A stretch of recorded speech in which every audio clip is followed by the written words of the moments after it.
Sweet dreams you can't resist. N-E-S-T-L-E-S. A dream as sweet as this. N-E-S-T-L-E-S. Creamy white, dreamy white. Nestle makes the very best. N-E-S-T-L-E-S. Sweet dreams you can't resist. Have you been drinking? But you need to get to Ottawa?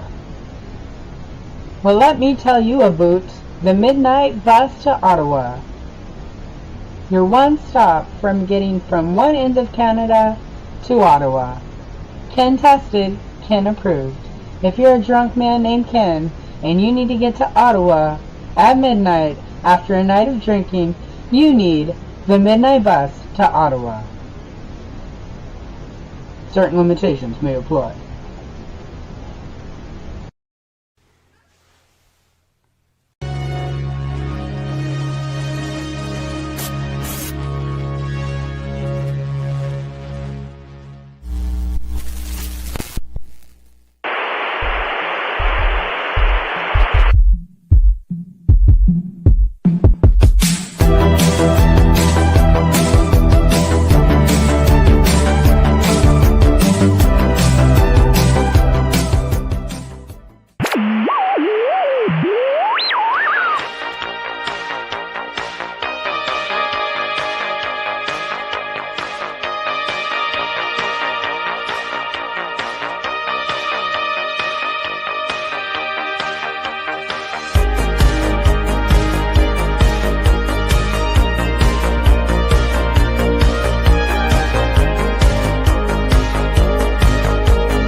Good evening, everybody. Allison, your mic's on mute.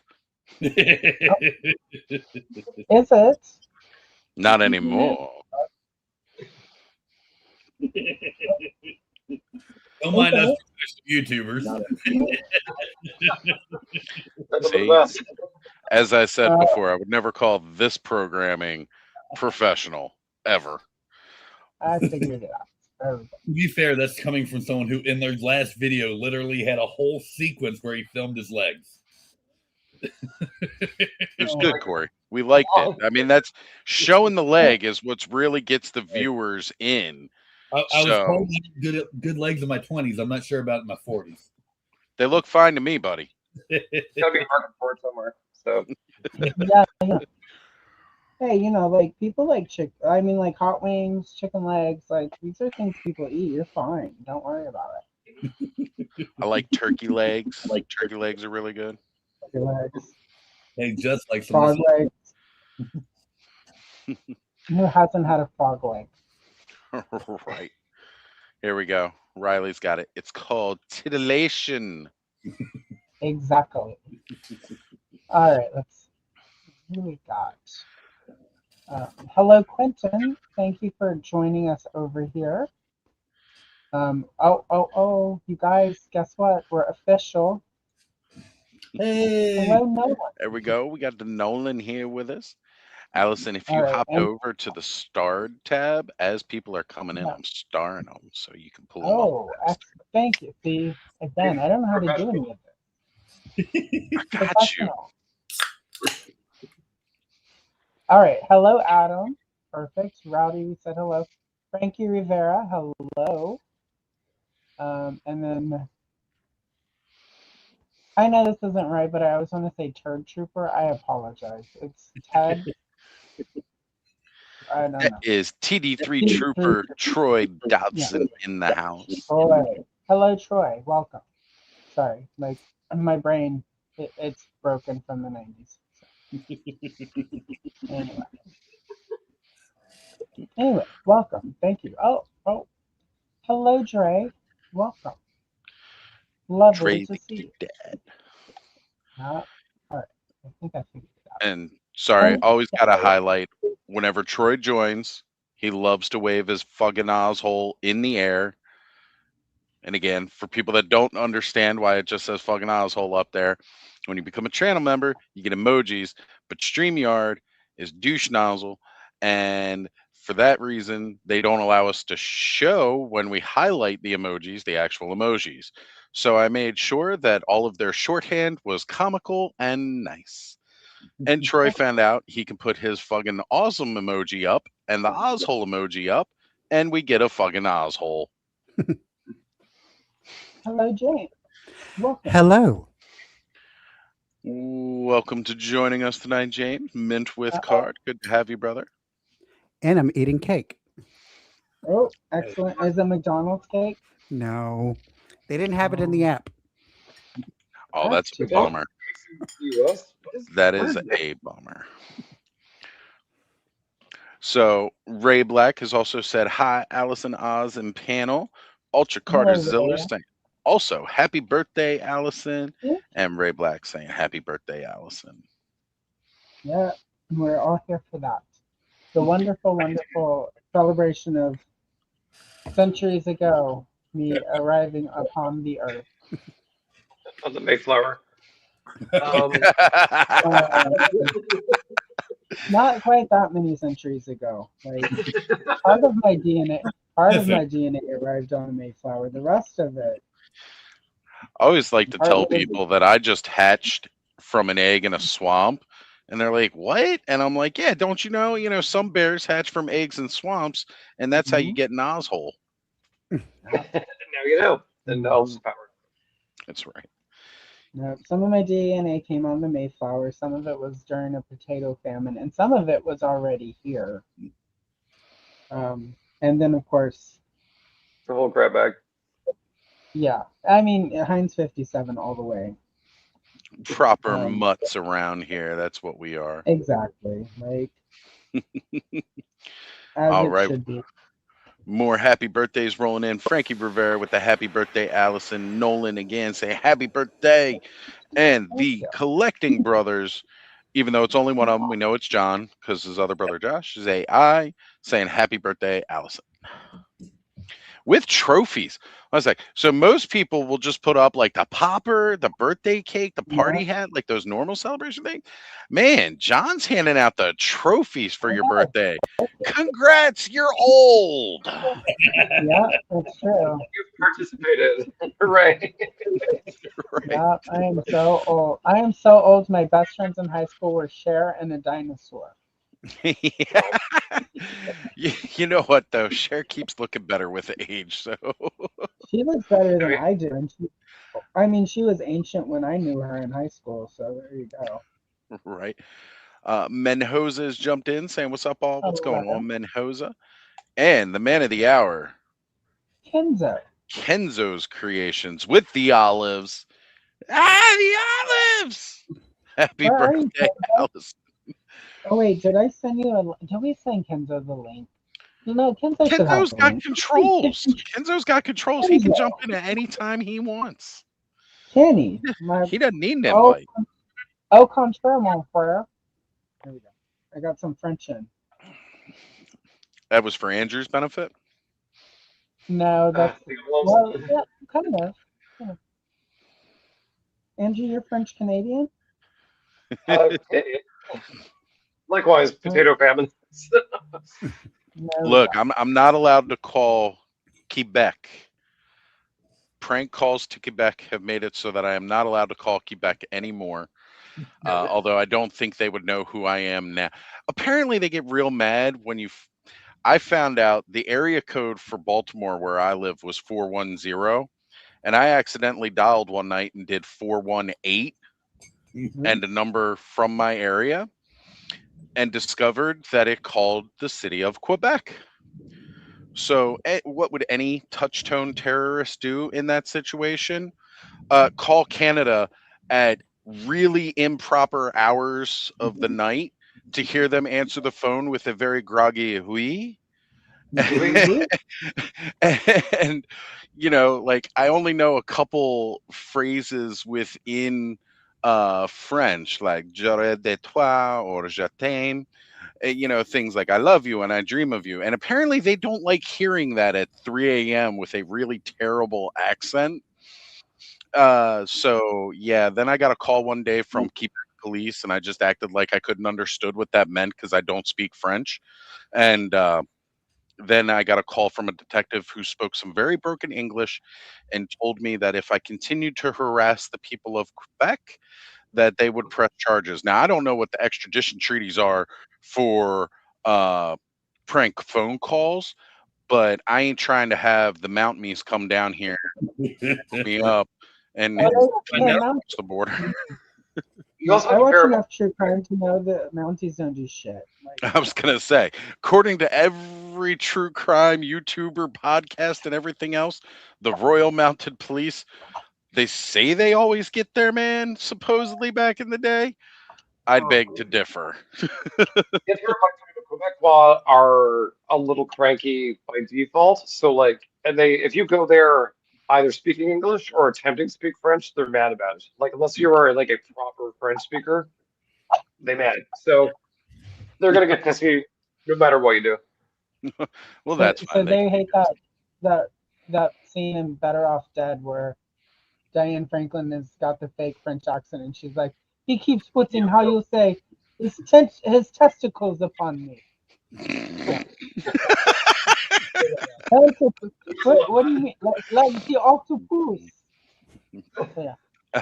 I did have an I'm idea one just time gonna for warn people now. I put my testicles on you. how you say octopus.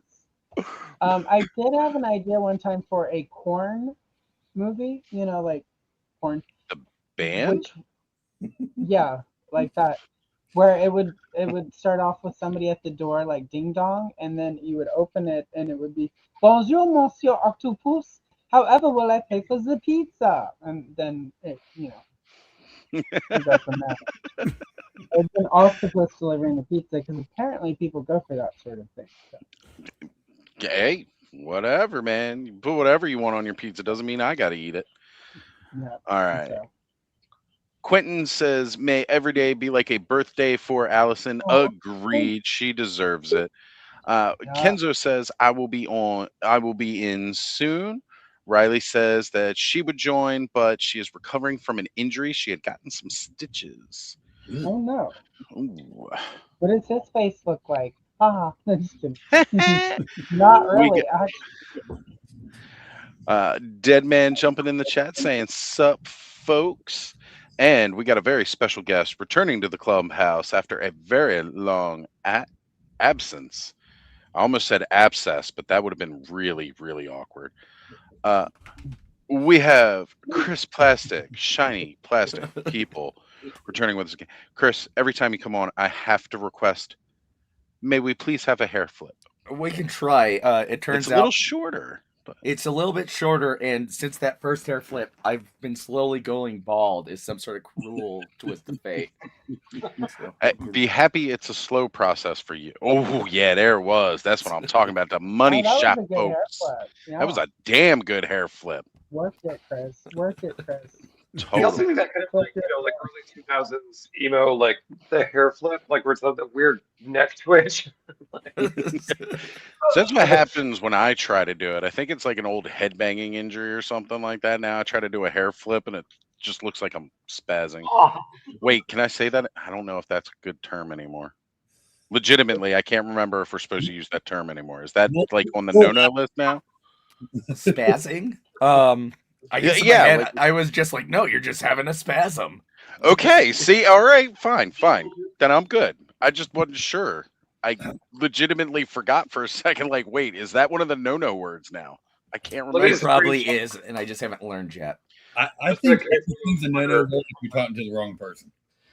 yeah. So, Darren, 3-star draw saying, "Happy B-Day, Allison. I was working on a card you'd recognize, but the pterodactyl accidentally chiseled off too much of the tablet." Aw, that's too bad. Hey, Using using the old analog stylus and tablet like a Apple for all the young kids. Back in the day, we had to use chisels and stone for this. Yeah, Andrew actually. He says, "Happy birthday, Allison." And when Ken arrives, he will put him through a table for your birthday. Excellent. Well, you know, he is on his way right now on the midnight bus to Ottawa. On the midnight bus to Ottawa. Tonight's episode is brought to you by, we're probably going to play this a couple times tonight. I'm going to go ahead and play it right now, Allison. I got to. Yeah, let's just run the commercial. Have you been drinking? But you need to get to Ottawa? Well, let me tell you about the midnight bus to Ottawa.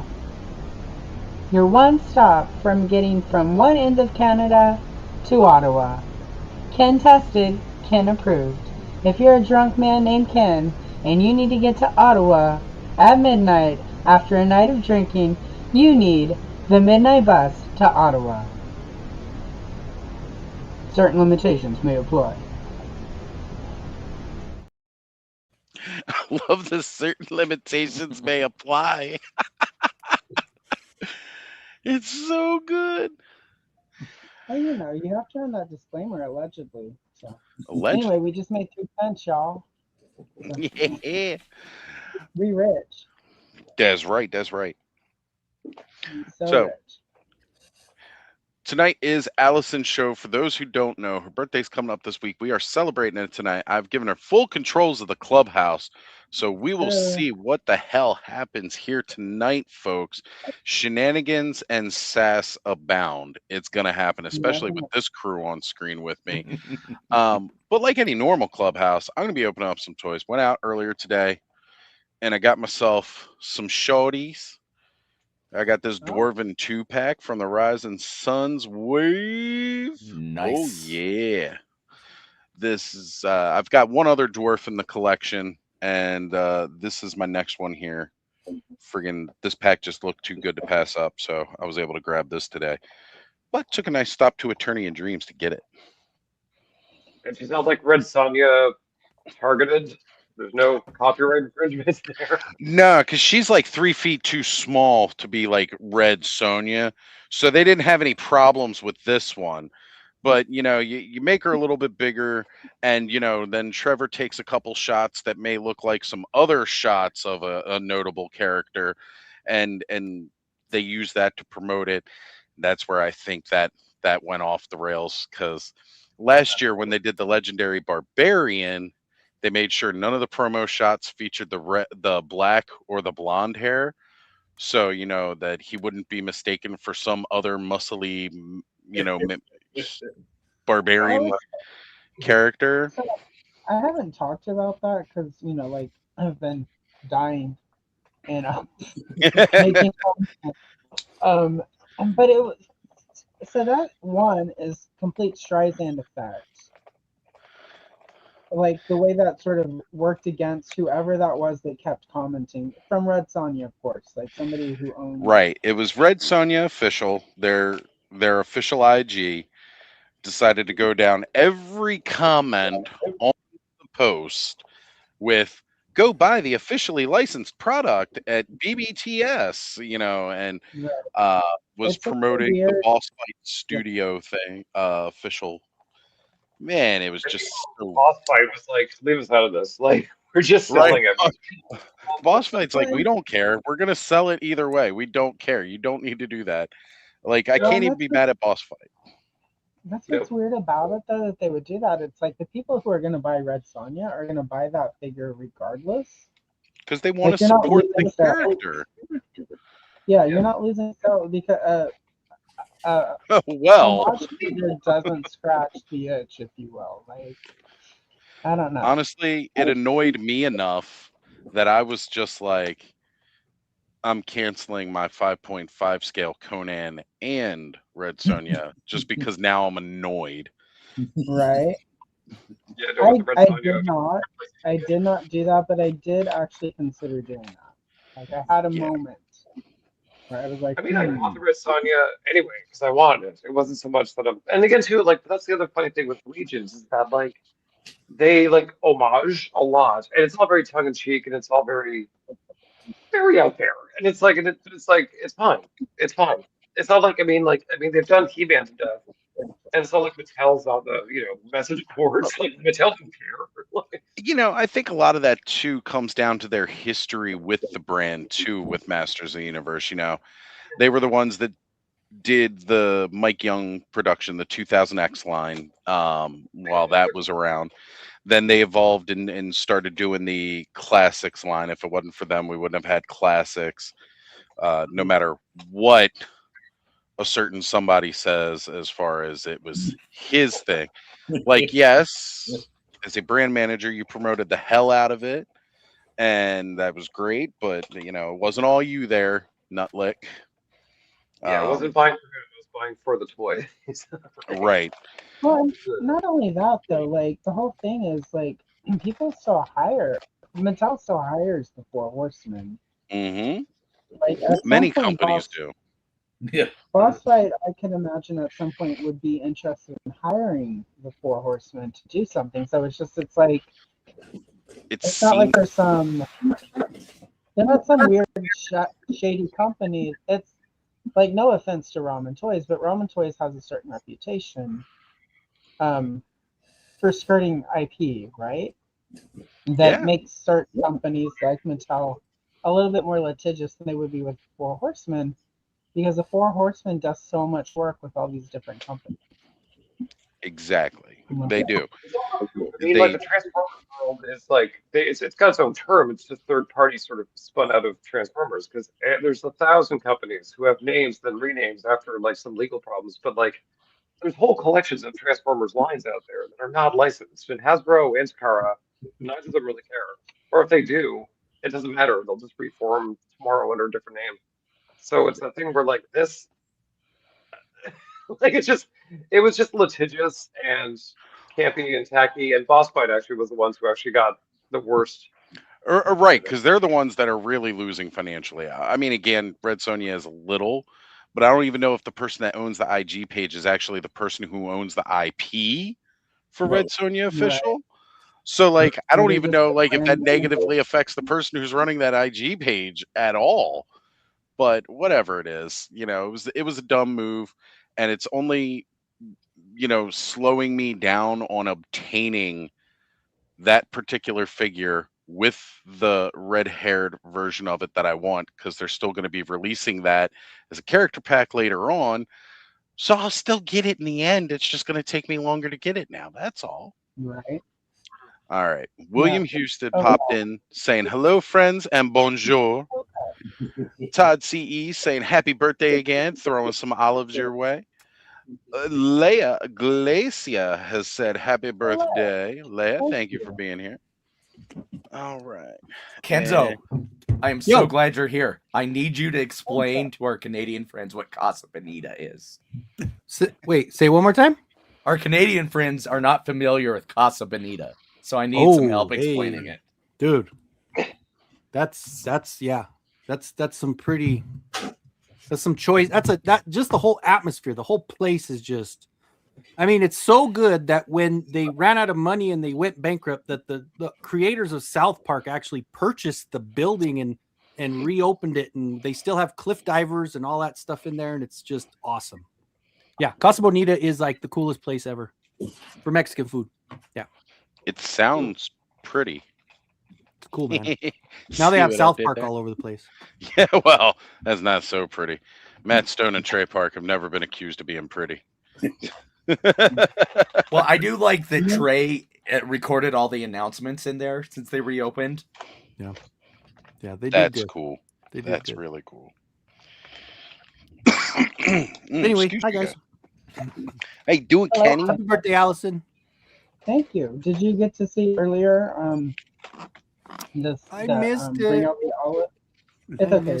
I didn't bring it over because I was like, Clubhouse or whatever. So I'll play it tomorrow during the stream. Okay. Well, I got to see it earlier because I started to rewatch all of what I missed on the Retro-Cavalcade, and I actually thought it was coming in to Kenny actually just starting the show. I didn't realize it was still part of the intro at first. That was great. Absolutely fantastic. It's pretty exciting, right? Oh, It was riveting. fun. Riveting.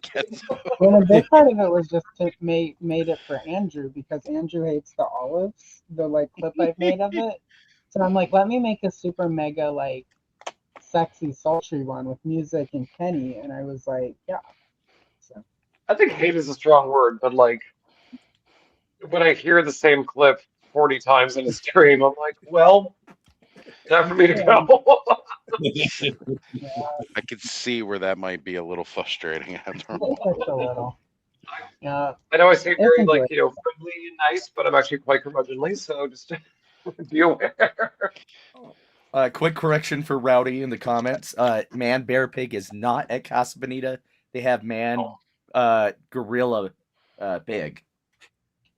It's a Slightly little different. known fact, Rowdy, Riley, that Man Bear Pig was modeled after my ex's mom. Like she is like in the face. That's where they got the design. She seems like a Like, nice woman. she's woman Bear Pig, but like they had to make it unwoke. So All right. So we also had Gap After Dark joining in with us, and Stanley Everhart jumping in, saying, "Evening all, Oz. Link you, okay, buddy? It's Allison's birthday tonight. She's the one controlling the show here. So, Allison, shall I send who wants? our link? It's Stanley Has he ever- Everhart. Has he ever annoyed me? No, Probably. Okay, you can send him. His mullet's pretty wild. I'll shoot it to him. No, he can join. Like I don't. Seattle I don't Stanley. dislike any- If I you love remember, everyone. everybody remembers Stanley's wife. Stanley's wife joined us, and aside from Bud, was the first person to officially snore on an episode of Clubhouse. And again, this is not to tease Stanley's wife at all. We let her know when Stanley brought her to Joe Fest with him last year, Stanley. And, she got embarrassed. And I was like, oh, you don't need to be embarrassed because we ribbed the moment we were like, what was that noise? Who's doing that? Freaking Stanley jumps and says, oh, that was my wife. We're like, damn, Stanley just got thrown under the bus like that. You could have said that's your dog or anything. Like he goes, but I don't have a dog. I'm like, we don't know that. Just lie to us, man. Just throw her under the bus. But we love Stanley though. He's great. Hi, Derek. Good evening, everyone. How you feeling, buddy? I got a cup of coffee. You got some coffee now? Yeah. Got some coffee. Sobering up from Cavalcade. You were having a good time. Did you get some food? More importantly? I got a little in the pocket. Yeah. A little in the pocket, as we say. As we say, why is he like this? Yes, why am I like this? Chris, you will be working on a video about that, yes? Right. Supposedly, I've been told I have to by this guy. You gotta use a bunch of Batman to act it out. Like, That's right. That's right. Yes. Like it's so easy. And you have to make sure your hand goes. Oh, sorry. Oh, I love Derek is like just flying high. I'm like crashing out. Allison's somewhere in the middle. So great episode. Great episode. Oh, honey, I'm not far behind you. Oh no. Most of the girls don't know how to like wash their own ass, much less use the internet. That's why I so freely tell stories about them on the internet and their moms. I mean, most of their moms, if they tried to watch the internet, the computer would shatter, and their phone would like and then turn off. So it's fine. Just her note. We ain't be getting on them Carls round here. We don't need no Carl. I feel like the Carls and the Susans need to get together and go out bowling sometime. Oh my God, Susan would like love that. Yeah, probably. All Speaking of crashing out, though, crashing out. So I'm gonna give up my center square here for the next one. Oh my God, you're the Shadow Stevens right now. That was also Yeah. Paul Wendy. Or Alice Brady. Yeah. There you go. So happy birthday, Allison. Center square. Good to see you all. Yeah. Hello. Andrew, always a pleasure to have you on, brother. Make sure you make it more often, man. Hang out. Absolutely. I'm always hungover, so. And Well, we've had you here before the hungover state too. We've had you here the really drunken state, and that was fun. Yeah, well, until it's not. Until it's not, because we've had those on here before too. So Oh my not God. you, but Been there, done that. Yes. I still, yeah. No. No. Okay, anyway, yeah, bye. Bye, Nice to see you, Thanks for Andrew. joining us, brother. Ah, Oh yeah. Oh, man, yeah. who knew popping out little dwarf pieces would be hard? happy birthday, That's Allison. what we need to talk about, Derek. Why do we need to talk about Derek? He just said popping out little dwarf pieces, so I thought he was making a crack about it. Oh no! no. Oh, When I'm making a crack, Maybe, I people don't won't know.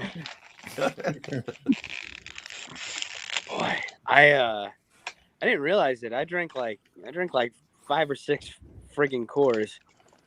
Oh my God. You had a whole banquet. Well, I did, and that's why that's the beer that I drank. It was a feast. It was a feast. So about how you need to make that video. Because in all honesty, I turned 44 in a month, and Christopher, we've been really trying to get to the bottom of what exactly is wrong with me, and That's exactly true. I would be remiss if I didn't warn you. It's a lot. It's a lot. There's a lot to unpack there, young man. But it's When you fine. open that can of worms, you might find maggots. Ooh. Maybe they're still kind of like worms. So But no, we're gonna heal me. We're gonna heal me with lunchboxes and podcasting. Lunchboxes, podcasts, and bears. Oh my. We're gonna get me there, damn it. So, speaking of healing, Oh Thor heavens! says, No, I wanted to pop in because it's your birthday, Allison. No, thank you. Absolutely. I might make another cup of coffee just to hedge my bets. "Hey, man, It's the what we coffee call is evening always out, flowing kids. in." Life is a series of checks and balances where you get to the bottom of it. Is it now? Is I it drink really? too much. I sound like a jackass. It's like they say the chicken soup for the soul. Like life is what happens when you're trying not to die. Exactly. Yeah. My book is going to be called Coors Banquet for the Soul. Hell yeah. All right. Hell So And it's going Thor's to be a lot of comment fun. here. He's saying, yesterday anyways. accidentally smashed my Yeah, hand with I think, handling my little I'm giant gonna go to ladder. bed. About 2 hours later, I was Been a amazingly healed. long Never in week. my life. But I just want to come say hi to everybody real quick. And what have you. Does You the anybody man. have the music ready? Play them off. You the man, Derek. Only if it's Benny Hill music. Somebody get me some yakety sax to exit. Oh, goodness. Have fun, everybody. I think you're all great.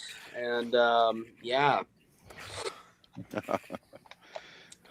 I'm going to go to bed because my kid's going to have me up at 6.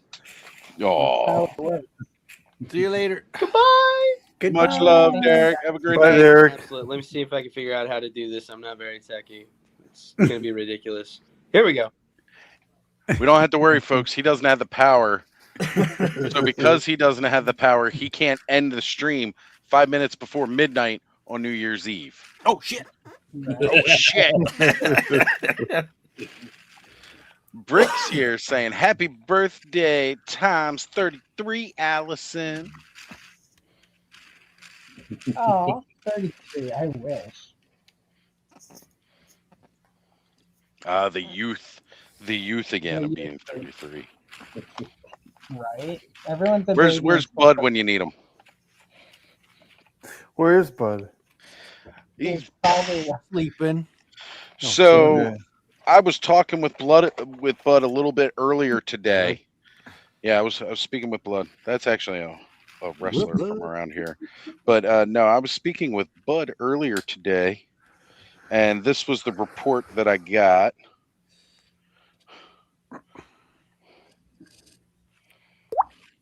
Bear with me, I gotta scroll to find it.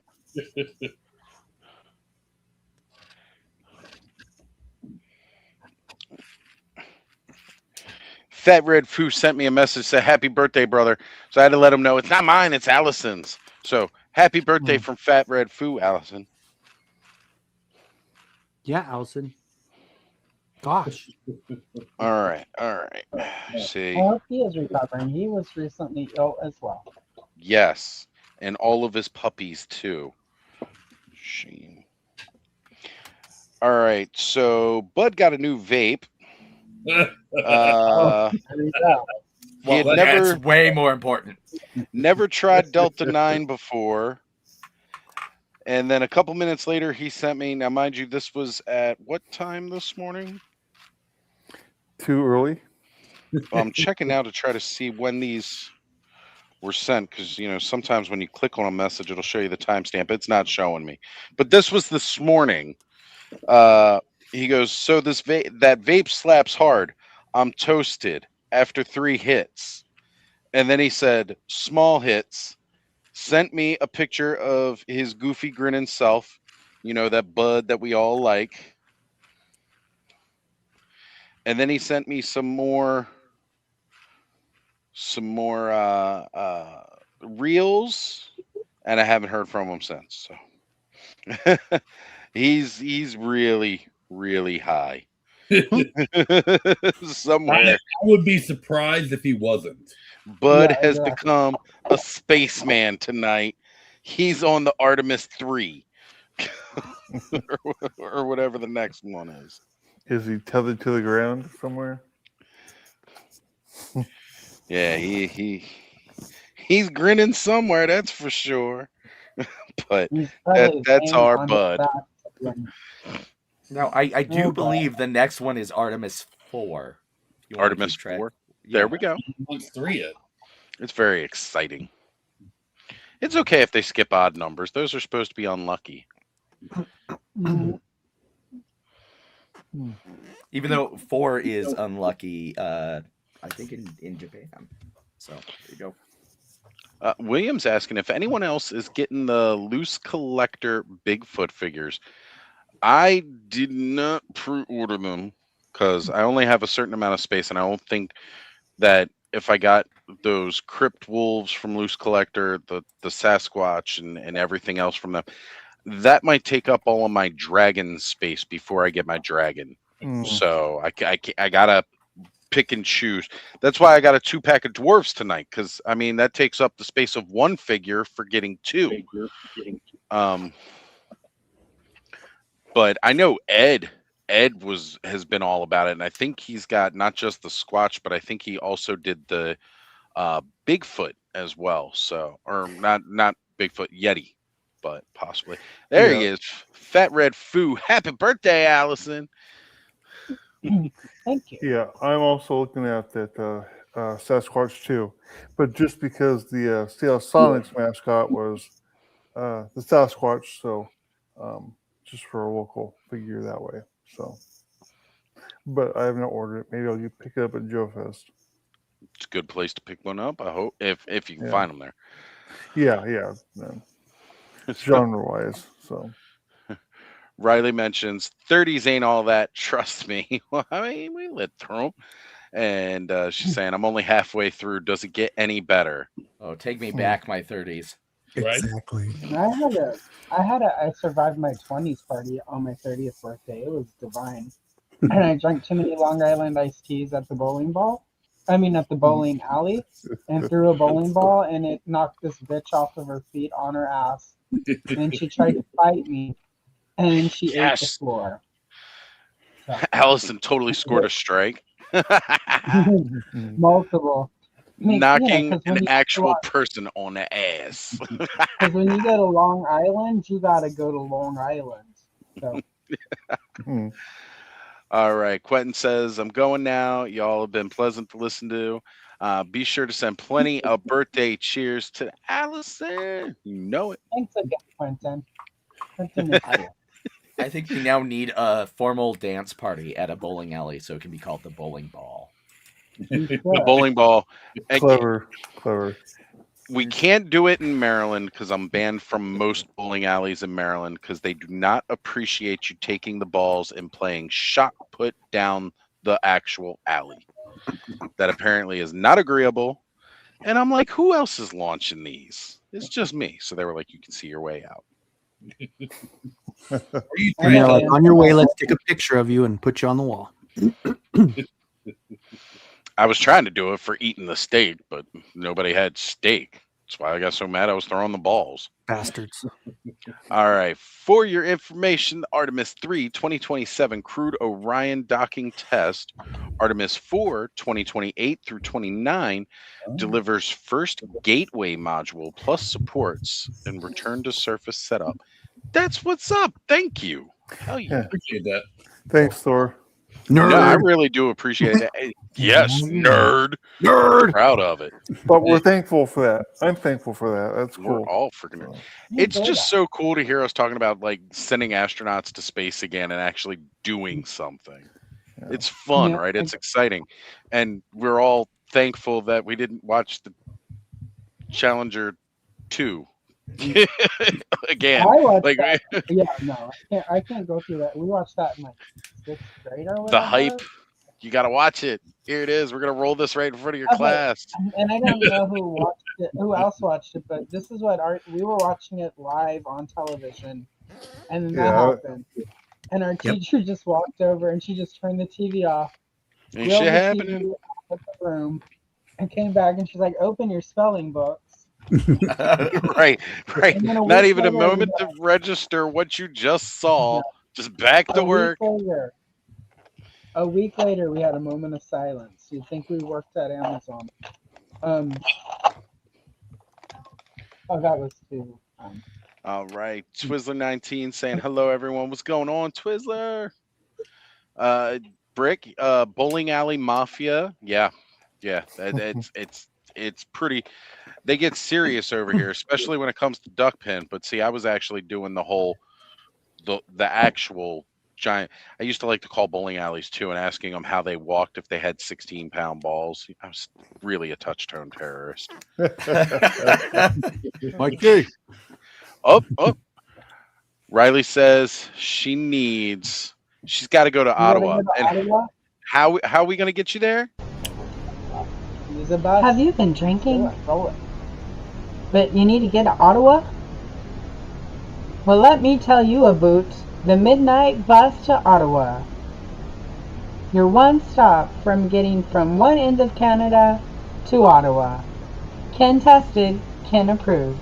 If you're a drunk man named Ken and you need to get to Ottawa at midnight after a night of drinking, you need the midnight bus to Ottawa. Certain limitations may apply.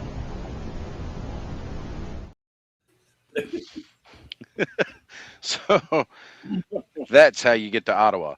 But, even though you're looking at a bus, it's actually, you're going to climb into an Uber and think it's a bus and magically come home with a almost mint condition with box Turtles sewer layer from the original. Like, this is one of the craziest Clubhouse stories of all time. Jumping on Clubhouse with us and taking you, the entire panel, in the chat with you at the same time. I was okay with it until Ken disconnected, and then we didn't know what was going on anymore. I got scared. Connected, he's like, wait, I don't think I'm going to the right. Where am I at? I sent him messages on Discord and stuff like, "Are you okay?" Like, it was a wild night. And that's one of those things I love about Clubhouse because it is always a fucking adventure. That was a much better Clubhouse than when you used to publicly put the link up. That was the one Yeah. time it was entertaining for the one night and will never be repeated. No. Oh. I mean, I don't know. Maybe I'll feel sassy one night and try it again. We'll see how it goes. I get way less trolls than I used to, which is crazy. Mikey, attorney in Royal, says, yo, working, but wanted to stop by and say hello. Thank you, Mikey. Mikey met Dolph Lundgren this past week at one of the openings for his vodka that he's got coming out. And bless Mikey. I said, hey, do you remember to ask him about that message I sent him like 3 years ago? He still hasn't responded to me about doing a watch along for Mo 287 with us live. And he was like, no, I didn't get a chance to, man. I was like, but you're always my boots on the ground guy. So I said, next time he sees them, we're going to get that resolved. And I'm finally going to get a message back because I can't even scroll that far back on my IG's message thread anymore. That's what I want. I want my own vodka. There you go. We can make it happen. I mean, yeah, that's doable. That's called start setting up the still. Is that what that's called? Yep. There it is in the SAS ball. Quick programming note. Mikey and I start our live streaming together on Tuesday. This Tuesday. It's Mo Tuesday Night Live. Bringing back the Mo Tuesday Night Live? Yeah. I like it. So we'll see you next Tuesday? Yeah, exactly. We'll be throwing that word around. All right, we got Freaks Figs jumping in saying, happy birthday to Allison. What's going on, Freaks? Good to have you here with us. Thor mentions that they've been a space nerd since they were a kid, literally waited an entire life to finally see a manned lunar mission. There we go. It's coming, folks. It's coming. Well, it's been a long time since. I mean, my grandfather worked in the space program, and it was like before I was born that they had manned space missions. So, and that's a long time. And this is what I love. This is what I love about Mikey. He's in it, pushing people out of the way, yelling, get the F out of the way. Ostradamus Toys Live, making me infamous in California before I ever get myself out there to actually be like, oh, you're the asshole. Love you, Mikey, brother. You're the best. Oh, he's asking business questions now, Kenny. Uh-oh. How's that intro coming on? I'll send you some. I'll send you something in a little while. Tomorrow for sure.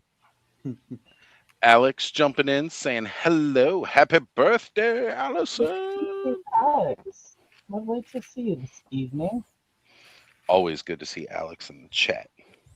Yeah. All right, so I got my dwarves out of their plastic and cardboard prison. And for some reason, my dwarf female decided that she's going to be doing the Naruto run. Nice. I'm thinking she will attempt to invade Area 51. She got a caboose, too. Dude, she's going to be running like super fast doing that. You know it. She's low to the ground, too, so it's more aerodynamic. Nothing but dust flying up. I really hope you have a soft goods trench coat that you could stack them in. Yes. Oh. No, but you know what? They come. So, like, you can put this little, again, beautiful custom soft goods here, always. Come with a little hooded cloak that you can put on them, which I got another hooded cloak from a taller figure that we could pull this off fantasy style. Instead of a trench coat, it would be a brown cloak. Two dwarves on top of one another. All right, folks, give me just a moment. We're going to make this happen. That's right. For Allison birthday only. 2 dwarves, 1 cloak. And it's a brown cloak, too, on the show with the prolapse problem. Oh, these jokes really write themselves, folks. That's your follow-up episode. from the What's Wrong with Derek episode. So Right. two dwarfs, one cloak. See, you could have all sorts of like clickbaity content that wasn't actually clickbait because you would deliver on the title. Right. That's always the goal of my clickbait. The problem with the Derek Hoover episode is it's literally just going to be like 10 seconds. Like, welcome to Shiny Plastic People. We answer today. Why is he like this? I don't know. Roll credits. That's it. Nobody knows. Never will. That would be hilarious, though. That would be so fun. Okay. We should just have to have fun. All right. So earlier this year, got this amazing snaky druid figure. Comes with this long brown cloak. So we're going to pop the head off of this one. All right, folks. Who should be on top, the male or female dwarf? Well, it depends. Like, who wants to put in the effort this week? Like, Since she decided to come out the package running, Naruto running, it's going to be her. She's going to be on top. We all know she tells this guy what to do. That's how it should be. Right?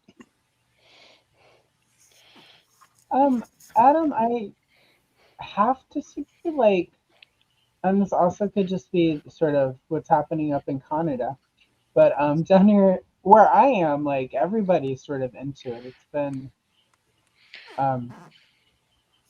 other world things happening. Like, I know a lot of people of all ages who have just been completely focusing on the positivity of the space thing. So, like, it could completely be different. I know there's not a lot. What's weird is there's not been a lot of social media about it, but like I had to go to the store and there were people in the store talking about it. So like that was kind of cool. I thought that I was hearing more people talking about it in person than I'm hearing on social media. So but I also follow other toy people and you know.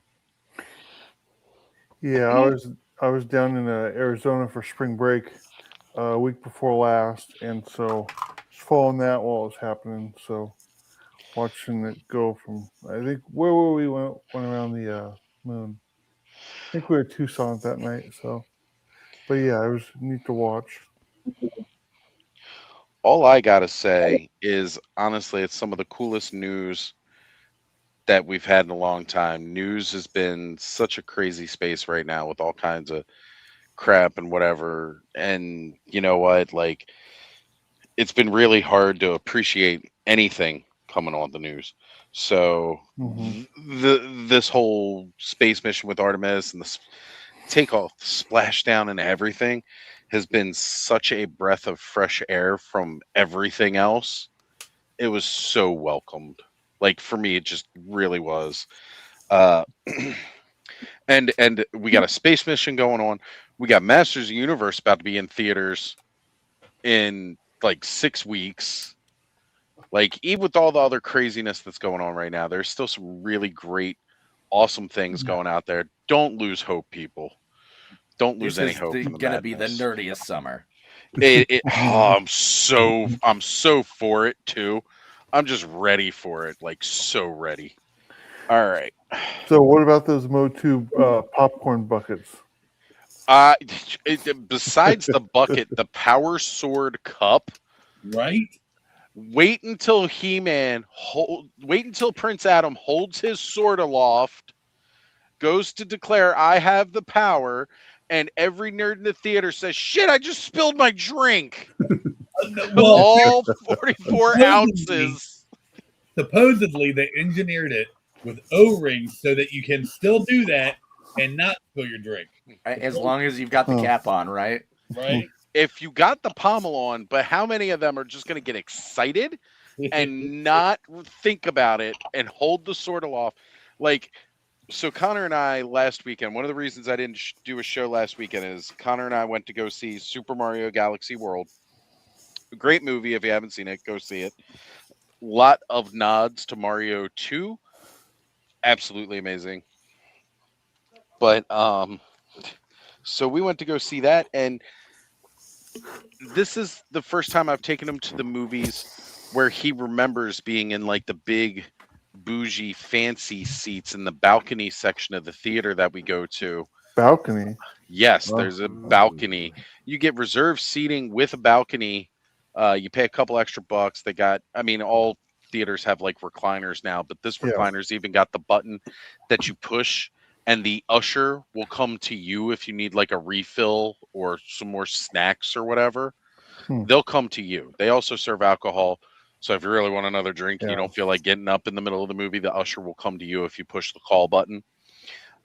He was in one of these theaters before. He doesn't remember it because he was like 3 years old. We went to go see Godzilla King of the Monsters, and he loved it. He thought it was the coolest thing ever.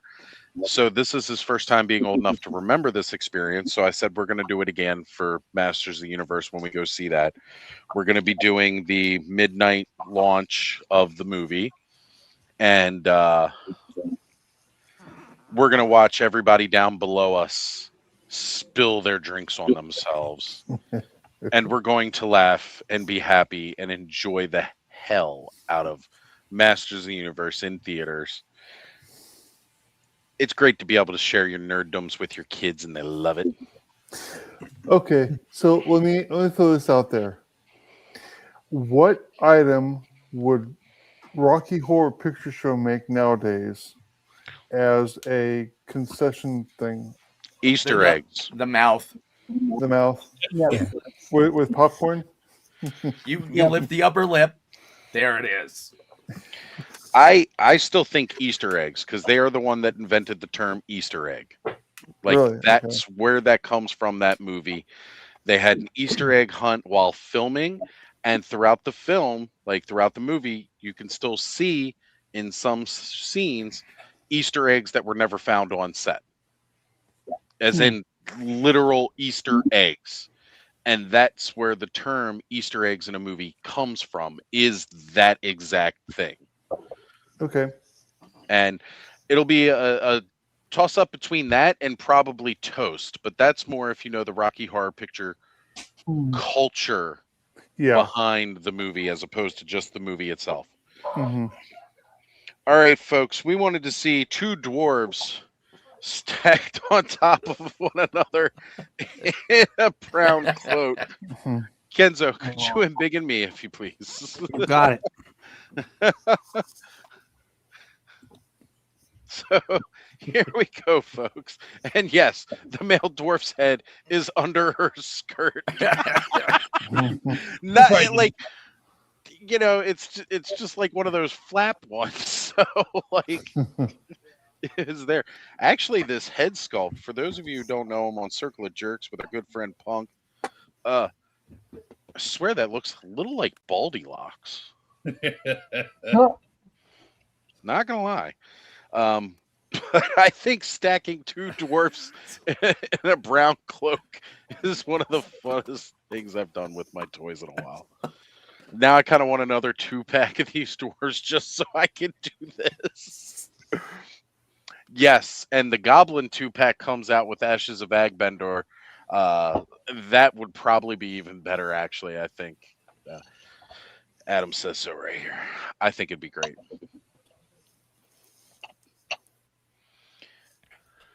Oh, Troy says going to the movies for the first time in years. Wish you luck. Yeah, definitely good luck. Is it to see Masters of the Universe? Probably not.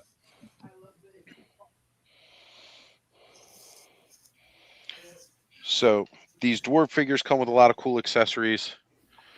We got a torch here, which is really cool. Two different axes, so it's not one axe, it's two different.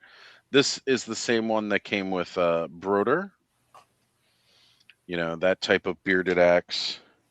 And then this one is the dwarven version, which is crazy because it's got like a longer handle than the other one, and it is a different handle completely. It's not the same thing. It's even a different blade. It looks similar. It's got similar wrappings. Not the same one. There's a little dwarven short sword, which this scabbard is attached to this little guy's belt. Goes in like that. So that fits nicely and good. Comes with a war hammer that's bigger than the dwarf. Well, about just the same size as the dwarf. And then, of course, you got all the little bits and bobs. So 2 extra heads. Little armored head for the lady dwarf. Fully armored head for the boy dwarf. And they've got little different things you can plug into the sides of the helmets. They got the shoulder pauldrons. Got a drinking horn. So that's pretty awesome. Like that. And then it comes with, again, like other little trinkets, collars, and yeah. In any case, it's a great freaking pack. Lots of cool stuff. Going like $90 at retail for the 2.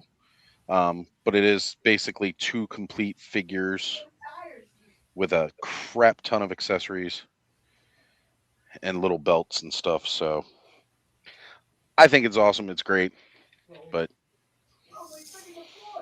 I'll probably be putting that head on another body.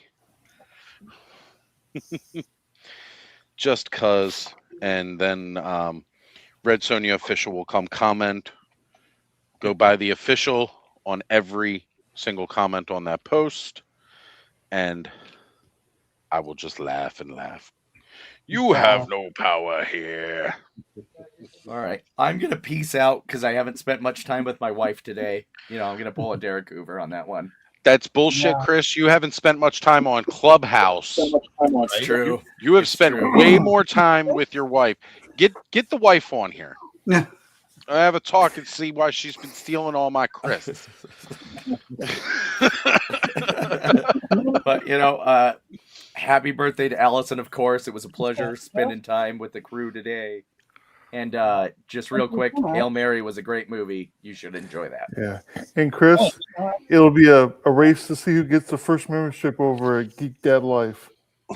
Not me. Not me. Me neither. I can't gift you. I can't membership or super chat myself. So yeah. So it's just got that little running joke over there on their channel. So that's right. Right. So, well, have a great night, everyone. Yeah. Good night. Take care, Chris. Happy brother. Go Broncos. You gotta say it while he's on his way out the door, huh? Yeah. Well, he's a Bronco fan. I know. You could have cheered it a little bit earlier. Man, well, I did. Maybe I did it for Thor. Maybe. Mm-hmm. Go Broncos, Thor. Go Broncos. He's wearing that cheats. Go America. Go Broncos. Yeah, go Broncos. So I wanted to show off this crazy thing that I posted today. Dim the lights. Dim the lights, Corey. Dim the lights and show us his legs. Dim the lights. Give us a little show. If we're gonna show this off here, let's show this thing off. So it's got colored lights. Hold on. Got purple that goes down.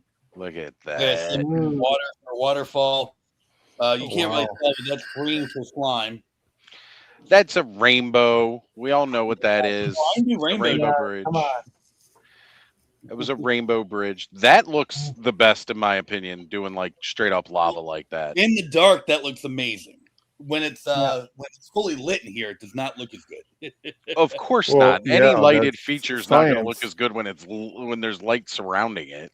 Well, no, I just meant lava. The other ones look pretty good when it's in here, and it's not because they look like they just look like bright colors.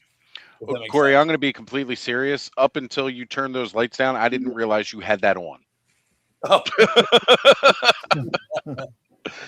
See, in person, you can tell. All right. Again, it's not going to pick up as well on camera, I'm sure. But anyways, that's part 2. 3 I'll start working on in a couple weeks, and that'll be the interior. Nice.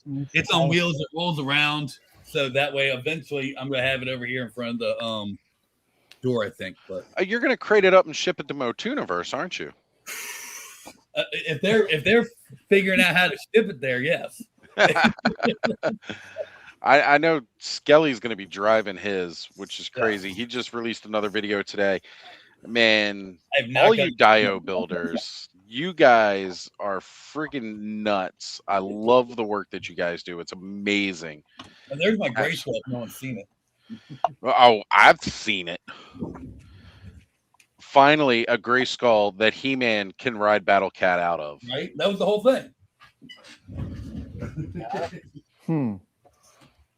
That looks really And he's cool, got it. Corey. Totally got it on a productive Susan.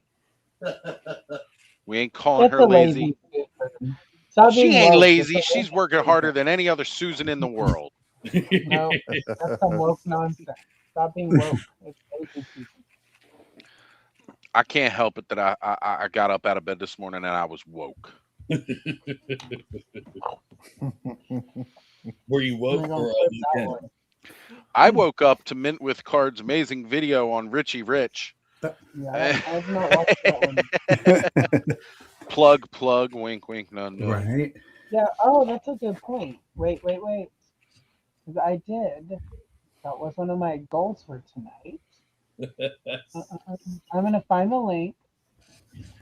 I should have been prepared. Oh, first video YouTube pulls up. I got demonetized. Why do you keep showing me this, YouTube? Who was it? Who got demonetized? His name is Steven.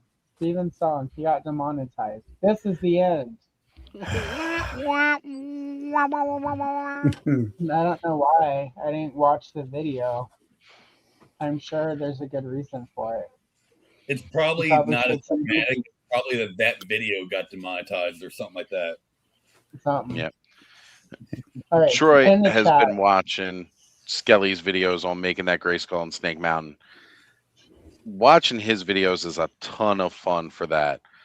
But if you guys have been sleeping on Mint with Card, first off, you guys know I like my histories, right? That's why I work with Ken. That's why I follow Ken's channel, because he's one of the best historians out there. Okay? That's why I love watching Adam's stuff, the work that he does with Mo 2, right? You know, with Battle Ram blog and all like this. This stuff needs to be chronicled, and we're here for it. Mint with Card, another outstanding YouTuber that does not get the recognition that it is deserved. No. Do you still get asked about your name? I know the origins of it, but do people still ask you about your name? I get questions sometimes, and I'm like, I was on a stream, not on a stream, but watching Geek Dad Life. Yeah. Because many of us did. Yeah. Toy anxiety. Yeah. And he was talking about, but it was Mint with Card, and I was like, Yeah. that's it. Yeah. That was the whole legal battle. They went on to what was his name? That celebrity? The Steve Harvey show. Yeah, Steve. Yeah, Yeah. the Steve Harvey trial show. It was, yeah. Mint with Card. That's it. Goodness. Those were the days. Yep. Yeah. Yeah. So for the month of Anyway. April, I decided to pivot from doing toy reviews, and I was You like, head on over to the channel. Yeah. Oh, I lost connection there. I'm sorry if I was just talking over somebody. no worries. Yeah. So for the month of April, I just decided to switch it up, and I was like, what are some cartoons that don't get a lot of love? Let's go take a look at them. Nice. Nothing wrong with that. Well, the first one you did, the Goldie Gold, I had never heard of, which is rare. 'Cause, you know, I was not aware of Goldie Gold. I watch Golden Gold a lot. She's And got just- all the gadgets. Yep. She It got a looks really gadget where she cool. pulled out of her purse and it was a full size hotel room. It was like, what the hell? It's awesome. Yeah, that's a really good cartoon.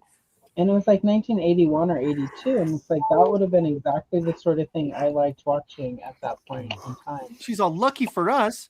I have a lipstick case that shoots out tires or something. You know, Go gadget this. dude, she would kick Go Gadget's ass. That's for sure. Yeah, And they then, had of to go to course- space, and she's like, "We'll go there in my rocket ship." And they show the rocket ship, and it's got a full mansion on the inside. You're Oh like, yeah, Okay. Well, you got to So- be prepared. Exactly. The 25 people watching tonight, if you're not already subscribed, make sure you head over to Mint with Cards channel right now. We're at Alan. 43. Alan. I want to see this go over 50 tonight. Yep.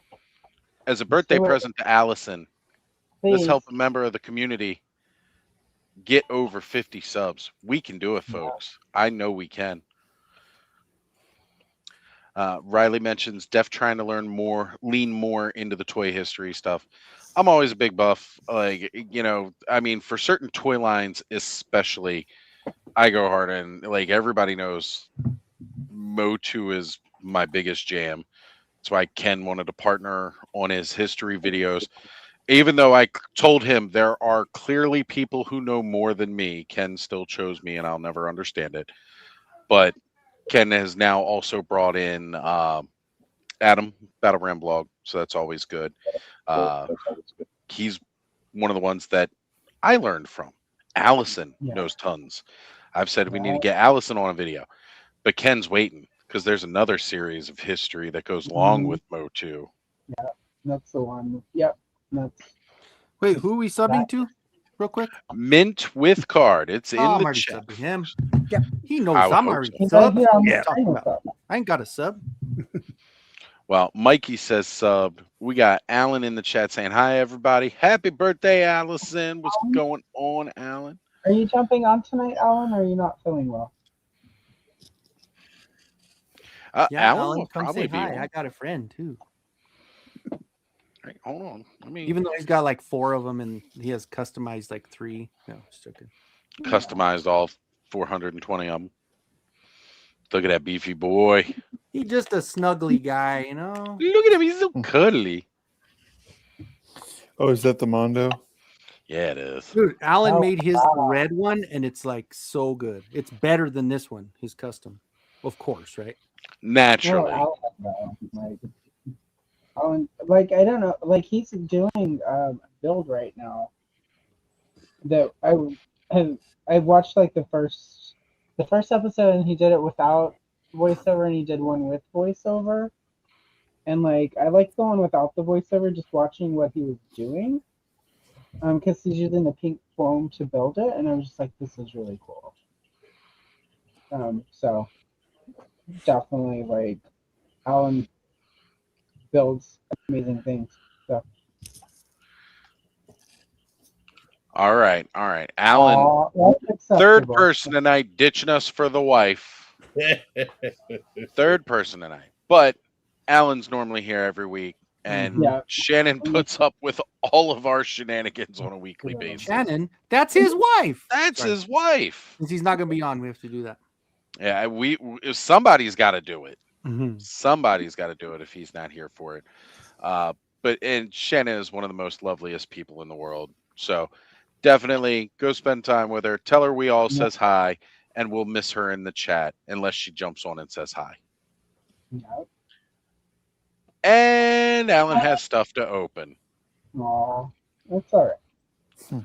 Well, who knows? Somehow will always be.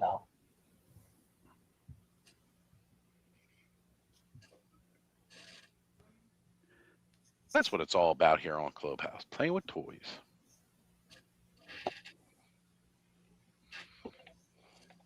Oh. I think I froze up again and logged off. I don't know what's going on with that tonight. Oh, Hello, Largo. Lovely to see you, and thank you all. Sassy pants. It's true. All right, Allison. I have to ask. You can kick my ass if you'd like. Why are you underwater tonight? You mean like the sound? Yeah. I had to change my camera because my old one died, and the only one I have is not a great. It's better visually, but audio not so much. Oh, okay. And whenever I tried to hook the microphone up with this new camera setup, it would not. It was not working. The microphone was not. I actually sounded more underwater. Also, I'm still getting over the bronchitis, so there's a natural watery south anyway. So it's like 3 different things. But I was like, I'm not gonna not show up to my own takeover because Hell I'm no. gonna have You could totally not show up to your own takeover, or just show up 3 hours late to it. It's cool. Mhm. I'm just saying, You love brand for this channel. promote the hell out of it for like a month ahead, and talk it up, and then decide not to show up for 3 Just hours, for it. and then finally Let everyone jump in go and on be like, without I was here the whole time. It's hilarious. That like that almost felt like it would have been perfect if we planned it that way. It definitely just it fits the clubhouse. That's for sure. Yep. It fits clubhouse style without a doubt. Yeah, no, just tech issues, and I was like, no, I'm just gonna do it anyway. So Just do it. do it. Okay, But, yeah. okay, I guess. No, it's joking. It's your birthday, whatever. We don't care. Yeah, right. Just I was mean, wondering. I need to order. Well, I ordered the new camera, but we don't live in a. We're in sort of in a small town now, so it's like Amazon does not deliver. Like I don't order it, and 2 hours later, someone's at the door dropping it off. Right, right. And there was no time to drive to the nearest town today to see if the Walmart, the Fred Meyer, or the Office Depot. Like this is how like dinky our big town is. Office There's an Depot. Office Depot still. Well, Allison, that's you got the drawback, but you also have the positive of just being away from people because people suck, and it's nice to be away from everybody. Yeah, it's true. Like I'm with Kenzo on that one. It's nice to have the space, Well, it's funny, live- like because I'm used to the city where it's like it's noisy all the time and people are always going by, and literally every day at 4 o'clock, some dude that lives up the street drives by in his loud house Corolla. It sounds like he's drag racing, but it's a Corolla. And I was gonna say it's a Corolla with the cherry tip exost from Kmart, and every time he goes by, I hear Little Lick.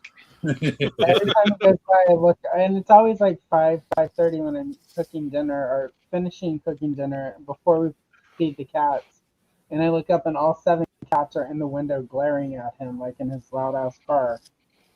Like, how dare you? Hey, Alan, that's your wife. That's Alan's wife.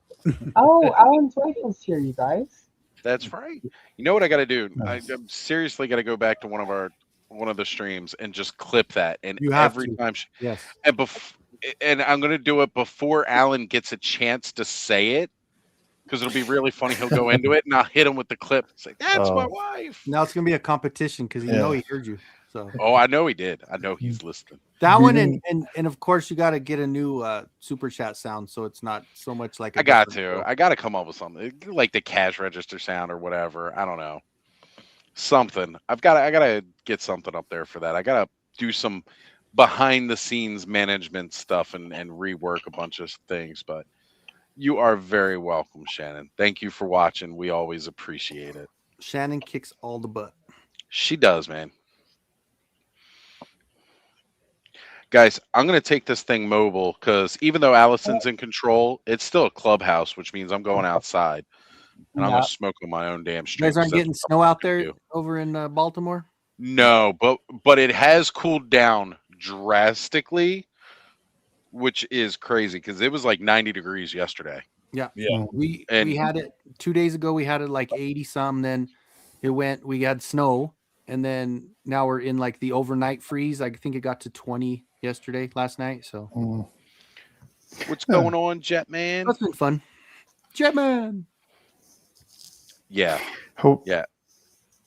Hey, Stanley, Allison said if you're going to come on her show, you have to denounce the Cardinals.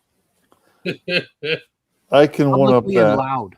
No. Like the religious thing from the Catholic Church? Denounce the Cardinals. No, I'm an Arizona Cardinal fan, so it's a football thing. So rivalry. He's like the heck. All I know about football is the Cowboys are terrible. Yeah, fuck the Cowboys. Ooh. Yeah.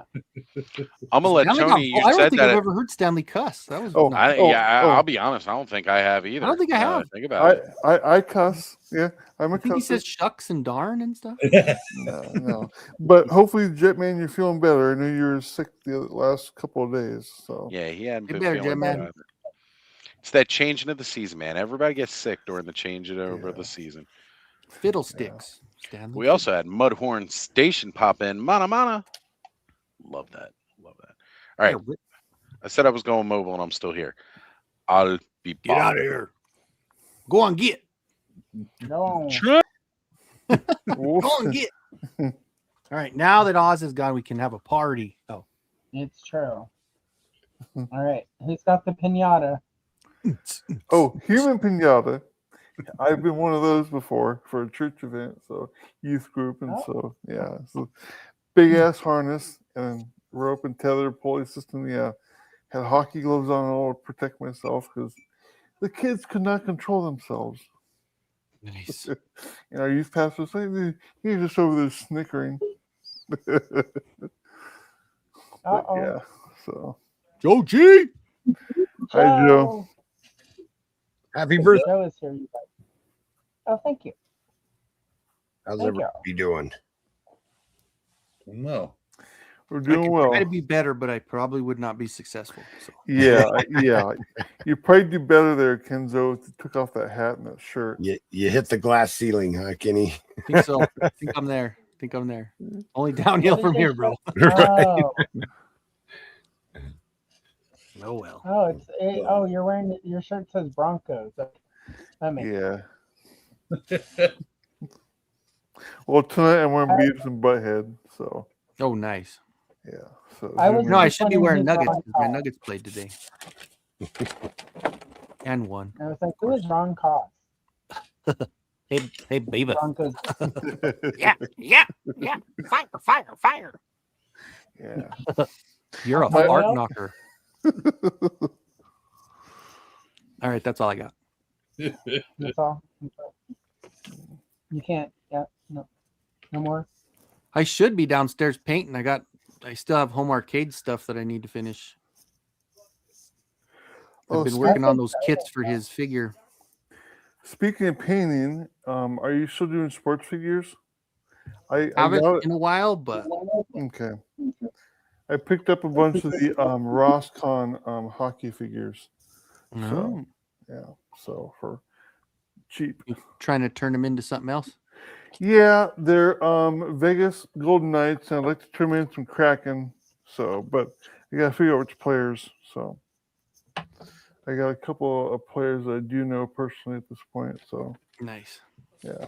Jetman, I haven't got it yet. I'll get one probably. Maybe not. I don't know. I like my PS2 jersey. I'll just keep that one. Oh, what number is Waddle? Is he gonna be 17 or? What I think. jersey number? Yeah, I think little Jordan Humphrey gave it up. So Okay. Oh. Yeah. We don't want to talk sports ball on Allison's show though. I'll shut Sure. up. Yeah. Okay. More sports ball. Well, we're not talking sports ball, but can we talk hockey? You can't talk sports no, puck either. No. I mean, like, if Matt were in here, yeah, because he used to play semi-pro hockey, but he's off playing base or something, so let's not. Because if Okay. he finds out I was talking hockey without him, he would be really sad. Okay. All right. But usually I tune him out when he starts talking hockey, so.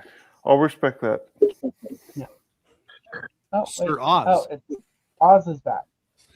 Hey, Oz. Not Oz. Oh, no. Got the- Wait, Oh, he's gone. And now who Whatever. Go hang out. Whatever. there we go. Oz, are you there? I'm up here in the corner. Oh, okay. I almost thought I hit remove. So I was like, oh, no. Nobody puts mean, Ozzy in the corner. Hey, I put myself in the corner when I want to. We could speak about sports ball if you guys want to talk about dudes on the beach with no shirts playing volleyball. Oh, Top Gun.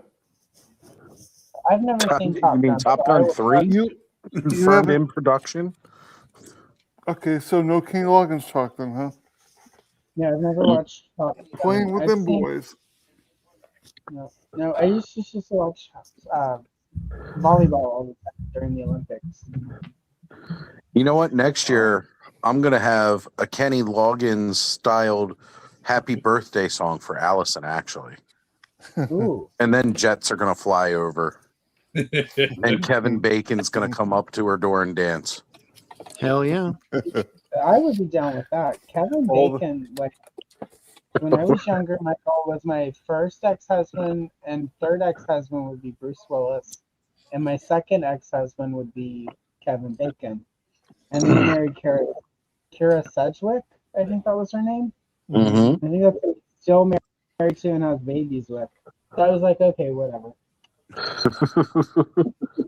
It's like never you're gonna happen lost. with- You're Yeah, lost, right. And it's Bacon. never gonna happen with Bruce Willis now because of sadness, and plus he got Demi Moore spit on him, and he was very undesirable after that. And that's how Ashton Kutcher ended up with Mia Kunis. Yeah.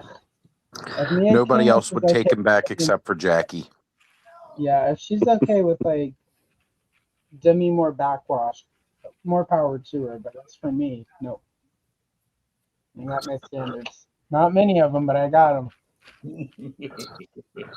Joe, I picked up the Dwarf 2-pack finally. Oh, awesome! That one's great. Man, I ended up picking up 2 more just because I was having so much fun with it. So, I probably will. And we have found out somebody recommended that I stack them on top of one another and try to put them in a soft goods trench coat. But Yep. since I didn't have a trench coat on hand, I got the cloak from that Ninian Druid figure that came out because it's a nice long brown cloak. oh And yeah, put that on, and yeah, it works. It totally works. who's the head? Oh, the girl, what's her name? I can't remember her name. Oh, I don't know that they officially have names, but She was on you top. put she put the girl Is on it- top. All right. Is it Crimson Tanya? Is that her name? Yeah, Crimson Yes. Time. Gotta be careful. Gotta be careful. It's I Crimson think I'm going to Tanya, call her guys. Sassarella after Allison. Hey. Crimson Tanya, guys. Everybody remembers her. Everybody remembers Tanya. She was in Johann the Barbarian. She came in with an ice skate attached to a freaking fire axe handle and started murking everybody. Yeah. Oh my gosh. That would be I kind of want to make that toy. I want a Tanya Harding action figure. She was my hero for a while. Because, there is something Right? to be respected by somebody who knows you're second best.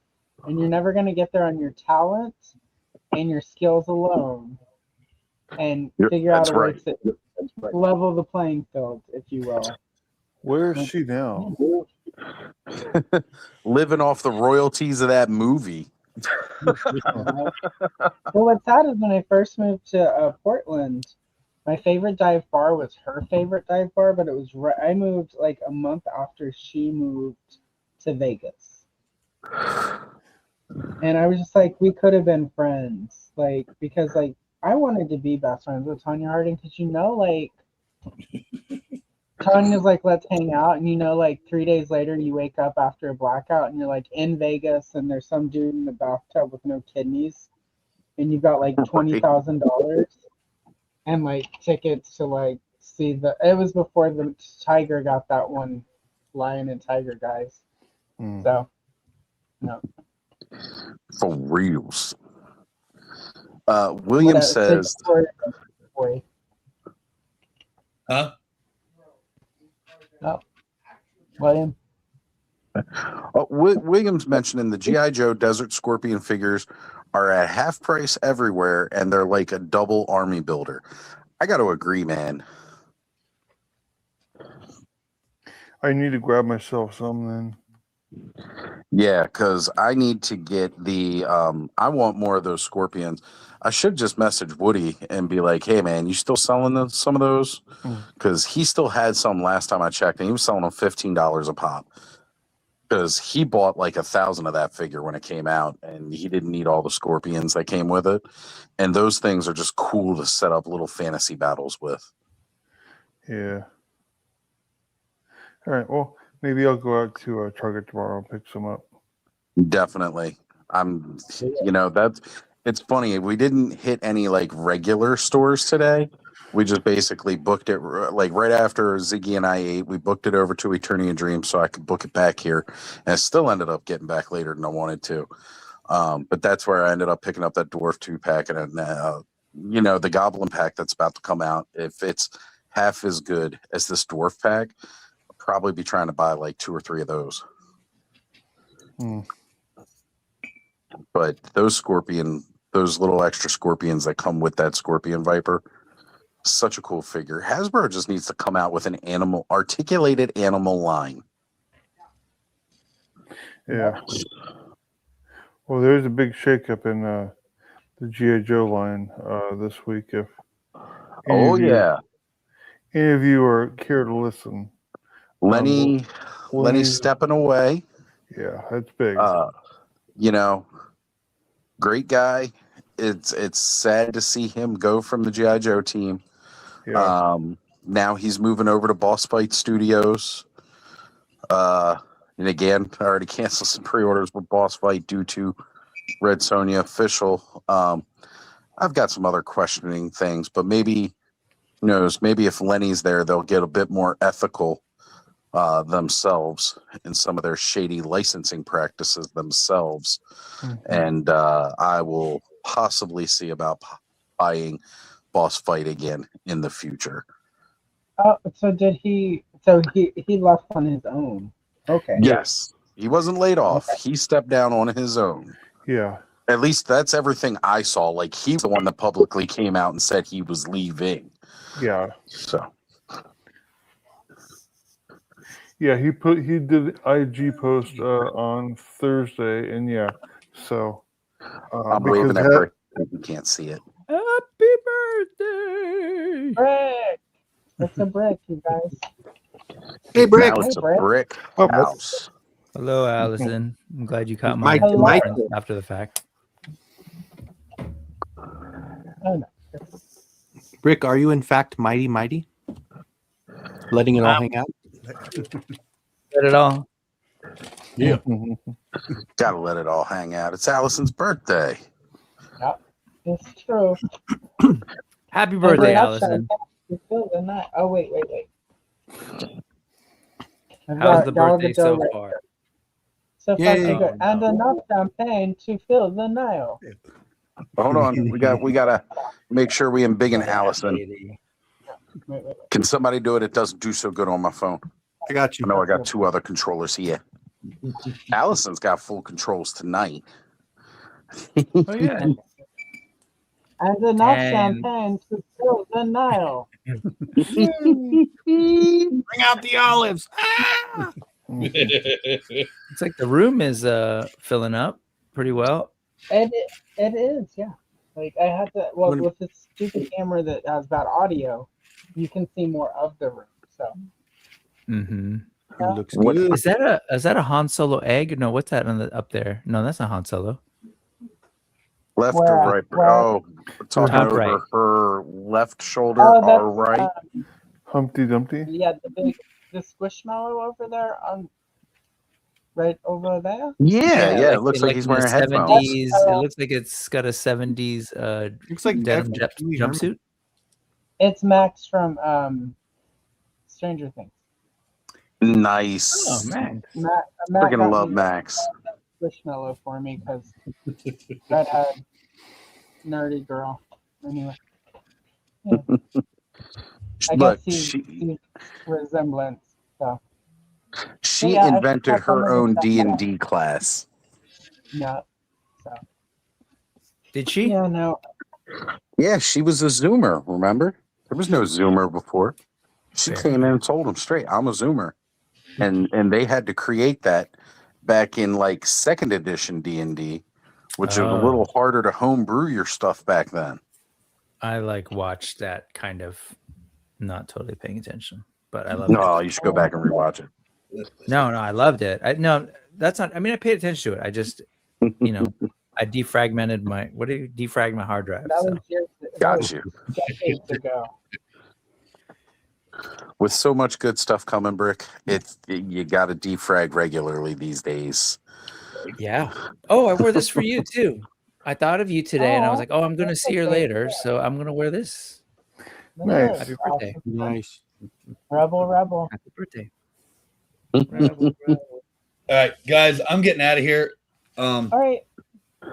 Allison, have a great birthday. It's good seeing Thank you all. Good to see you for Corey, a couple thank you for seconds, making Corey. it, man. Later, Corey. See ya.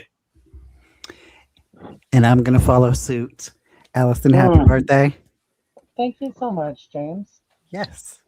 Lovely to see you. And really quick, before you go, if you are here in the chat and you've not yet subscribed to Mint with Card, aka James, there's a link. Go do that. That's all I want for my birthday is to get James over 50 subscribers. So Let's go. if you haven't, We could do it, folks. Let's get Yep. it. He's making real content. It isn't just clickbait about people like being mean or whatever. Oh my god, people are mean on the internet. Yeah. Sorry. That person has an opinion on something that I don't agree with. I'm going to make 3 rebuttal videos. I'm gonna come out as a troll from under a bridge and make a video. Anyway. James puts more work into his videos than I put going live every Saturday night. And Friends, James has a he lot of deserves to be over 100 subs at this point. Yeah. Let's get him Take over great 50. pictures too. Yes. some good Absolutely. stuff there. So go subscribe, please. I try. Yeah. Guys, Well, thanks that's so a much good for one. having me. Thank you. Nice James. to meet you on camera, James. You as well. James, door is always open. Feel free to join us any Saturday night. Oh, thank you very much. I will definitely do that. So, on that note, good night, guys. Have a Good good to see you. Night. We got From 316 in the chat. What's going on, Mark? Hey, Good to have you Mark. here with us tonight, brother. Absolutely. Yes, you do, Riley, and you do an amazing job with it. Keep up the good work. I wasn't referring to you, Rowdy Riles, and you know that. Not at all. Yeah, exactly. Exactly my intention with that statement. Oh, yeah, that's not rebuttal. That's called handling business, standing on business. Yep, exactly. So anyhow, so yeah. Mark, did you get a chance to head to ToyCon, New Jersey today? See the sights, see our friends, have a good time? I hope so, brother. I hope so. He did because I had him pick up a figure for me. Nice. Did we get a Highlands Warrior? Absolutely. I had reached out to Terrence a couple days ago. He said he was taking orders. So I sent him some money. I should be getting the Highlands Warrior hopefully this week. Terrence never fails. So no. Yes. Hopefully that, and hopefully maybe a Legendary Warrior. I said the priority was the Highlands Warrior. My dad got really big into like Scottish folklore and, you know, some Irish folklore crossover with that. I realized a couple weeks ago when I was picking up some of the Rising Suns, Eternia Dreams had the extra dwarf head there for like $10. So I picked it up. And first off, $10 painted, fully sculpted, fully paint detailed head is a steal anytime. And that particular head sculpt, when I had seen it previously, I was like, I'm not worried about that thing because it was like a, you know, a little extra bonus for everybody who got an all in. And then they offered it for retailers too to sell as just an extra spare head. So when I looked at that thing in hand, it instantly reminded me of my father, and he had passed away back in 2020. So I was like, oh, that's cool. I'll put this on like one of my spare barbarians or something like that, and it'll look good. The paint app isn't exactly there that much, but that Highlands Warrior, I was looking at it and I was looking at this head, and I was like, if I put this head on that body with those accessories, those soft goods, this could be a cool representation of my dad and a way to honor him in my toy collection in a way he would enjoy. And of course, he'll be hanging out with a pack of wolves because my dad absolutely loved wolves. So he'll be hanging out with my pack of timbers. And I think that's a really good fitting space for him amongst my collection. So really, like, that was the priority figure this weekend. because again, I've still got Maryland Toy Expo coming up later this year. That's right here in my backyard. I can travel up there and hopefully still pick up a Legendary Warrior if I haven't got one by that point. So, that the main priority this time around was definitely the Highlands Warrior. Great figure, multiple heads. Wish I had enough to get like 3 or 4 of them so I could display them in all the different ways. Just a great figure. Well, he'll be available later on without the exclusive head. So, if you just get one right now, yeah, and then you can grab a couple more later if it lines up better. So that I tend to do that. Are you interested in that figure, Joe? The Highlands Warrior? Yeah. I'm just kidding. A little bit. Joe has an affinity towards a certain line, certain products. Is that like a Marvel Legend or something? No. Ooh. Mystic Legends. Mystic Legends. I might have swindled my way into getting 3 of them. Just one from 3. I don't like to be a burden, so one from 3 separate people so that I could. Right, that way you can get plenty. Well, they put a limit on it. I was wrapping my head around that when you said, I don't like to be a burden, so I asked 3 different people. to get just one. Well, because there's a limit. There's a limit of 3 per person per day. So I don't want to say to anyone, hey, pick me up 3. Gotcha. At first I was like, wait, got it. Apparently the limit changed throughout today, and they still sold out today. Yeah, it went from 3 per person to 2 per person to 1 per person, and they still ran out. I haven't looked at any coverage, anything other than I've seen that's out. I've seen a couple of small things, but I didn't really see too much. I was trying to look at some of that stuff on the ride home, trying to catch what I could of Retro-Cavalcade. And then, of course, just me and Ziggy chatting it up like usual. But I was hoping to dive in and really see some cool stuff. William says he picked up a couple of Mythics, Figure Obscura, from Art by Ackerman today. That was with those really cool slots that he was doing, where $70, put your name on a wheel. Oh, that's right. And he was doing that today. I got a Zenithon. I bought one slot on the wheel, and I got a Zenithon. I'm happy. Very nice. I still haven't done it yet, and I've been meaning to. I wanted to take the Ganesha body with that Zenithon head, the orcish head, not the armored head. Oh, that's the see if the paint matches. The Motu tribute? Yeah, the Stratos Motu tribute. Because with that gray skin complexion, it'd be cool to see like a fat boy orc. See how that body works on an orc, with the orc head. Yeah, there we go. Fat Boy orc. Yeah, it's a total hip hop EDM kind of group, electronica music. Fat Boys. Got Christopher Walken to dance through a hotel. It was one of the most badass videos of all time. Oh, that would be Fat Boy Slim. Sorry, I was thinking. Fat Boy Slim. I was old school. Yes, the Fat Boys. The Fat Boys are back. But I appreciate a good Fat Boy Slim. Yeah, Fat Joe and What If We Found Love? That's right. What are we gonna? Is that the name of the song? Speaking as a Fat Joe, it's difficult to find love. Allison, when is your actual birthday? Next week. Next week. You got big plans? Next. Yeah. I have one day of day job next week. Monday, I'm going to work at my day job, and then I have the rest of the week off. Tuesday, Matt and I are going to spend the day, and we're going to go get food somewhere.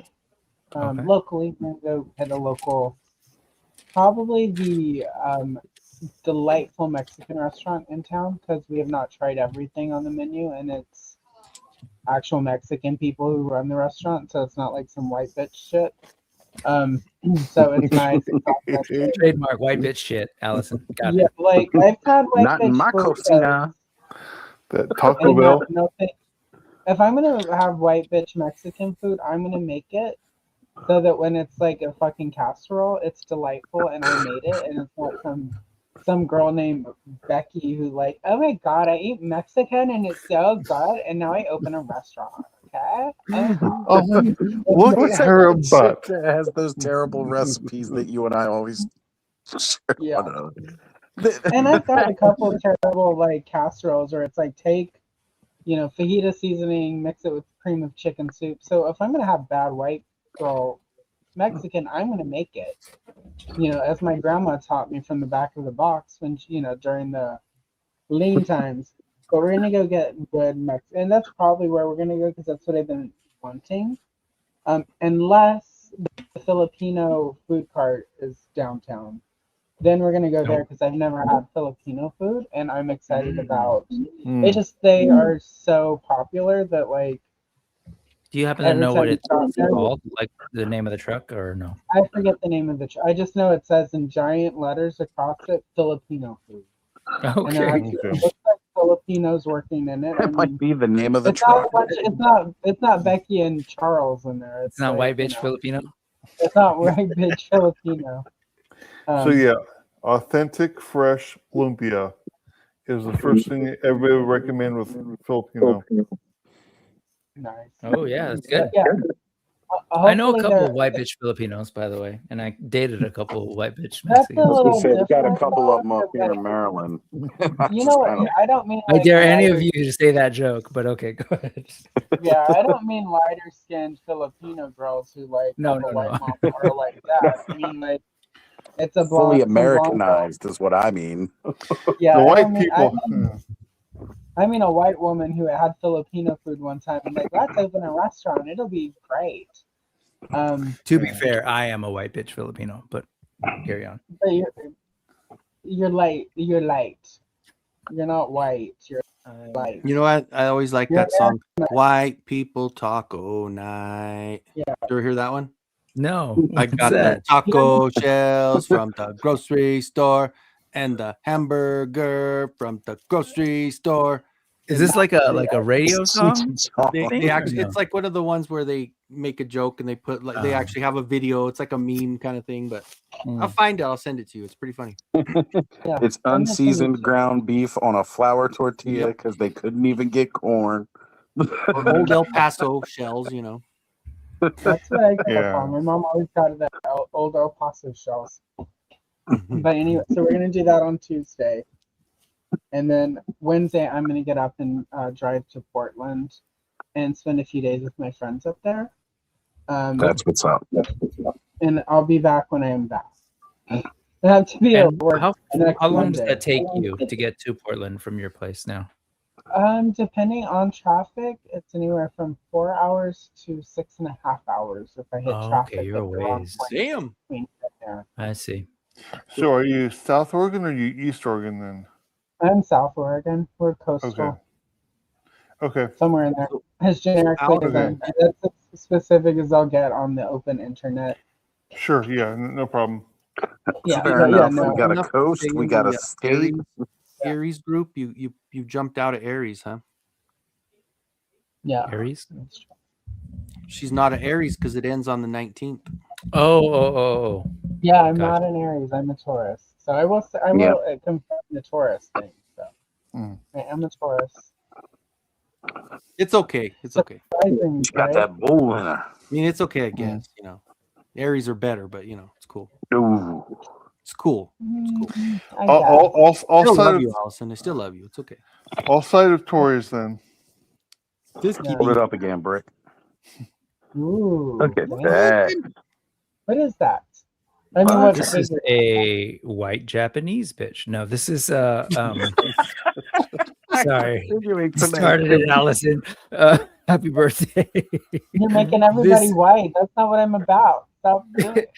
This is a company called Dark Crown, and this is their line called Burning Souls. They used to do well, they still do these figures as 1/6 figures, but then this is their first foray into 112.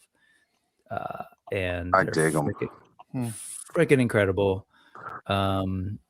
Cute soft goods pants. They're basically the same body, but This is the deluxe version, but it comes with like multiple heads and stuff. Dude, I'm sorry. Rick has the coolest freaking figures ever. They're very cool. I love them, Dude. They are yeah. those are so badass. It's so. All right. You could probably tell, but so this guy's standing. This is magnetic.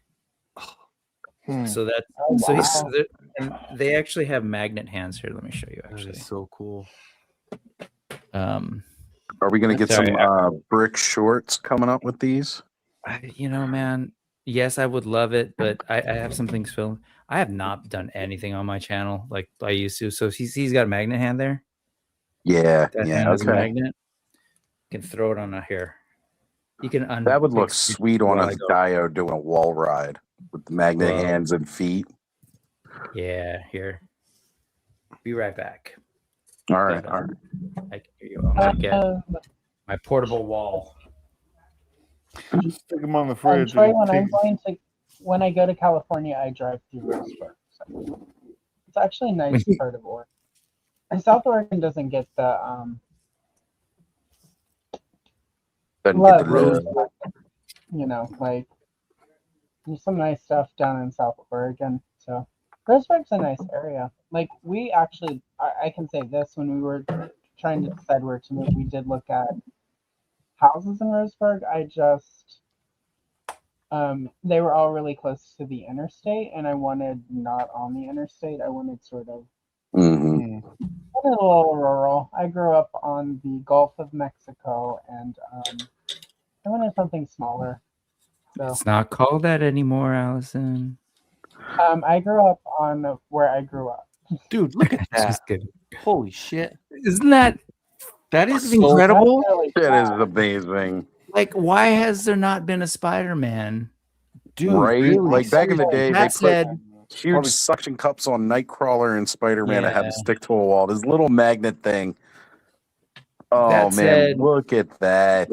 Like, how many times are you actually going to do this, though? So truly, like, I don't know. Maybe it's not as cool. You could as it have a seems. whole wall set up like that if you had like 5 or 6 Right? screws. How cool would that be? Just like pull them off the wall. I'd build a this thing is Dio round. around that feature. Come on. Well, He looks like he's doing floor work, like he's doing a breakdance thing. It's like a metal wall. Right? Dude. Remember like the old Marvel Training Academy where it had the wall for the suction cup so you could use your Spider-Man and Nightcrawler on it? Yeah, this is one of those. Like we need to have that. And he doesn't even have a waist swivel, and I'm fine with it. That's Like, crazy. Yeah, it is kind of crazy to me that he does nothing. He's just got a diaphragm. Okay. Really good diaphragm ball. But yeah, I don't believe so. I have like had him for a couple weeks, and like I've been watching TV with him in my hand and stuff. But yeah, there's no. He'd be one of those figures like that where I don't want to put it down. Like I just want to keep messing with it. Dude, Yeah, that's it's like totally figure of the month for sure. That's how I felt about that's how I was with like my first couple of AWOCs. I was like, oh my god, these like move well. I remember. Yeah. Hence the whatever the addiction. Again, for me, like James when it Bond, comes to Moonraker. that, I guess that kind of American industry standard, AWOC still holds the best for articulation for me. Like the way they move. Speaking Jason of AWOC, would be super happy to hear that from you. Well, again, it's not even so much the points of articulation that are in there. It's how they work together to make the figures pose up like they do. Articulation isn't just adding a hinge or adding this. It's the way it works within the sculpt, and it's the way that it can hold the position after it's in a position. And AWOC is just hold that one up again there, Brick. I will, but let's hear I want to see Kenzo over there. Okay, Kenzo's what's got- Kenzo got? Yeah, what's Kenzo got? Kenzo's got a It's doing the funny thing. For blonde me. Brick, dude. can we embiggen him? And big in you. Here, let me tickle. I can only do like my right hand side. Is that the new King Grayskull? Yeah, it is. Yeah, it is. dude, the art. These the thing I love Chronicle about it, figures and I are think I've said sick. this multiple times, is the articulation is so smooth. Yes, It flows like it's not like that's what I'm choppy, saying. not ratchety. It's just like Oh, it's so good, dude. Alan showed off that he had painted up that scare glow finally. He's got the glow in the dark bones set on it. And like 2 weeks ago, he said he was going to send that to me after he painted it up. I got to make sure he still got my address. I can't wait to get that new scare glow to play with it. Again, I'm not trying to like buy yet another Masters Universe line. I'm still sticking with like my Origin stuff, right? Yeah. I already got rid of my Tough Masterverse stuff. I part. sent that off. But this Chronicle stuff is making it really hard. Like really, really hard. You need it, Oz. You need it. Quiet. I got a new Kenzo, the Motu $175 a month. Pushman. Yeah. Hey, you know, when the toys are this good, it doesn't take much of a push. It's just, Sure. it makes me happy. Like I was so sad when I heard about the whole pausing of Masterverse because you know we're all in on that shit. You know, Look, like, it's just- I was happy to hear that it's a pause and that it wasn't just straight up canceled. yeah. I was disheartened when at first it seemed like they were canceling it for Chronicles because it's like, man, you guys just kept getting better with the Masterverse. I don't see a reason to change that. Yeah. So I feel finding like out that's they like were pausing it. speak. So I don't now- know. So now the Chronicles come out. Will this pause hiatus thing come back, or I mean, are these I think they'll Chronicle stick to the figures? vintage line. They'll have a few come out for the Mhm. vintage line, and then that'll be it. Okay. Yeah. I think Oh, it'll so be you, like you think it has pipeline a type stuff. shelf life that's Yeah. coming Like to an end? Merman. They still need to. Maybe they'll do a Ram Man. That would be cool. That reminds me. Skelly is looking for a retro merman. He got tagged with the Walmart Cancel Con. And so he's got Yeah, everybody on the lookout in store. If you see a retro Masterverse merman, I'm taking it myself. well, 'Cause I got if you canceled find too. more than one, because you actually have one of the few stores that seems that carries multiple of everything. Yeah, that's true. No, I'll buy them So- all if I find them. Kenzo, I Yeah. forgot. I'm sorry, I haven't followed up with you. I thought, are you gonna? You Yeah. still down? Yeah. Okay, The- cool. I the just gotta Scareglow? get my Yeah, act sure. together. Yeah, Yes, I just sir. gotta pack it up. Yeah, no, you're good. Thanks, I'm buddy. always slow. So yeah, no, I'll get it out to you. Me too. I bet you I'm slower. All right. When slow meets slow. That's good. Yeah. So That- Thor but both of mentions, us are like, okay, whenever. It'll get there. Yeah. Thor mentions received my first ever Motu anything at all. It's a sorceress, not an impressive figure, but a nice retro piece I tossed into the pile of loot for $9. So it sounds like got the sorceress that has been on clearance forever from Wave that 7. wave that was on shelves forever. That basically, killed. It at least killed Motu in my area because now none of my stores basically have any Motu, even the Targets, since they've slimmed down their toy section. I'm bummed. I did my part. I have like 12 of those. But Allison, are you? Is your main thing Origins? Is that what you're? And are you at all Yeah. interested in the movie Origins or? Yeah, the movie, anything Origins, I'm down for. I'm all in with Origins. Mhm. I'm cherry picking Masterverse Chronicles, whatever we're calling it, that scale. That's only Tila, Evelyn, the women. The women. Yeah. And for the core figures, because they're so inexpensive, the body is small enough that they would sort of, from a custom point of view, you could do sort of like teen characters with them. So I'm gonna pick some of those up. I mean, I'll pick up the Tila and eventually the Evelyn that they do in core anyway. But I also want to get the set with the Goatman because I mean, they'll probably do Goatman in Origins from the movie as well as the original Goatman. I would hope. But just in case they don't, I want to get at least a core Goatman so I can sort of make a custom from that if need be. Nice. And if I can get my shit together, I will have a Villain Obscura Goatman video dropping before the end of this month. So it'd be a good time to have that drop too, right before the movie coming up in the next month. I've been writing it. I wrote it like a year ago, so I had to go and update it this week. I recorded the voiceover. I just need to go before all the audio shit went crazy, and then Right. audio. I just have to put the video together. The thing is, though, like tomorrow I have to film like content for May. So it may not drop until May, but it's like 50% done. I just have to get basically build slides and stuff and double check my research. But I'm not, like, I'm literally, like, next week, other than Monday. Monday's the only day next week I'm working, either day job or YouTube stuff. I did it for Toy Geeks. I have all my research done for the first 3 weeks of May. So I'll be able to take 2 weeks off from Toy Geeks. So yeah, like, because I haven't been doing that, and when I ended up sitting in the ER with bronchitis, thinking I was having a heart attack, I was like, I should probably take some time off. When was that? Sorry, I missed that in the chat. That was November. It was March 20th that I went to the ER. Oh, yeah. shoot. And yeah, it was pretty recent, the ER trip.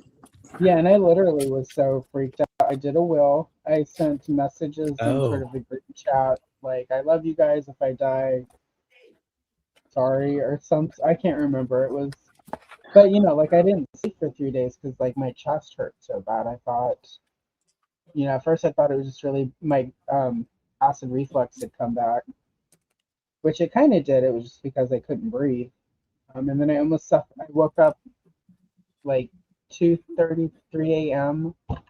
Friday morning on the 20th, and it felt like I was drowning and suffocating at the exact same time. Couldn't catch my breath. So we went to the ER. I made Matt drop me off and then go home to check, because the cats were freaking out because I'm, like, on the ground, like, clawing out my throat. And I got enough breath that I was able to, you know, sort of stand, but it freaked me out really bad. That's scary. Yeah, and I'm not somebody who gets sick a lot. And even when I got, you know, like, like, I've gotten all the boosters and all the COVID stuff, and I get my flu shot every year. And even when I got COVID, it wasn't bad. It was just like I was super tired, super exhausted, and I slept and stayed in bed and made Matt bring me food and watched television and, like, read comics. It was divine. Actually, it was like a good vacation. Love So that it. was also like 2 or 3 years ago. And this was not pleasant. Like, this was, like, constantly. So I went in, and they, you know, the doctor was sort of like, you know, you just have bronchitis. It's really bad. And I'm like, yeah, I'm never this sick. So, like, whatever. And then they did the nebulizer, and, like, it was like The Exorcist, frankly, for like an hour in the ER. It's, you know, there was stuff in there that I was like, no wonder I couldn't breathe. Like, the doctor kind of looked at me. He kind of chilled when he saw, like, let's say, the thickness of it. Like, I don't want to get too gross, but, like, it was, you know, it felt like alien pods or whatever. So Yellow, green. What are you? You forget whose show you're on. We can go as gross. Okay, so there were these big. It looked like little tiny pearls of, like, snot, and they were Boba. pretty though. Yeah, they looked like. I don't like boba tea because of the texture, right? There you go, white bitches, in your next tea. It feels like I'm trying to drink a phlegm grabber. But so that was all. So it was like these balls, like clusters of these snot balls. Oof. And then there was these long strings, looks like worms. I thought I had worms at first. The doctor's like, no, it's just snot. But they were that thick and that consistent and that long. So it's pretty bad. There's like all sorts of respiratory stuff. Yeah. So they did out there right now. They did the nebulizer, and then they sent me home. I'm on an inhaler still. So I've only had to use it once in the last 24 hours. And I coughed a little bit earlier. I just muted though, and the cough drops have helped today. So it's been it's well enough that I feel safe to drive by myself to Portland next week. So, but it was touch and go. I felt very miserable, and when I was so miserable that I was very morbid. Like, all I could think about was dying. I know this is like happy birthday talk or whatever, but it was like I couldn't even watch. Right, I couldn't even watch movies or stuff. If it was an old movie, all I could think about is like half these actors are dead. You know, my parents took me to see this. My mom is dead. Like, it was that I was that sick. That was my brain kept going. A great time for all the stuff in the world to be happening at the Yeah. same time. So it was pretty bleak. I was very unhappy. And then for about the last week, as it started, every day it's like been 10 to 15% at least better. I'm about up to 70% today. And that it's been fine. Like I haven't. It's been a decent week, which is why we're here. Like last week, I was like, maybe I should just not. But I'm like, I'm gonna clear everything from Saturday other than the Retro-Cavalcade and doing this, and the rest of the day is just free.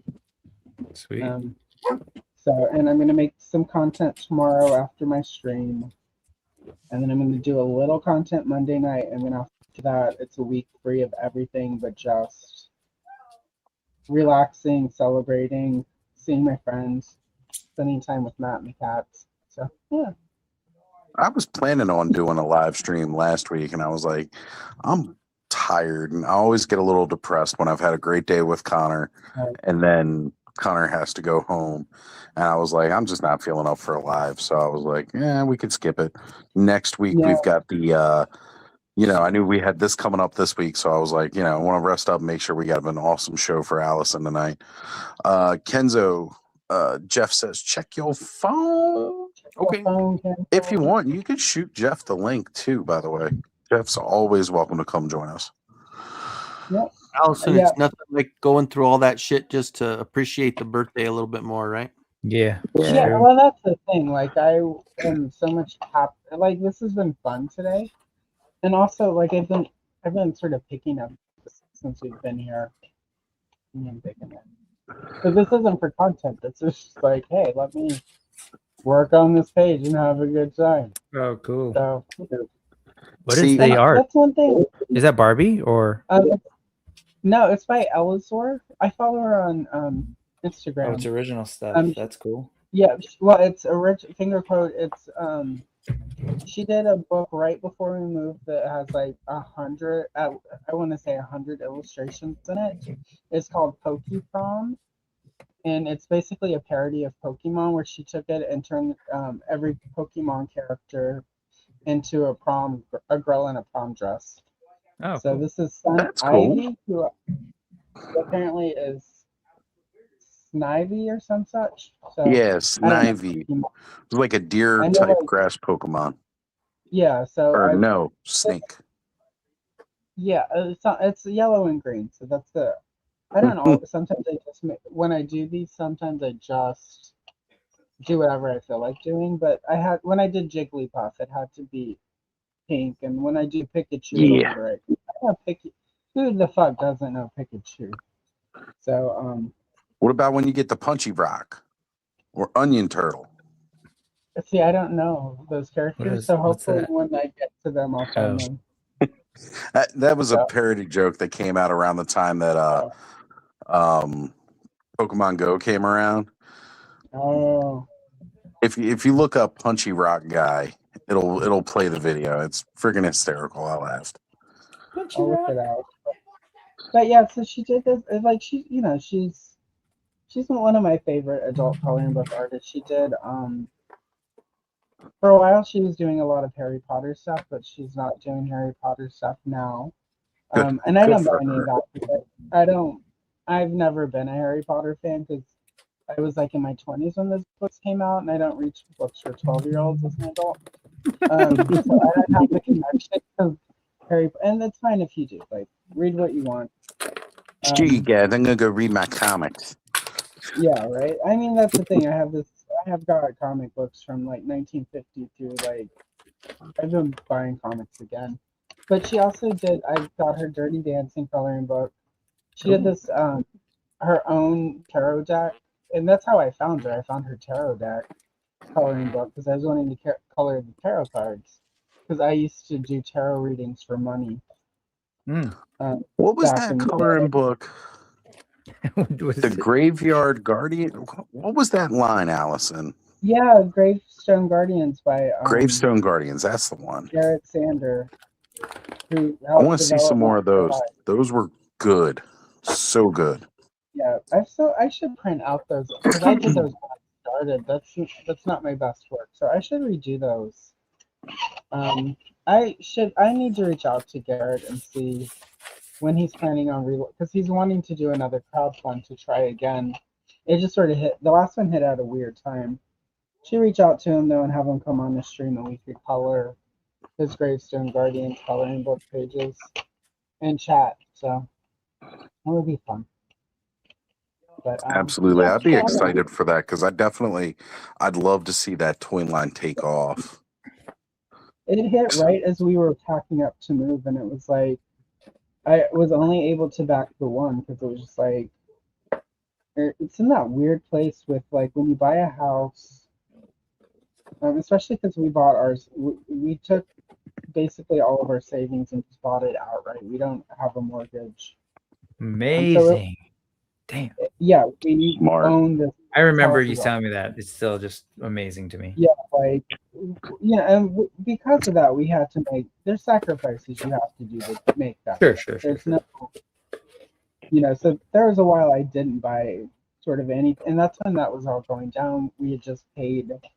We paid a moving company because I was like, I am at an age. I'm not going to load shit to a U-Haul.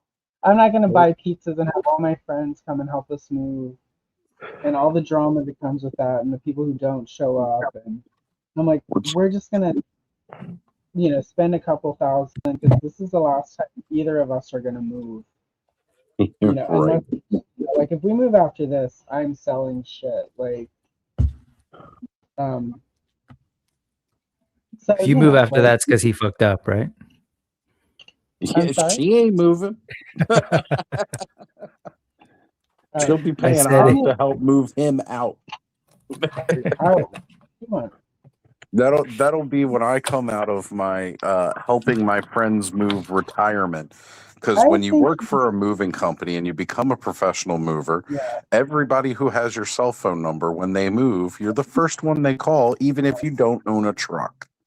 Yeah, They're like, yeah, we need to get that guy. And then he'll bring his other moving buddy friends because he doesn't want to work with people that don't know what the fuck they're doing. Yeah.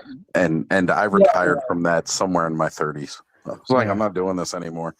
Fair I've gotten point. too fat and I'm not running up and down steps anymore like I used to. It ain't happening. Well, I still have to, there's still a lot of stuff, like I didn't trust anyone to like, move. She's over in the case right now, but my vintage Princess Leia, no, that was in a car. Right. The computer equipment and the color pencils. Like, there's a lot of stuff that like I didn't, and it's not even necessarily that I didn't trust them. Well, some of it was I didn't trust them, but some of it was also it's like the day I move and I'm in the new place, I need access to my computer so I can work. I need access to make content. So I'm like, this is all going in my car. So and there's just stuff that it wasn't ready. It took like a month of driving back and forth, which is miserable, and loading the car up. But again, it's our last big move ever. So Yeah. after this, it's either to the boneyard or to a nursing home or like it's and we of course we're old, and we had the conversation again during my health stuff. But if he passes, I might sell everything and then me and the cats go live somewhere. My friend, my best friend since like 10th grade, recently lost her husband unexpectedly. But she and I have Sorry a to golden hear girl. that. Day of like the week before Christmas, like it was. Shit. Yeah, and like, well, I can. It's not like she's gonna watch this, and nobody who watches Right. Nobody watches Clubhouse. Nobody who watches Clubhouse knows that side of my life. I guess is the more accurate thing to So no, more accurate is nobody watches Clubhouse. So they met in the tea. army. Spill the tea. They were both in the army together, and they met. She was a single mom with 3 kids because her first husband was a piece of shit. R.I.P. Bozo. Fuck that clown. Basically. But they met He's a little bit younger, like 5 to 6 years younger. So like, there's the whammy of that where it's like you're older, he's younger. Um, they got married. They were still in the military. They got reassigned to a state in the middle of the country, and they both got out of school, got out of college, got out of the army, went to college, and became teachers. They Ew. both, yeah, and they, both had teaching jobs. Well, we grew up in Louisiana on the Gulf, Mm-hmm. and her family is still all down there.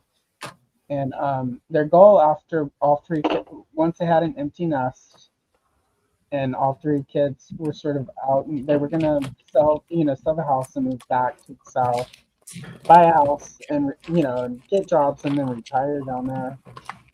And their oldest is just started his senior year of high school this school year. And last year, she had the opportunity to go work at our high school that we went to school at. Really good paying job, which, in education, if you find a good job, you take it, and it's back home. Sure. So like, they bought a RV, and she was living in that. He was still in the Midwest working and basically commuting back and forth, the two of them. And he was going to come home for Christmas to the South, and they were going to go shop for houses. And the day she was prepping her car to drive back, she got the call. So, Man. yeah, she empty. Yeah, so like, yeah, so pretty messed up. So anyway, we have a Golden Girl clause. We always had a Golden Girl clause, but I made sure she knew. Like, I also told her, it's like, we've got room if you just, Matt will do. You can come live with us now if you need to. I'm like, we got 7 cats, so you need to be aware that you're gonna have to share space with 7 cats. But we've got room for her if she wants to. You have those friends where it's like, A1 day one or whatever. So Right. it just sucks, because and I'm driving to Portland for the holiday Christmas dinner at my work, and I'm literally waiting for my boss to answer the door and let me into the house that we're having it at, and I'm checking Facebook when the notification comes up. So I'm sitting there. Everyone's like, "You seem really reserved tonight," and it's like, well, like, life. I'm not gonna ruin everyone's Christmas. I mean, I not- will. I'll try, but If 2 jobs ago, I absolutely would have busted up in there and ruined everyone's night. But I like most of the people I work with, so I don't want to You do said that. the daughter is graduating this school year, so like this Yeah, May or their June. last kid is graduating in May or June. yeah, So that that's an child, awesome congratulations, at least. yeah. So there's that, and it changed, like they have their retirement planned out, and it doesn't, Yep. no, you don't. So it's, it's, so anyway, Matt and I, between that and then me getting sick and feeling like I was going to die, we've had a lot of conversations. So Yeah. Well, good it's on not you like for I, having a will. We got to get our stuff together. Yeah, well, I mean, I'm even the if same you just thing. write I've actually got to finish out some paperwork because my mom and dad have plots here, but my mom passed away in California, and because of her douchebag boyfriend caregiver, we don't even have ashes from her because apparently he was getting her cremated. My dad passed away a couple years back. My sister has his ashes split for her and I, but she's hanging on to my half of the ashes because she hasn't found a way to come out here to Baltimore or I out to Indiana to go see her. But we've got these plots that my mom and dad own that I just need to show death certificates, so then they're my plots. But I've always said I wanted to be cremated, so I don't even know if I want the plots. I don't know. I might try to sell them, but like as we get older, we got to think of these things and really kind of plan that out. And I'll be honest, like as much as my parents had planned it out and they had everything all taken care of, sometimes shit just doesn't go that way. Like in our current situation, because both my mom and dad had moved out of state and then passed away out of state with us not. Well, I mean, again, my sister was with my dad, so at least she has access to him and all that. But all of my mom's stuff, that was all the way out in California. There's no way we got over there to get anything. But yeah, it's just one of these things, like you plan for it, and even then sometimes it doesn't go quite how you will, but at least a will, that kind of at least sets some things in stone. I mean, basically I'd just be leaving everything to Connor anyway. And then he could sell it off or keep it or whatever he wants to do with it. Damn, that looks good, Brick. So good. These figures. My shelf is a fighting game. Hell Big yeah. kid. Oh, This is great. Just like Great Killer figure. Instinct 2.0. That's the Fanost, right? This is and it hits that like Micronauts Aliens vibe, like when they were doing the aliens towards the end, like Membros. Mm-hmm. Yeah. I love this head. I love the arm cannon that came with those too. The neck sleeve. I feel like the neck sleeve added so much. Yeah. I was just putting it on. It was great. I was so impressed with that part, like how much Just like better. a little tiny part around here to kind of continue the alien brain skin's hard to see, but it's in there. And then there's also another one for those sort of robotic ones. So right, for the robotic version of that head. Yeah. Just it's cool to see again Horsemen getting into this new line. They're handling somebody else's property, their style, their little flair to it. Incredible. It's fun to see their take on characters that again through Glyos that are beloved by so many others and see what they do with it. And then the cool part is that you go ahead and hold them up there again, Brick. The second one right there. This is the first thing we've all received from the Infinite Legions toy line. Man, they are sick looking though. The colors of Absolutely the sick. packaging is so cool. Shout out. Purple and Shout out pink. Nate. For his Who's going to be on Brick Something News later this week, I heard. He is. Yeah, we're going to talk on Wednesday because he'll be at the Mythic meetup. But it's kind of we're it's like, oh man, this is so cool. I love that you and I get like an annual date to like talk. It's basically what it's become. And I saw you got his new art from Celine up on that thing. Yes, I didn't. That was his snap, so he'll be bringing that to Sacramento on May 2nd. So freaking cool! Like, if he has prints of that, I'm buying it. He does. He has prints of that and that Emir on Umbra. Nice, very nice. The Pony Express. Real quick, guys, I'm gonna bounce, man. I had a long ass day at work, and I'm starting to lay down. So, all right, Kenny. Allison, happy Good birthday night, again. Hopefully, you. you have a fantastic week ahead. So, Go watch the beginning of the Retro-Cavalcade. You Oh, can yeah. see what I did with your clip. Gotta watch it before you go to bed, I Kenny. will catch it for sure. So, all right, guys. And Thanks, Kenny, Good night, don't Kenny. forget to shout out Mo Tuesdays live, Kenny. Oh, and yes, our I saw boy that with Mikey, Eternium Royalty. Catch them this Tuesday as they're bringing back the Mo Tuesdays. Yeah. All right, guys. We'll see you later. Thanks Love it. again. See you, Kenny. Love you, brother. Love it. Take care. Sleep fast. You digging him, TD Trooper? I just saw that in the Yeah, chat. he had mentioned he had got the Glyos. They're so good. Now, when he So says what he is got the Glyos? Glyos, he means the smaller scale ones because they've Oh, released nice. their version Yeah, that's of right. the Mythic Legions versions, and they even did some in that translucent plastic that I'm a sucker for that I was thinking I might need to get. But it's cool because the heads from those line up with the holes, the ports on the Infinite Legions figures. On the arms. Oh, cool.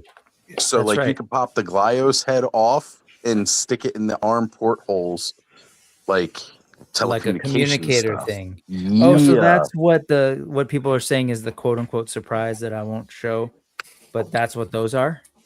So those are compatible. Those are Right. Mythic Legion sculpts that are compatible with Gaios. Got it. style And were these figures. kind of like surprisey? Is that am I right in saying I that never they were heard not? that. Oh, okay. I never heard that. I thought that was common knowledge. Yeah, Jeremy talked about it on his show and showed it okay. already. So There was a couple something weeks ago. on the sort of on a Discord. I'm like, oh yeah, how's the little surprise? And I was like, what are you guys talking about? Okay, so this basically, which is like a communicator thing, but these are. Yeah, I was looking at the alien. I was like, oh, these are the same. Wait, is this the same species as the main guy? Or I'm not sure on that one. Yeah, I wasn't sure what On these the were other one, it's that one there, that pink one. That's the science officer head. Yeah. So that's the science officer. What is this? I'm one? not This- sure about that one. That might Maybe be not. a teaser of things to come. Yeah, maybe that's what people were saying, that this is more Whoops. like teasery. Whoops, whatever. If we're revealing surprises before we're supposed to, but get your single It's on kitty Oz's ass channel. on this stream. One surprise. So, Mhm. Rick, did you You get don't pull a the punk. Aang Cha Cosmic Legions figure with Ox Crew 2? I did, and my all-in is still sealed right here. Okay, so he has Oh, a maybe that's poncho. what they were telling me. Okay. He has a poncho on. There's Uh-huh. a pocket on the front of the poncho. There's something really neat in there. Maybe is that's so what they cool. were talking about. That Okay. that one is is a surprise. cool. I won't spoil it here, but if you have No. one, Okay. definitely check it out. It's nothing like knock your socks off, but it's like It's a fun surprise. Okay, I cool. forget whose video it was where I watched where they showed that. And I was like, oh, that is so cool. I'm glad they did It was that. really cool. I'll try and get into him tonight. So basically, like, I used to film every single unboxing, and I don't have enough space on the hard drive. I'm just like, you know what? Screw this. And so I gotta say, it's more enjoyable just opening your toys. Mhm. So it definitely slowed me down, but now this is kind of nice. Ooh. Thor says, probably unwise financially, but just became my wife's hero. She doesn't know it yet. Hopefully she's not watching. BBTS just had one copy left of the Coraline X Skeletor from Monster High and picked it up. That's what's up. So many cool toys out there that, like, you know, most of these like folks talk about toys don't really get to see. I'm sad for people that think that getting these toys and doing these things is such a childish thing, because it can just be so much fun. It is. It's just fun to sit down and play with some toys. Forget about the bigger things, or the maybe even the not so big things, the petty things that people are doing out there right now, and just get back to that inner child, that fun, and forget about it all for a few minutes and enjoy yourself. Yeah, man. I'm all about it. Speaking of which, tonight's much joy. topic's about favorite birthdays and stuff, and we yeah. haven't talked too much about that. You know, earlier somebody had mentioned having, like, you know, trying to get some McDonald's birthday cake. One of the earliest childhood birthdays that I remember being big was one of those ones you invite all the friends in your class, even though you're not actually even friends with half those twerps. And when I say twerps, there's some jerks in class. But, you know, later they tried to be bullies, and then I picked on them instead because they were picking on all my nerdy cool friends that I enjoyed. But it was a McDonald's birthday, you know, and it's back not when they had the full, like, McDonald's land, but they still had a lot of that kind of setup. We're talking like 80s, maybe early 90s or so. I can't remember which birthday it was, but I thought it was great. And I thought their birthday cake just tasted like, wow, so good.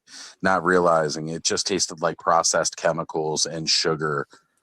Hey, processed chemicals and sugar are delicious. That's true. That's why they don't Actually put 'em on some my of my favorite things. I've you're talking about this McDonald's birthday cake, and I've been scratching my head. I was like, they even have birthday cake? So I guess I've just never been to like their Yeah, party. yeah. I had a birthday party. They still had like the old merry-go-round set up and like the room with the tree and everything like that. And The playground. yeah, not a full playland, but yeah, it was Okay. before they started putting in like the ball pit bounce houses and stuff. It was the old school setup, without the outside section. It was just an interior one kind of thing, and like it still brings a smile to my face when I remember how much fun I had running around with the friends that I did have from that class and everything, and doing all that stuff. The skull. That was the one piece I wanted from this, which is this That weird head found its way alien onto one of my skull. tuberculi. Right? Yeah, exactly where I was thinking, Joe, with those long arms and them stubby legs. Just alien looking. Yep. Maybe even dwarfing them up a little with some scally bone splitter parts, just fun. But that was a really fun birthday. And then I remembered later, I told my mom one year I wanted to go back and have another McDonald's birthday. But this was after they took down all that shit. It just wasn't the same. And I said, man, McDonald's sucks for birthdays now.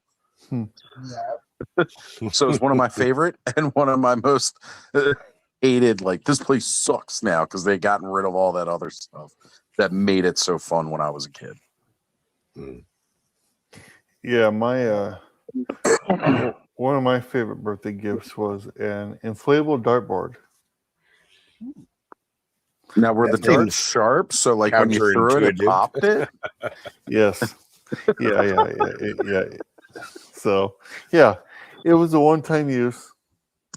So, but no, yeah, that was my 18th birthday. So. At least it was your 18th. Could you imagine being a kid getting given this gift? Here it is. And then you go throw it, it pops, and then it's done, and you're like, the fuck was this? You're muted, Rick. Sorry, Rick, I was muted. Sorry, I was just wondering, is that supposed to be like was it a gag kind of item? Yes. Oh, okay. Yes. Okay. Yes, it was. So that's good.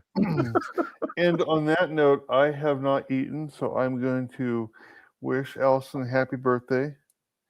And I'm going to sign off. And for a punchline, Allison, I'll let Punk praise me, but I have a birthday before you. Ooh. There we go. What? Right before? Happy birthday. I guess happy early birthday. Birthday, Stanley. Did he cut off all his hair? I didn't get a chance to ask him. Nah, he's still got that mullet. You know he I couldn't does. quite tell it. No, but the top looked shorter. Anyway. Oh, he might have gotten the top trimmed up a little bit. Yeah, he doesn't rock like the later Shawn Michaels mullet. It's like the early Shawn Michaels mullet. I think maybe I know that reference. Did It's he wear pink wrestling. tights? Did he wear pink tights at one point? Yes. Okay. Yes. He had a brother, right? Yeah. They were a tag team. No, you're thinking. I think you're thinking Bret Hart, who he's known against going against with the Hart Foundation. Oh, I don't know. Shawn So the Michaels guys is, that they used to beat up. Shawn Michaels. But okay, whatever. Either way though, Stanley, I tried. Maybe I should have rated it more towards like Bono's mullet and growth. But I fucking hate Bono. So it's that ego. My mom went and saw you two like 7 times one year. What? And she traveled. She saw him. They went Your to mom's Houston, cool. Baton Rouge. They drove to Florida. And then when they came back through, she went again. And What then era one of the or times- what time period? What year or Zoo- album? It was Zoo TV era. Oh, geez. No. Sorry, I lost a little respect She there. dragged us. Yeah, right. She dragged us like when I was in 8th grade to see Rattle and Hum. Okay, yeah. That's what made me wanted to be sitting through. And I kept Oh, trying to sneak out. the movie, sorry? the documentary. Yeah. I kept trying to I sneak out was- to go see Halloween 4. I was such a U2 nerd that I took my friends. Like, hey, let's go watch the U2 movie. They were so bored, but I loved it. It was miserable. I never wanted to. Oh, and I we was a music it was nerd. the worst. And then when she died, this is petty, but one of the first things I was like, well, I can at least now admit I like With or Without You. So, but I was never gonna admit to my mom that I liked that song. Okay, so, but she liked them before Zoo TV. It sounds like, right? Yeah, Or she Zootopia? liked them from like that song New Year's. Always New that Year's New Year's Day. yeah, that one. Yeah.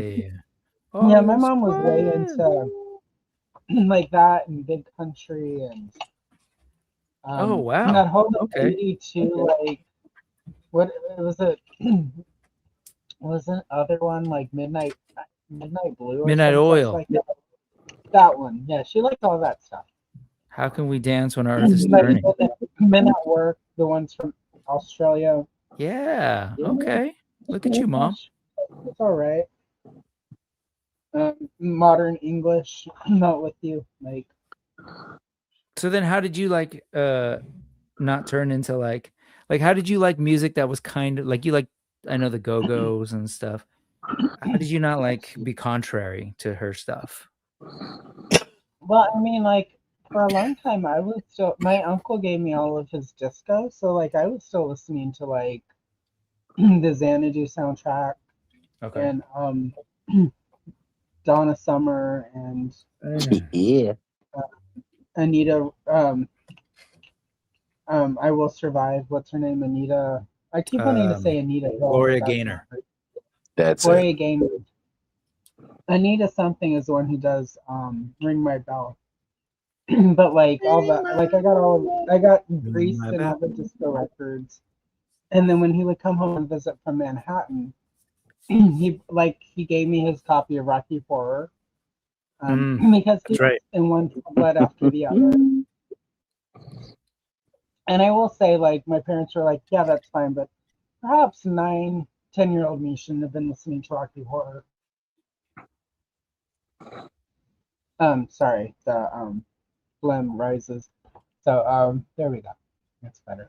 The boba phlegm. Yeah, right. But Yeah, that's for yeah, so that I was basic white girl shit.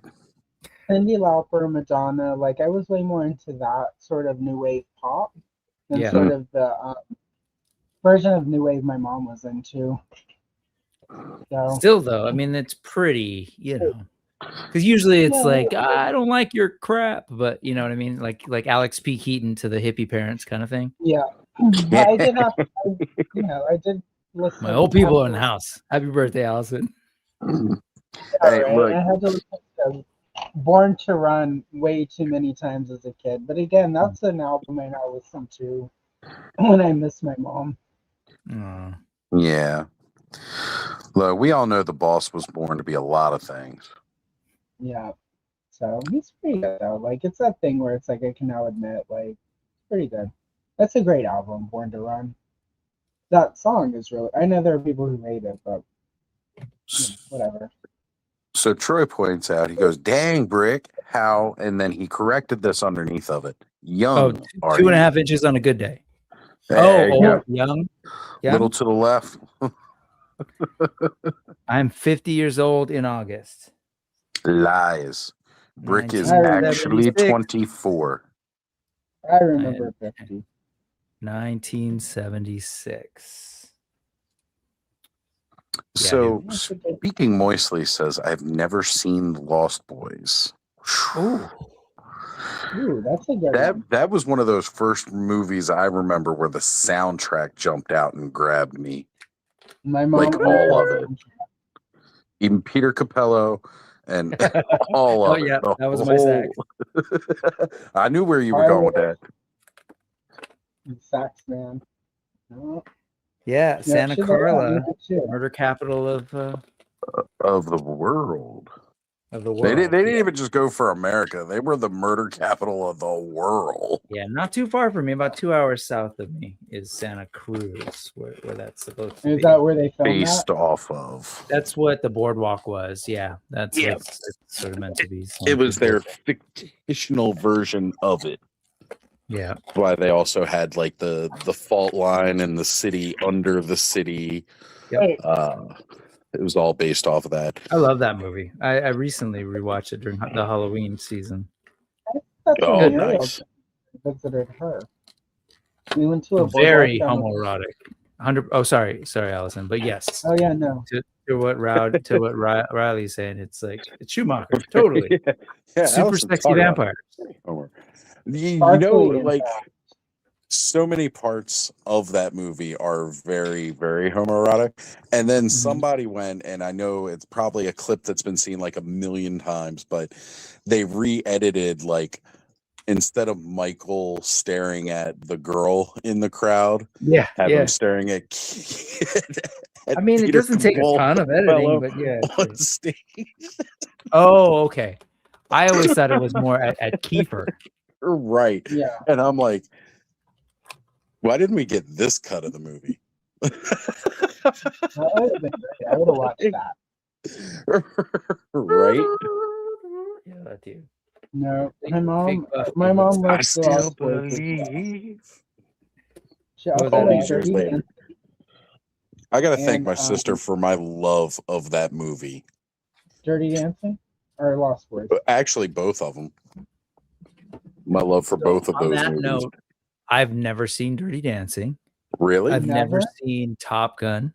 I've never seen I've never Cocktail seen or Risky Business. I pretty much, like, even as a kid, just kind of avoided seen Tom the- Cruise. And what was the other one? Dirty Dancing was the Dirty Dancing was when you're not allowed to Patrick Swayze. dance, right? Swayze. No, that's Yes. Footloose. There's another dance one. Yeah, I never saw that one either. So the closest I got to those were like, I mean, I like John Hughes films. I watched all those, and what's the other? And Ferris Bueller. That was John Hughes too. Was Ferris Bueller John No, Hughes? I'm just honestly, I assumed just about every 80s movie that had teens in it was a John Hughes movie at one point. Yeah.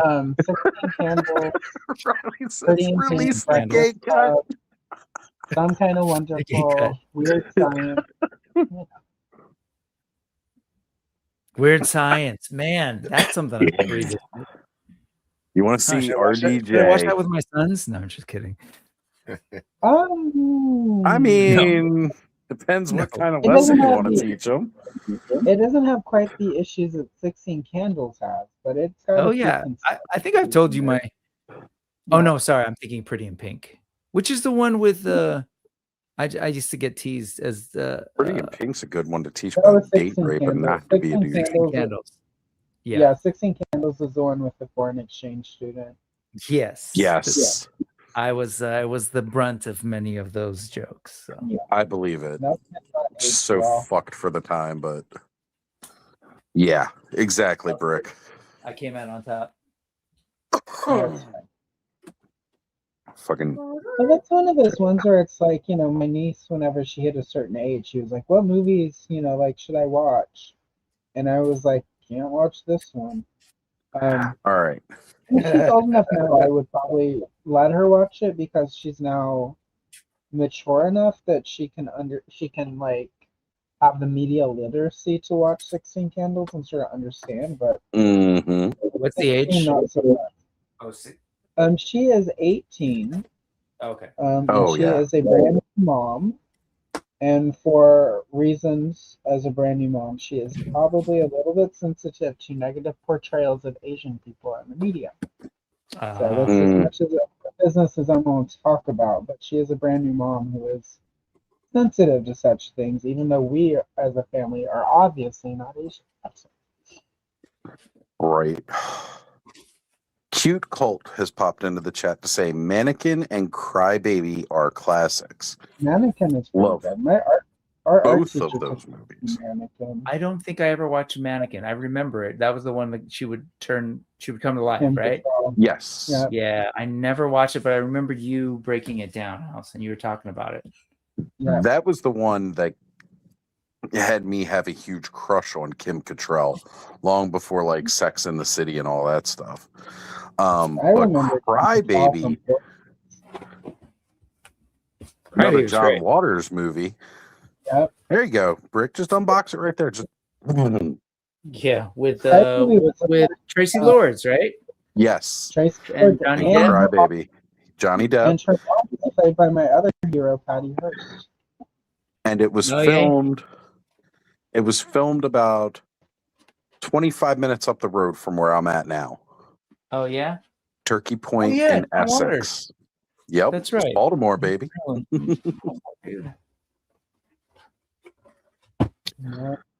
Sissel beat Demented. Been to that drive-in movie theater. A Serial Mom. Been on all the roads back there. Runaway Bride. Greenwood Deli. That's not even John Waters, the Runaway Bride one, but the Greenwood Deli in there. My buddy's mom used to work there. God. Runaway Bride when we still wanted to Packaging on watch this Julia stuff. Roberts. Ooh, color. I love it. Mm-hmm. Go, Nate.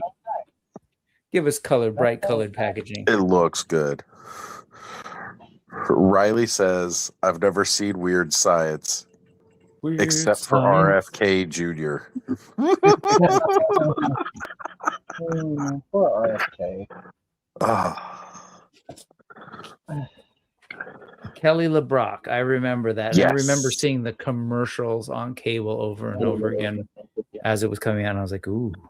And then Little they kid. did the TV Like, what's series. this movie? Right? Wait, they did? Yeah, they did a TV series for Weird Science. It was not nearly as good. It had What was that Vanessa on? Angel as Kelly. It was USA. Yeah, I was going to say, I'm pretty sure it was USA. That meant, thank you, Allison. Definitely. It was one of their original series. Ooh. First saw This guy's Weird face. Science in a double feature with Real Genius. Both were Real fun. Genius was good. I love that movie. Real Genius is a I have to refrain every single day to not make jokes about being the voice of God telling people to not masturbate. right. Which again, as a kid, when I watched think that, I it. was talking about, but right. But I don't say it. There's a lot of things I think on the phone that I definitely can't say. Yes. It's not buzz off. The not buzz off, but totally buzz off. It's incredible. Oh, You know, and Mattel was cool about it. They didn't start going through the 4 Horsemen post and comment under everybody else. Go buy the officially licensed. Congrats, David Williams. Yep. You talking about no, never mind. We're talking about Crimson Tanya.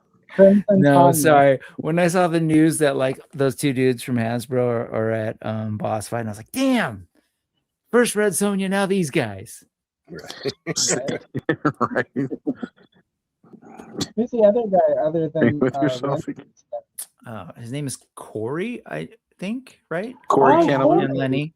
Yeah, no, Corey is great. I didn't realize Corey Cantaloupe went with too. Okay. Yeah, actually, now that you mention it, Emily did post that he was working. It was one of her shares. It's his wife, Emily Cantaloupe, is.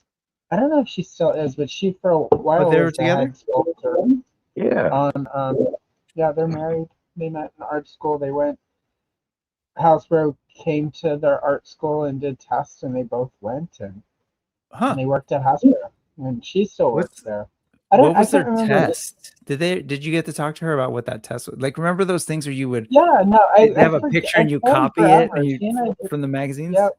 Like No, it was more like they had her do various things, and she scored higher than he did as far as the cognitive things about what makes a good toy and like the engineering of the toys.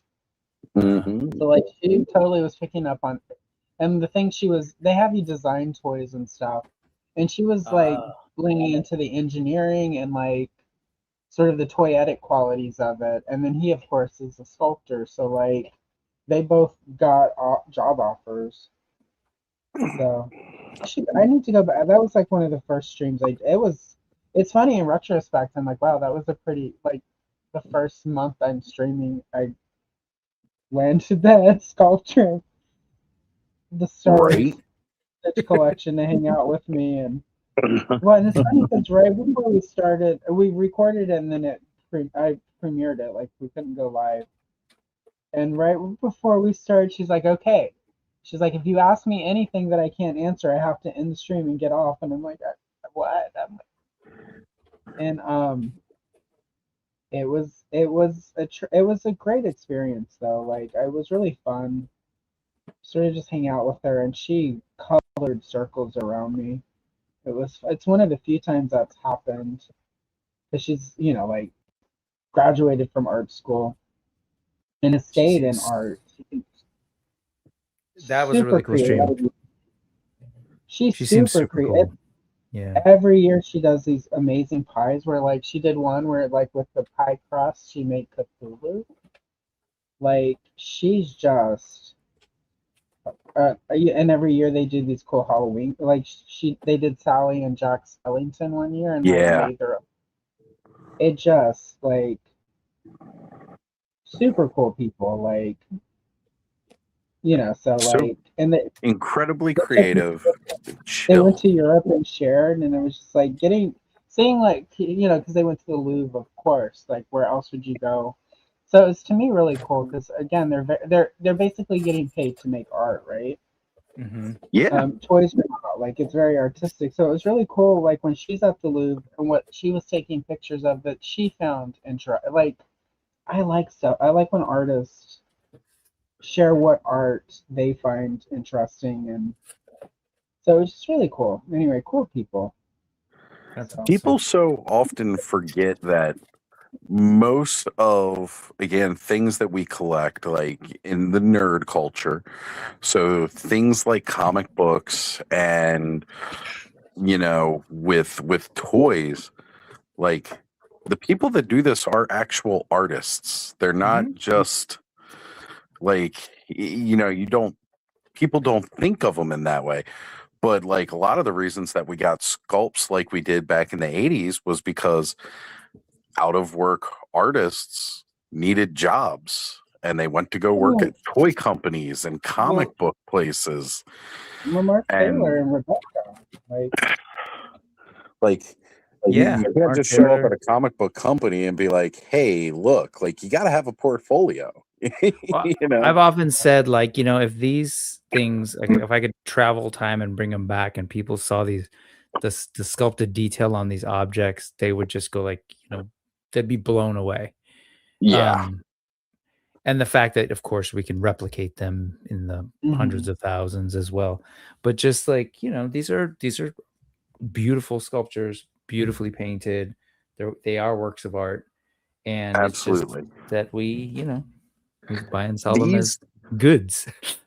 To me, these are masterpieces in my eyes, right? Like like that perfect comic book panel, or again, like these toys, they are masterpieces to me in their own way, just as much as any work from Renaissance artists that are famous, or even Van Gogh and things of that nature. Just to me, these are just as amazing. And then the stories that we can tell with these, whether it's what was intended from the toy line itself or what we create on our own.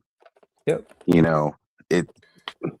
The creative field around all of these things is just what I love. I love having creative people surrounding me with talents of all kind, no matter what it is. Yeah, man, these things, these any Four Horsemen figures are exactly that. I mean, they're beautiful. Like just the way they capture the human form, or I guess in this case maybe humanoid form. Check out this woman, Allison. She's badass. Wow. Jabara is her name. I love her entire loadout. Look I at love that. her Damn. colors. Like, I'm sorry, her colors look like they came out of the sporting goods section at Kmart in the 90s, and I love it. And she's, kind of like that. I'm a sucker for the whole like sci-fi mixed in with the kind of like desert Bedouin thing, of course, like Dune and right down here at the soft goods with this. Tatooine. But what I really so like cool. is that's the Gadriel head, but you can barely tell. Right. It's like just repainted in this cosmic legions way. Look at that, man. That really face sort of markings are so cool. And yes. Yeah, she looks incredible.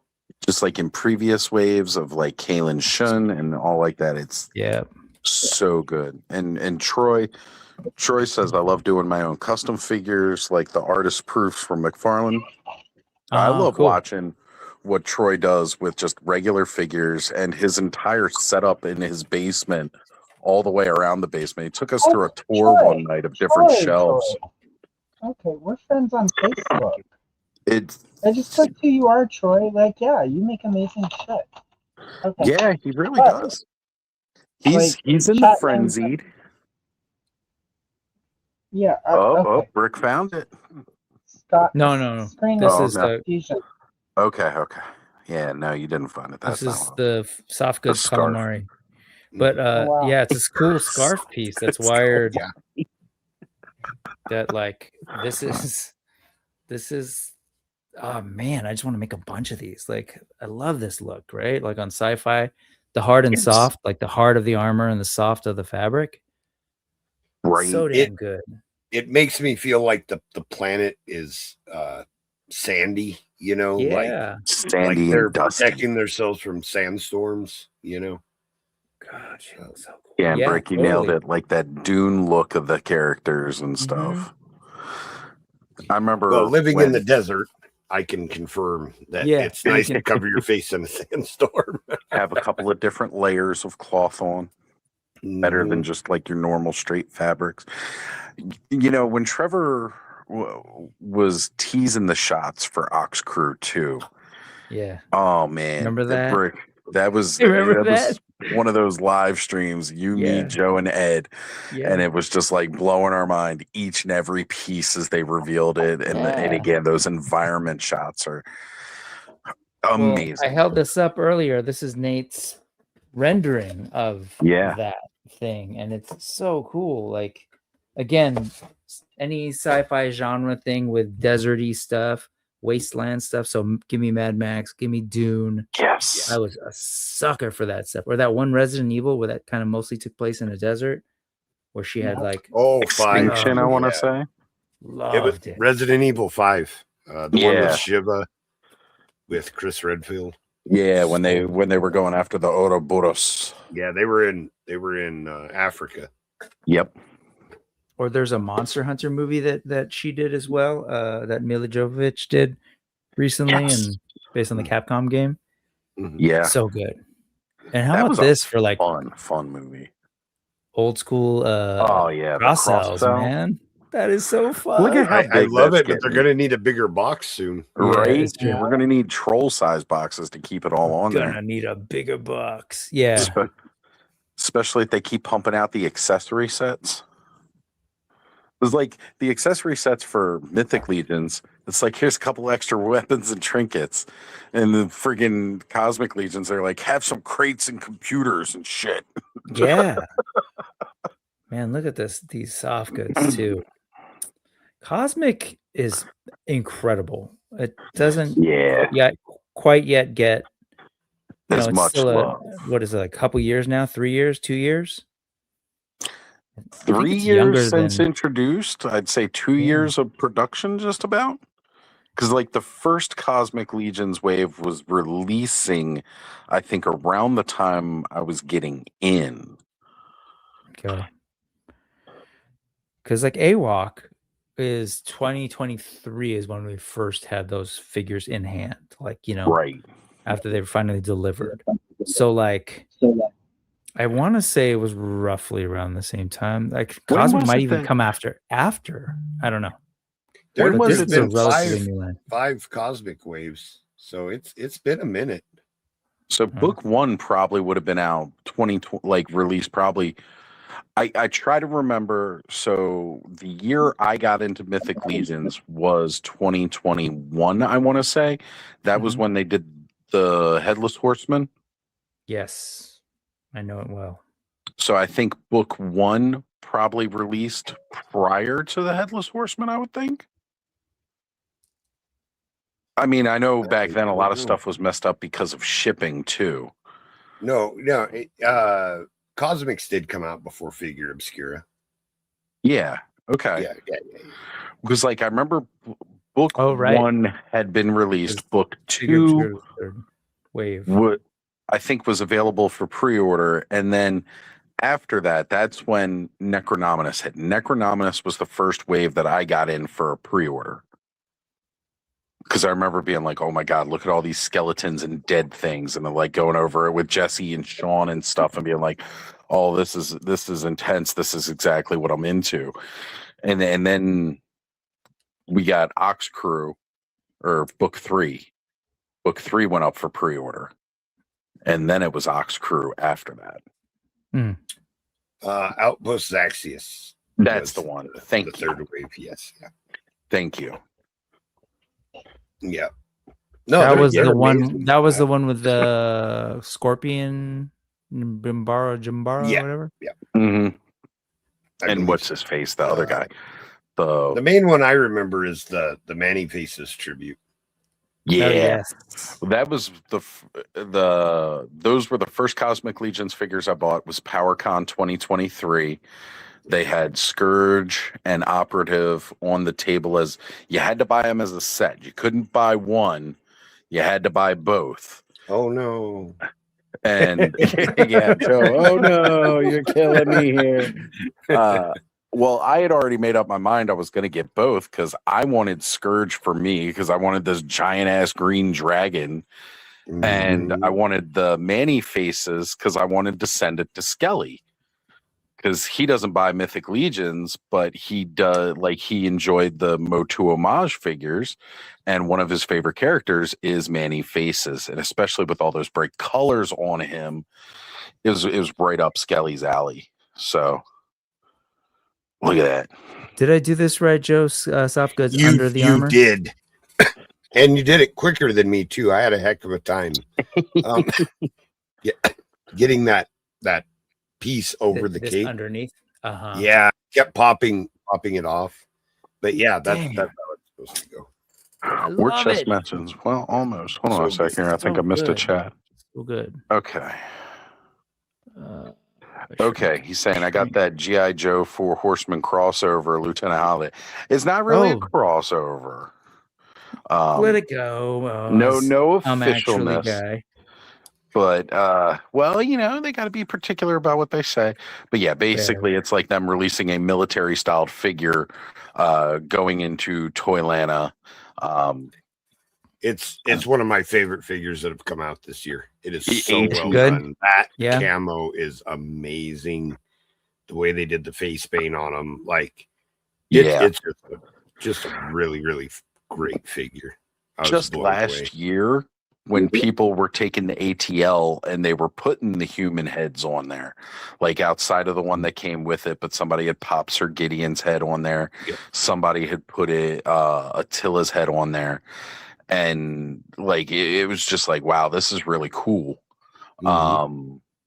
So then this year when they came out with Lieutenant Holiday and he had the Sir Gideon head with all the winter-esque white and gray camo, I was like, that's ridiculous. That looks so good. And it's great that they're doing that. They're just, again, expanding that creativity. They're known for what's neat about that is the winter look to him. Mm-hmm. Jeremy actually said that wasn't necessarily how he was designed. They sent it to Trevor and didn't give him instruction. And Trevor's the one that put him on the snow background. But they liked it so much when they saw the photos. They're like, when you got white and gray camo, there's not too many different backgrounds you're going to be going up against. Yeah, I don't. He didn't say. I don't know if it was meant to be more of an urban camo. Probably more urban style, rooftop sniper rifle. I can see that. But like even as usual, Trevor's photos were so good that you're just like, well, that's what it is now. The camo paint job on ATL when they released it immediately reminded me of the camo from Aliens. In that the Space Marines were wearing. I love that Colonial because Marines. Sherry is the one that's painting the camo. She does that by hand. Paints the camo. All that stippling. But then the factory is able to duplicate it. Pretty amazing. It says something both ways, right?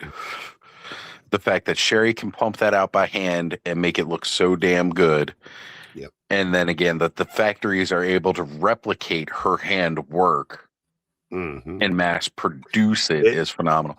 And As Sherry, a customizer, it bothers me to know that there's a factory full of people in China that are better painters than I am. I had that thought earlier to mention, but I forgot when we were talking about like these works of art. And the thing that's when I mentioned the replicating, it trips me out to think that like, yeah, Sherry or Cameron, they'll like paint this thing. Yeah. Oh, sorry, Sherry or no. Yeah, no, it's Cameron. You're right. Sherry, Cameron, and well, now I guess Eric and Eric Miller. Yeah. They'll paint a prototype, send it. They're not sending them any guidance, colors like Pantone or whatever, unless like it's a gloss thing that they want them to see or whatever. Specific. But they just send it and they just replicate it, and they replicate it in the whatever their little order quantities are. Fantastic. All the little details. And like, of course, it's a team, right? People, I'm whatever the eye. I'm the eyeball guy. Yeah. But amazing. We got to get Allison in touch with Sherry to have Sherry on for a color and chill session. Oh, that'd be amazing. Yeah. Allison, does she interest you? She's cool. Like, yeah. Yeah. I mean, my thing with and this isn't with sort of mythic legions and cosmic legions is like trying to avoid new lines. Like, sure. Yeah. Protecting your wallet. That's why I haven't picked any up yet. Like, but no, they're cool. Like, I almost there was a Cosmic Legends where she's got like blue hair and like Kaylin's John. I think that was it. The blue hair. She had like a head that looked like. Did the head look like a Probot, like from Star Wars? Let's see. Yeah, that would have been. There's been quite a few female with characters with blue hair and cosmic. That's true. Because Yeah. Zirian Spire. Because I colored her amazing. from the Cosmic Legends coloring book for a video. Yeah. Let's see. Here we go. There she is. See, Allison may not have any Legions figures. Zaxius. Zaxius, Z-A. Oh, Outpost Zaxius. Yeah, that's Kalian Shin. Then Kalian we go. Shun. Yeah. I love. She's one of my favorites. The bright. Blue hair. She's blue and red. It's just blue with like yellow. Oh yeah, her dress. Her Yeah. Okay. But she's got like the yellow dots on the face and everything. Yeah. They stand out. You saw the head almost- sculpt and everything, right, Allison? Yeah. I feel like But, I feel like you need this figure. So With these paint would apps you on accept her, this figure as a birthday gift? yes, I would. Okay, I would accept cool. the birthday gift. DM me your address. I'll get one. I want to get Will you this do. figure. Happy birthday, friend. oh, Thank Warchest is asking, does Joe have Grim? I do. He says he hasn't seen him yet. Grim? Grim the Executioner. It was the Zolocon exclusive. Oh yes. I'll be right back. Yeah, I was gonna say I've got him too inside because I needed him. I went there to pick up 3 different exclusives and I came home with one. Yes, this guy. Shout That's out the thing. Terrence. Hook me up with this guy. Yep. Like all the Four Horsemen figures are so cool to me. It's the money and it's the like trying to avoid the rabbit hole of it. If I buy Sure. it, I'm It's gonna a fall down. difficult- If somebody gifts it to me, that's really easy. It's like, oh, look at this cool different. gift. So I Yeah, feel like this she can hang out with Tila and Andra and Eternia and But I fit haven't- right yeah, in with and I it. haven't set up my classic. Well, I've set up the She-Ra classics and Masterverse, my pop stuff, but I haven't even looked at my Motu shelves yet. That's on. Do the you have side any? of the- Do you have a lot of the women from classics? I've got Tila, the Green Goddess. I've got the original vintage style Evil Lyn. I've got Battleground Tila. I've got the, William- 2000X Queen Grayskull with the Egyptian motif. Oh, love that I I've one. got love Mara. that. I've got Mara and Krita, the 2000, the New Adventures. Those 2 ladies. I think that's it from classics. I don't have the Queen Marlena because that was always too. Both versions of that were expensive. I'm I surprised you don't didn't have a lot of She-Ra stuff. Princess Power? I've got all of the Princess of Power. Oh, you did? Okay. Got the Okay. Seahawk and then the Looky Cow double pack. But I got. Well, I meant you're talking classics, Princess Power? Yeah, class. I thought when you said Masters, I meant Mochu, not Pop. Yeah, Oh, I've got gotcha, all of. gotcha, gotcha. My first year of subscribing to the classics was the year they did the Princess of Power subline, so I could get those. That was when I was like, Cool. okay, I'll subscribe to this instead of hoping there's some toys left over when it goes live. So I feel like But yeah, she would be able to hang out with your Mhm. Etheria she folks. would Well, fit I with mean, this. they're related in ways. Similar Yeah. artists happened to work on both lines.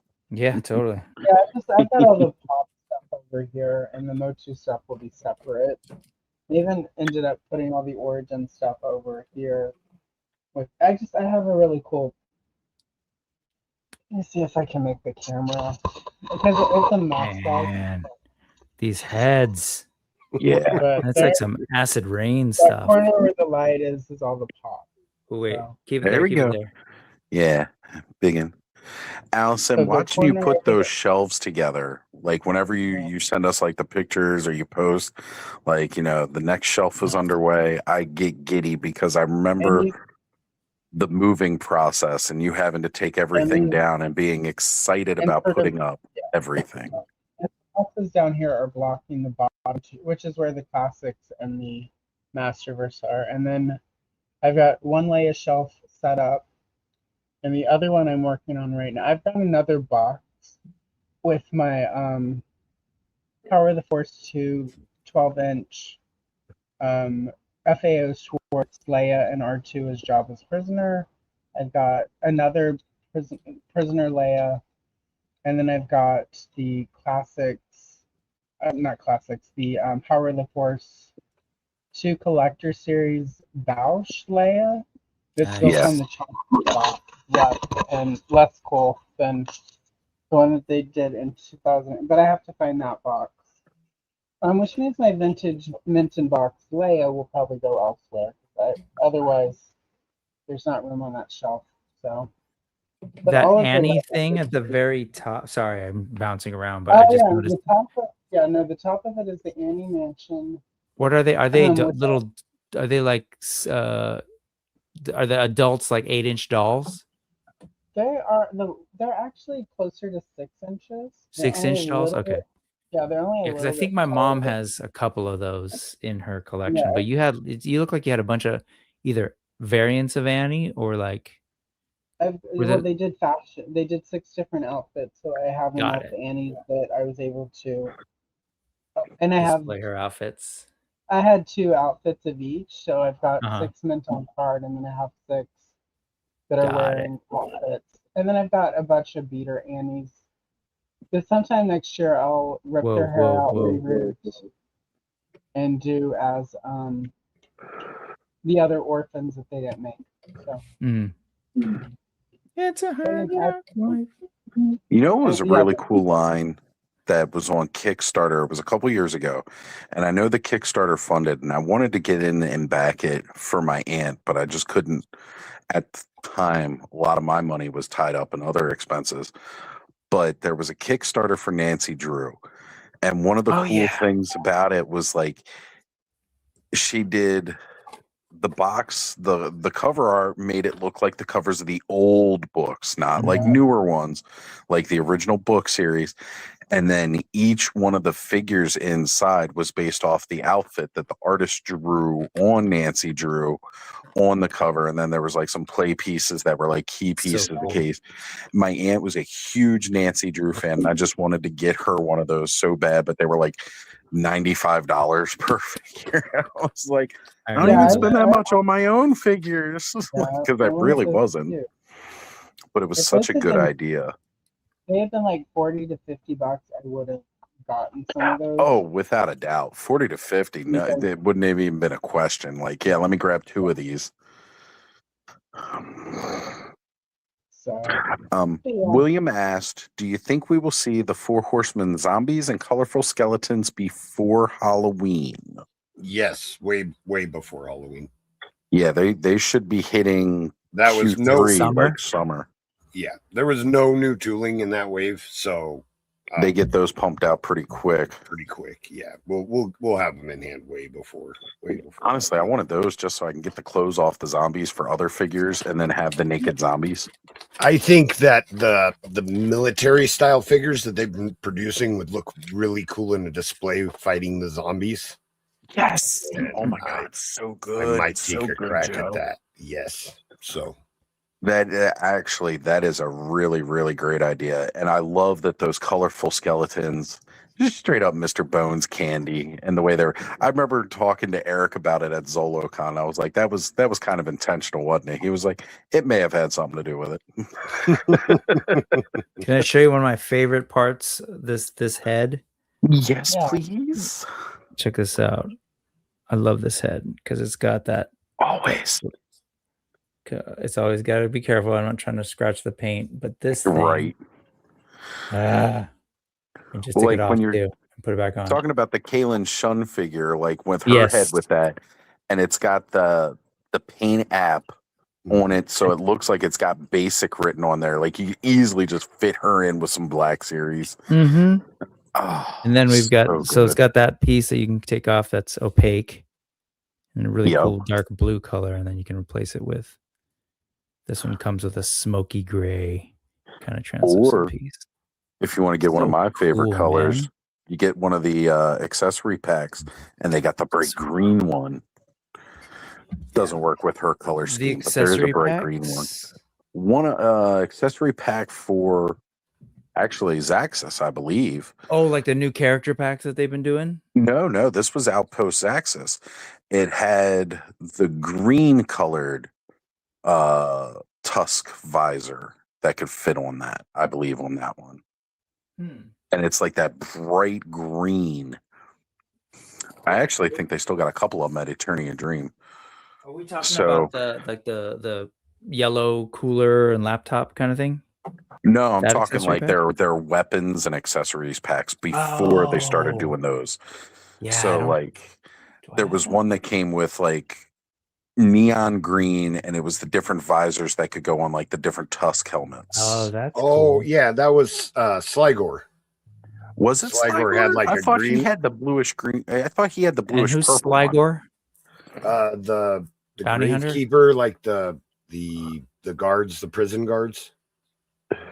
He had the green kind of a tigerish kind of face. No, that was He's- Slog, the warden. Okay, tiger. But- So the tigerish looking face for He was- Sligor, that's the vampire head that's coming in the Mythic Legion's RPG head pack. Yeah, but it was painted That's- almost like a tigerish kind of It had the pattern. striping on it.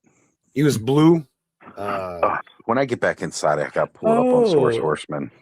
Was he he sorry if I'm basic. Does he look like Apocalypse, the blue guy? Yes, that one. Oh, That's okay. a good description. Okay. Perfect. So I do have perfect. him. I do have him. Okay. And there was He's- an accessory pack that came with that wave, the Outpost Oh, Zaxxas okay. wave that I had did a not green, get that. a green visor. Green visor that went for over. his. Oh yeah. That could pop. So good. Again, maybe not with that particular character, just because of the dark greens that go with it. Mhm. But on some of the other Well, ones, that's a that bright different green. style helmet. Is it? That Yeah, green that's- one was for the 1.0. Got figures. you. Got you. My thing, and I think you said it earlier when you were talking about Trevor and the military dude. Mhm. This is my one offering to Four Horsemen and as an idea, and a lot of other companies. Like when I get my Grey Knight stuff or Mezco, beautiful instructions so you know exactly what goes where. Like, you know what I mean? Like, I bet you, I guarantee you there are people who have this head and have no idea that that thing would come off. Yeah. Right. Or they'd be scared to pop it off because they That's think it's kind just a straight part of the skull. That's kind of a Horseman thing, because I remember back in the day when they would have just those simple capes, not the nice soft goods that we get now, but those simple capes with the Yes. holes in them, the Uh-huh. triangle with the holes. Yeah. Some of them would have 2 holes, pretty Right. easy to figure out. Some of them had to be 4. And They had we the would 4 be like holes begging and for some kind of instruction. Like, what am I supposed to do with this? Why is there 2 man, extra holes? And they just wouldn't say. They're like, however you do it is the right way. And it's like, I don't feel like that. I feel like I'm doing it wrong. one of the skeletons with the tattered cape, the black tattered cape and the 4 holes. I was like, how the fuck does this go on? Yeah. And I mean, some people would pop the arms out and actually put it in the arm socket. Some people, some of the older pauldrons had like a look like a clasp on it. I know a lot of my older figures, I would loop it through that clasp, but I didn't know if I was doing it right or not. It's just right. Like, And tell me what you looks like want. this works. In 2026, you don't even need to print it, right? Like you just QR code or URL, or whatever. Like go here, and all this stuff is there. Now that Trevor's doing the photos, though, because the old photos, right? A lot of them Now were you can like kind of on their copy 'em. kitchen table. You don't know if the person that took the photos for him even knew what they wanted. Now with Trevor's photo, you can really dig in. They're doing turnarounds and things like that. Like, maybe not everything, but you can get on their website and get.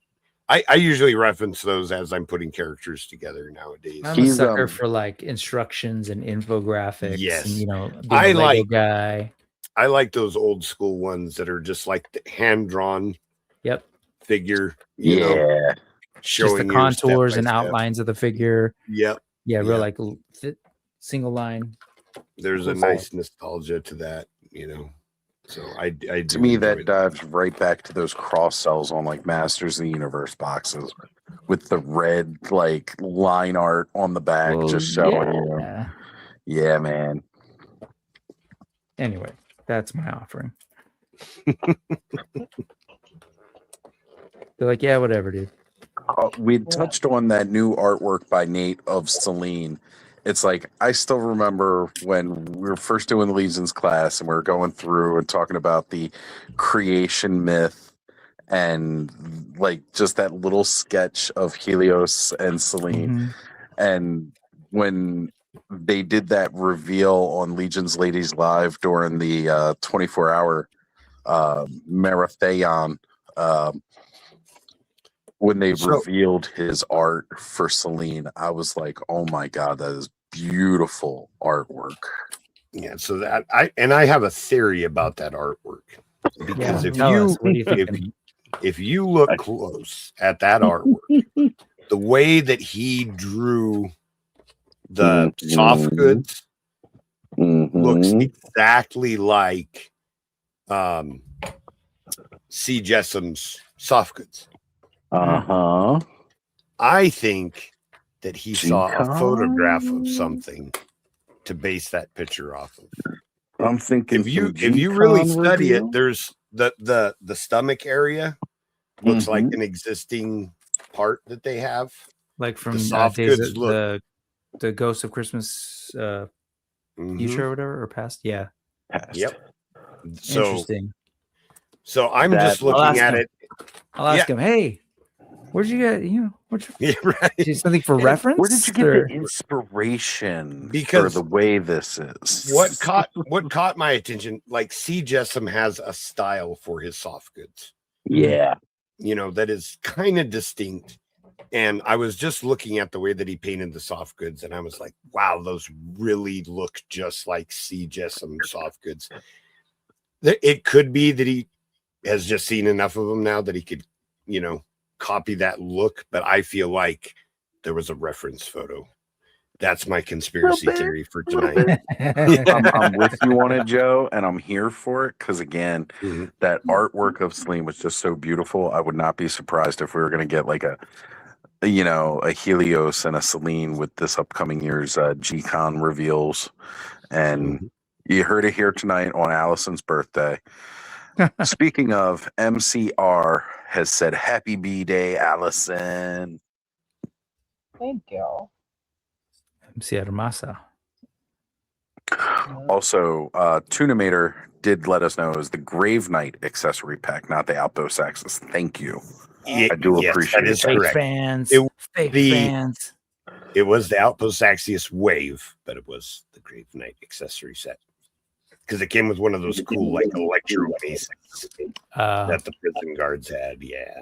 And like this one, right? The one that she comes with? Yeah. Yes, exactly. That like exact one. Yep. This whole, like, that's kind of what he comes with, the shield, too.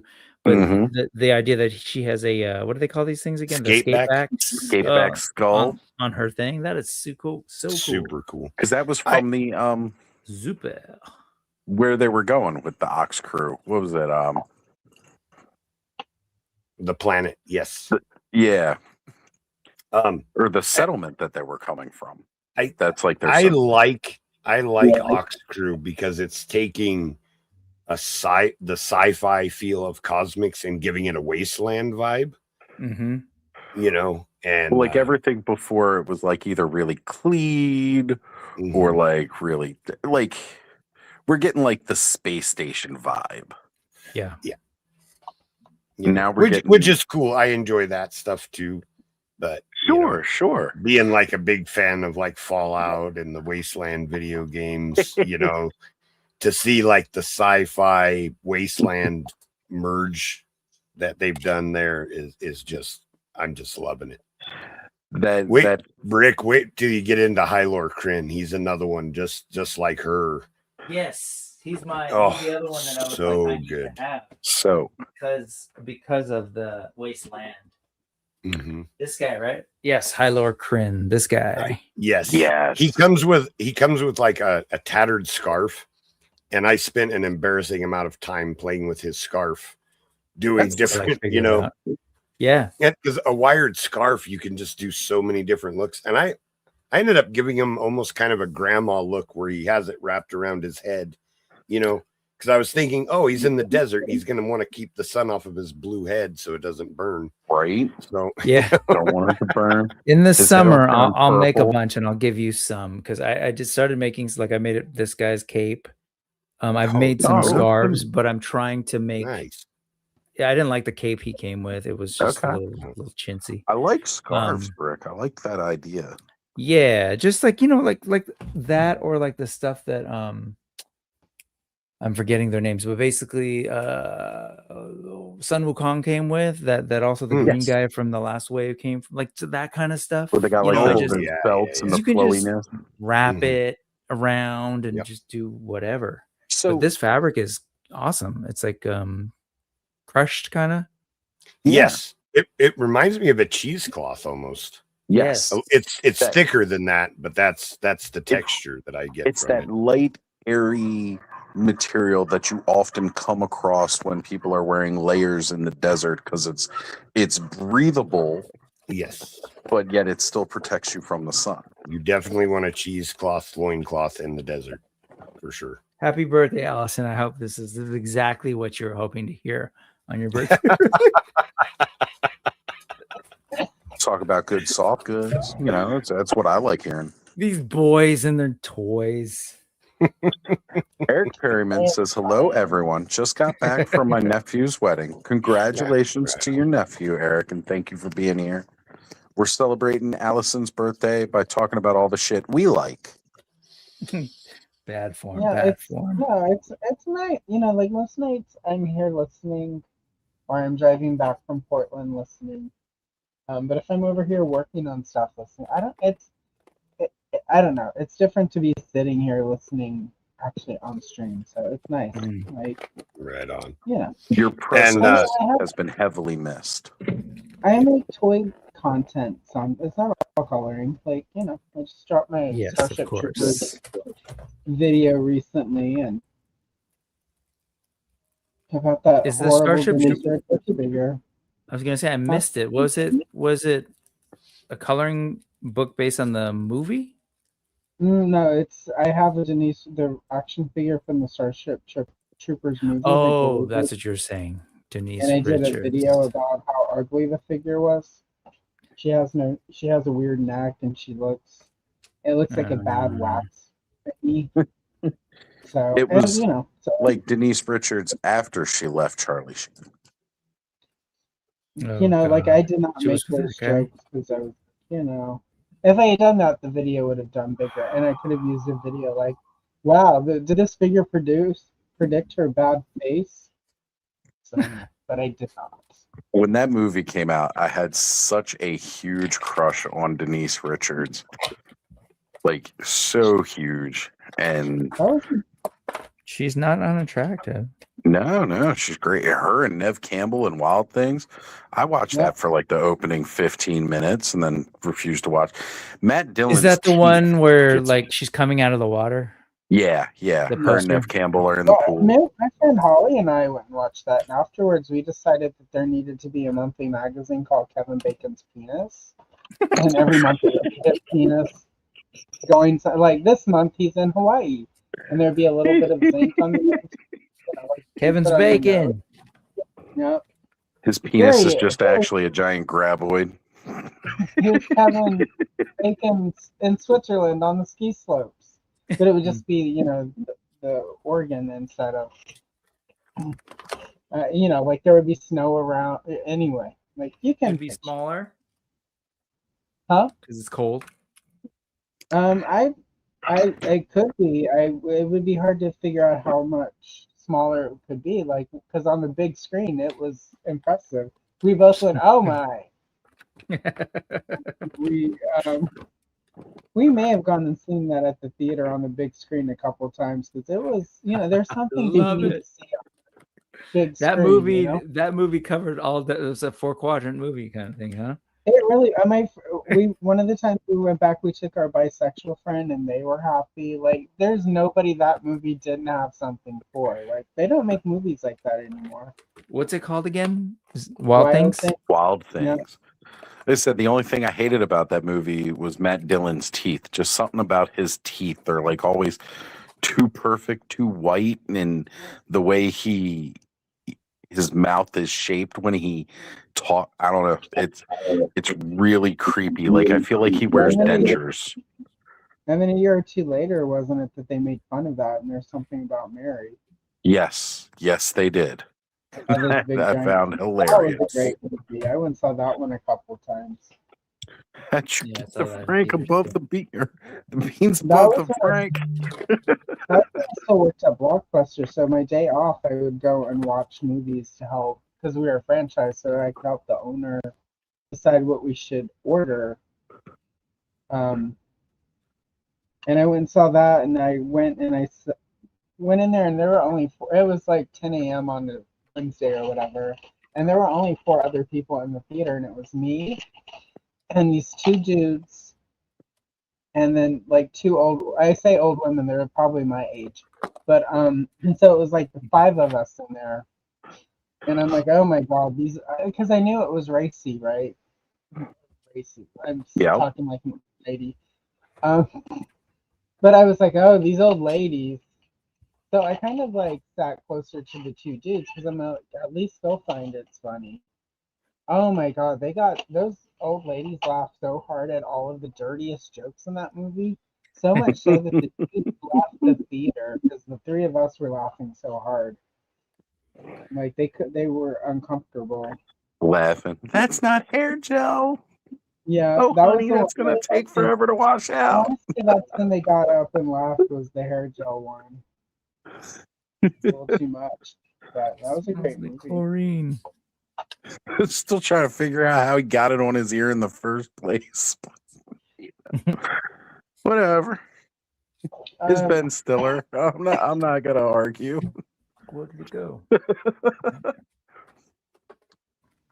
What other amazing birthday memories do people have? I remember my mom. She would make our cakes for most years, I think, as long as she could she could do it. And she made me one birthday a mochi cheesecake. She bought one of those like cake pans, like the shape of the outline of the thing, and then just did it all up in icing. I was a huge Monchichi kid, and that was pretty cool. That is rad. And it seemed like they had those cake pans for whatever you were into back in the day. Mm-hmm. I remember like we had a store called the Cake Cottage down the street, and like, there we go. Rainbow Bright cake pan. Yes, exactly. What is there a brand on that? I remember the logo, but I don't remember the name. It's Wilton. They're the ones Wilton. who did all of the ones. Oh, okay. They had like the glowworm one. Like, who was into glowworm that much? Like, Yeah, like every my 80s mom kid had like these glowworms. catalogs of those things. Yeah. She didn't buy a bunch, but I just remember seeing them. And I was like, why do they have so many for like all these characters? Do you ever miss getting catalogs in the mail? Yes. Although, sorry, Trees. You can still get them. I've I've signed up people for some catalogs recently. Love it. Allison's Revenge. You're getting 1,000 catalogs of this useless shit. No, well, I don't know how useless it is. It might make some people uncomfortable, but you know. Oh, you know they ordered everything in that one catalog. You better watch how you talk to people on the internet if you don't want glitter and dildos. Anyway. Oh, what is the service where they'll gnome you? You can gnome people. Gnome you? Oh, have you not heard of this? Nope. Okay. So there is a service online where you can gnome people. Like turn them into gnomes with red hats? That gnome? And not turn them into, but they'll wake up with like 1,000 of them on their lawn. Oh. Oh, okay. That's awesome. Oh, yeah. Definitely get me your address, Allison.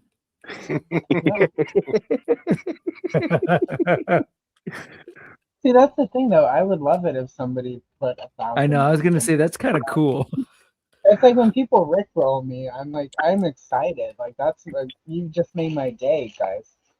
I'll have to send you guys some links to this kind of younger WWE guy who has a pretty big following on like TikTok, and he built the computer to do some dark web browsing, got a site where they'll gnome people, and he gnomed himself. Okay, here's the important question, though. Do you get to keep the gnomes? Well, the person you gnome can keep them if they want them. Maybe I love this idea. No, nobody ever known me. That would be terrible. Hey, can we like Ooh. start a trend? Like you can AWOC people. So people should just buy like crap ton of AWOC and send it to people. You know, I wouldn't be mad about that kind of stuff. Like that'd be good for business. I mean, one of the things that I've absolutely loved, like I said, as much as I enjoy getting Mythic Legions figures, is gifting people those. So I think we should totally normalize gifting our friends toys randomly. I just think it'd be a great idea. It can't be random for me though, because I never write down anyone's address, and I always have to ask for it over and over again. Of course. No. See, Joe, you got to do it on the slide. You go back into the chat, and there's like you can hit search and type in address, and bam, it'll take you to wherever address was mentioned. So, like one of the previous 20 times you've asked, you could just scroll down a couple, and I'll bet you the answer will be there. I have to do that every time I send something to Bud. Mm-hmm. Or I'll just forget that Bud's address is in, like with the in-stock sale coming up from Four Horsemen. I got to make sure that the shipping address is my address and not Bud's address. So then I don't have to bother Diego like 10 minutes after I place my order and remember, oh shit, it's going to the wrong address and get it back to mine. Yeah, there was some kind of, I can't remember what the pay service for the Horsemen. Anyways, the pay service, which I use for a lot of different things. What's that? Like the breaking up your thing into multiple payments? No, not that one. Just the instant pay, pay with whatever. Oh, if I you see. want to just and it does your address and everything. Yeah. I also order stuff for my girlfriend, and somehow some of my Horseman orders ended up going to her house. Because I saved through Google and not just their site. Right. And of course her daughters would open them because they open all of her mail, and they'd be like, we got another one of your toys, like, okay, I'll come. Those are my toys. Put them down. At least they only opened the box and not the toy, so I didn't have to reprimand them. Got another skeleton, Joe. MCR says, imagine printing weapons for the gnomes and build me an army worthy of Mordor. This gnome idea just keeps getting better and better. I love it. It's a shame that Curtis isn't here. He'd be all in on it. I know. Yeah, that's right. He is a gnome. He is a gnome, in fact. He is 100% a gnome. Not as cool as David the gnome, but Darla is definitely as sweet as David the gnome's wife. I can't remember her name. God, David the Gnome was such a cool show. Man, I love that cartoon growing up. I thought it was the coolest thing, the way he'd be outsmarting the trolls and everything, and his fox Swifty. Oh man. You even know like the origin of all that? Because I remember growing up in the late 80s, but like my uncles had it probably from the 70s, like a book of the art book Gnomes that I later picked up later because they keep reprinting it. But I remember just me and my brother going to like, you know, my uncles lived with my grandparents, going to their house, and like that was one of the things we just grabbed that book and just kind of that book instantly look at it and stare at it, and giggle at look at him on the potty. And well, like that's how I got obsessed with like Conan and you know Frank Frazetta's art was like, you know, Frenz had like, you know, the coffee table books and stuff like that. And like that would sit there and I'd be leafing through it. And like I said, like seeing that as a young kid and it just influenced that style of art. And then I walk into a toy store and I see that kind of art on a toy box, you know, like with He-Man. And it was like instantly in love with like, I gotta have this stuff, you know, it's influenced me throughout my entire life, you know, that kind of stuff imprinted on me at a very young age. Clearly. Still obsessed with it now. My dad had the Frazetta and the Hildebrandt brothers. Like, oh, so good. Yeah. In the Hildebrandt brothers book they released right after they did the Star Wars poster. So it's like if I made it all the way through the book, there was a Star Wars in the back. So I actually heard last year I found the exact book that he had, the Hildebrandt book that he had, and ordered that. There were so many cool books like that as a kid. I remember my brother, I forget where he got it, but there was I'm forgetting the name of the artist, but there was a guy who just did these ridiculously detailed paintings of spaceships, gigantic, like Star Destroyer size ships, and different planets. And it was, you know, not that different from like, you know, the Barlow books where it's just like a bunch of aliens, but it was these beautiful space scenes. And like you said, those Frazetta books and those, like, I just remember all the visual stuff. Boris Vallejo was another big one for me too. Like, I forget which one of my friends' dads had that in that freaking table. Of course, like you snicker because there's like the half naked ladies or whatever. You're like, ooh.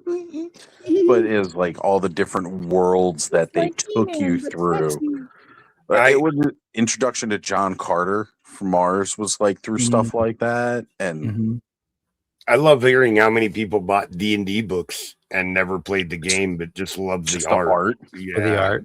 And man, I built up so many worlds from having books like that. Like when I first bought the Werewolf, the RPG book. Oh yeah, like, I bought that for the lore. Yeah, from White Wolf. I bought that for the lore more than playing the game. And I tried to assemble a couple of games too, but I mean, just that was the great part about those. That's why I was so excited about making sure I had to get that core rule book from, you know, this Kickstarter, because like knowing the style of those books and how they're done and all that, just there's something about being friends with the people that are doing a lot of the art direction and art in the book that is just kind of cool. Like I've never hung out with, you know, artists before, you know, like that are doing books and things like that. And it's so cool to know that we've actually spent time with these people that are doing this amazing work on this book. That makes it even cooler. I agree. To go from an age of like inspiration and driving that creativity in myself to get into the arts, And then now, all these years later, like I was talking with Ziggy at ZoloCon, and we were talking about this today, to go from just like loving this stuff to like actually being able to be involved with people within the business and those connections that you make through it. It, you know, it's crazy to think like, oh wow, this, you know, it's the same way like you grow up listening to music, and then next thing you know, you're opening for a band that you used to listen to on the radio, dreaming that you could be, and now like you're the opening act for that band. You know, like it's that very similar surreal feel to the whole thing. Tunamator says, just confirmed David the Gnome was indeed inspired by the 70s Gnome book. Yeah. No, I mean, I figured it's pretty much clear. Like the gnomes are The way they look. 1-to-1. I just wondered like where that originated. Was it just an artist who was like fascinated with like, are they of drawing gnomes? Yeah, or are they from like Yeah. Norway or Sweden or wherever that I forget where that's from. In a lot of Frank Frazetta's like sketches, I don't know that he did any painting, but like he would do sketches and throw a gnome, like a naked gnome, into a lot of his sketches. So I wonder Into if the that was background just score. In the maybe like zeitgeist, a 70s zeitgeist. well, I wonder if it was like a drawing exercise, you know, Maybe. to do different scales and things like that, and then you know some of the artists were just drawn to that, you know. Could be, yeah. Again, it's hard to know because of where we were at that time and where they were. That Yeah, and 70s then art by book was dope though, because it was the world Bible. It was like, this is what they eat, this is what their pots and pans look like. You know, like this is how It was you a to fleshed escape a out troll. world. It was really cool, yeah. And you know, shout out to Jack Kirby, who didn't invent this, but he may as well have. Right. Yeah. It looks like a sea mine, you know, It's like so a cool. World War Yeah. II, yeah, style. But I love it. Cool looking dude, man. I love it. Yeah. You're 100% right. This is totally this and what was her other name? Joe Barra, where Yep. I was like, yes, give me that wasteland vibe. Yep. I like the yellows and browns, and then Yeah. contrasting it with his blue head, you know. Yep. Because I love the helmet. Although not great in a military setting, but yes. Yeah, right. Right. No, he's definitely Yeah. getting a sniper Yeah. shooting at him first for sure. But the helmet is super cool. I wanted to put the helmet on, but just that contrast of the blue head with the yellow and brown body, I had to leave his unhelmeted head on there. Contrasting colors are just one of those important things with art. Like everybody goes, man, there's an awful lot of villains that use green and purple, which again, my favorite colors. It's like, well, yeah, because when they used to do the color panels for the comic books, all your heroes were very heavily red, yellow, blue primary colors. So the antithesis to the hero has to be in every way. So they use those opposites again. You see again the purples, the greens, the pinks, you know, like the opposite of the blue and the red and the, you know. Yeah. The reds and blues on the heroes. And I think there was something about the printing process as well in terms of color and inks. Right. But if someone had heard that somewhere, but I never. Well, I know like the Incredible Hulk was originally supposed to be gray, and they struggled with it in the printing process, and that's why he became green. That's right. It couldn't. It wouldn't read. Is that what it was? Yeah. So you know, honestly, it's been so long that I don't remember exactly what the issue was, but there was. But I do remember there was some kind of printing issue. Yeah, it was the way the dot matrix worked for the coloring was like part of the issue of the gray not coming out right, and so they were like, we needed to make it a different shade so that it would come out better in the printer. With again that way of doing coloration at the time. Mine had that exact same wire sticking out in the exact same place. Yeah, I love them, and it's not. I don't think it's hard to do. That's what I was saying earlier when I was doing the scarves. Like that's my thing. Is like, oh, I got to figure out a way to like seal that thing in with some kind of like ribbon sealing or something. But I've been wondering because we were talking with, it was when that new Marvel Legends stuff was released with the Moon Knight, and people were like, oh, why doesn't Hasbro ever make wired soft goods? And I honestly think that it's because of this. Like, it's a safety testing thing. Right. And the fabrics, so on the Crossroads figures from Legion's Con, the Nymph Churel, that cloak was a similar type of fabric, and I had my wires poking out. I had to tuck them back in. Same with the red So I deck. think, I think that the thinner fabrics are harder to keep the wires inside. They just don't. They're more sheer. So yeah. MCR says, wouldn't it be cool if nobody knew how Oz looks? He just spoke in the dark always. You'd be like Toy Shiz. Yeah, wait a minute. How should you take that, Oz? Is he being hopeful, or you know, like I don't want to the see amount Oz of really creepy conversations I have with flirty women that hear my voice on a daily basis on my phone calls, I'm kind of glad my face is present in some of my streams to keep a little bit of that away. However, I will say, don't be surprised if at some point in time you hear my voice on projects not associated with my channel. Oh, yeah. I can't say anything too Starting much a right voice now, career, but huh? I have things that I am working on. Oh, cool. Yeah, Still dude, need you've to totally figure got out it. Have you you and Brick do dialogue for that blog thing? Heck Yeah.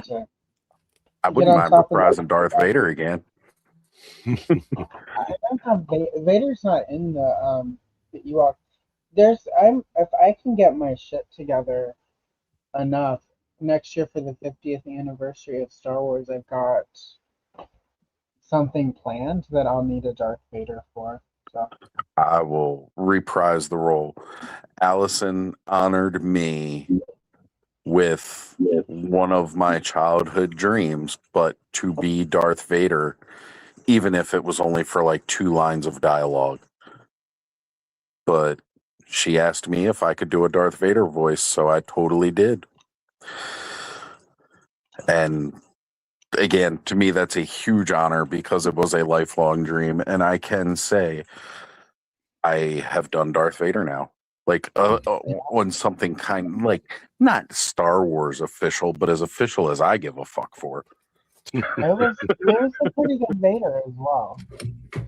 So like, I felt like it was really good. Thank you. I do appreciate that. That's definitely a tough one. It's good. James Earl Jones lives a lot, you know, it's some big shoes to fucking fill. But you know, I did practice his voice a lot in my youth because I used to like to make jokes about Luke, join me at Verizon Wireless. Everything the network touches is our kingdom. I don't think that one was supposed to come off, Brick.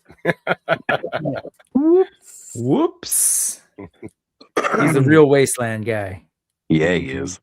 I don't need those colors. This is actually another one I get on a weekly basis, at least. My brain, I love it because I read that as Al. As Al, and then I'm AI. always like, who's Al? And then I'm like, oh, AI. Oops. Yeah. And I do it an embarrassing amount of times, like per week, where I'm like, made with Al. Who's Al? Oh, okay. So this Al guy is everywhere. I get varying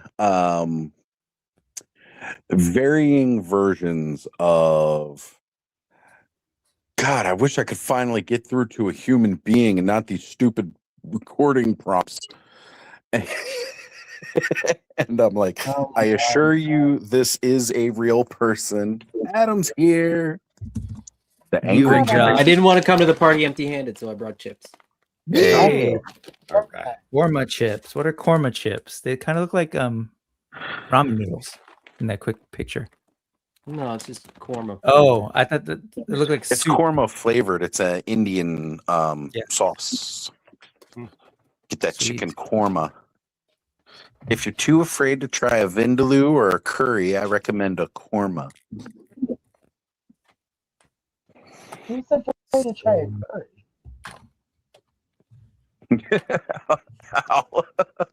AI is in the house. Hey, No, Al is in the house. Appreciate you, brother. Damn it, Al. Oh, who was it? Linda McMahon, Department of Education. A1. She couldn't say AI. She didn't realize that's what it was. She kept calling it A1. Fuck you, lady. It's a steak sauce, lady. Steak sauce. That was just a silly question. She's fucking with my life and the future of the country. Yeah. Hey. Adam, Oh, how there we go. about What's up, you? Adam? What about a favorite birthday memory?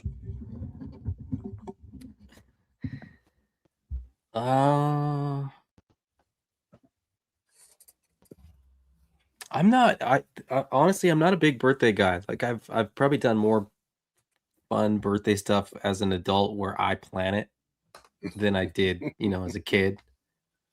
Sometimes that's the best. Yeah. But I don't, and I've only done that because it's an excuse that I can sort of justify doing stuff that nobody else wants to do. Yeah, I'm not a big. I don't really. I'm one of those people that just doesn't really celebrate my birthday. I don't really feel like I did much to be born, and so I don't really understand. So do you celebrate your mom on your birthday?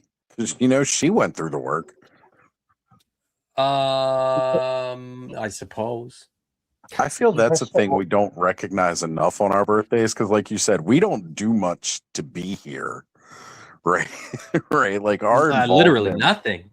Yeah, we just kind of We gotta swim. lay there and get like we're not even doing like a backstroke. You gotta squeeze through a tiny space. We do. I mean, we're pushed out unwillingly. Very unwillingly. Like we're I content thought- in our little holes. And took 16 hours for them to get me out. Yeah. Yeah. So And my maybe mom we was should 50 normalize and just a big baby. celebrating our mothers on our birthdays from now on. Because if it weren't for them and all their hard work, Thanks, My Mom. mother was at times very vainglorious and self-centered and narcissistic, so she got celebrated. We're good. It's my birthday now, bitch. well, I always give props to my mom because she brought me into this world, never took me out. My mom's birthday was actually 2 days ago. Oh, well, happy birthday to her. Yeah, dude. You can tell her I said so when you see her next break. Will do. Hopefully she retains it. I hope so too, sir.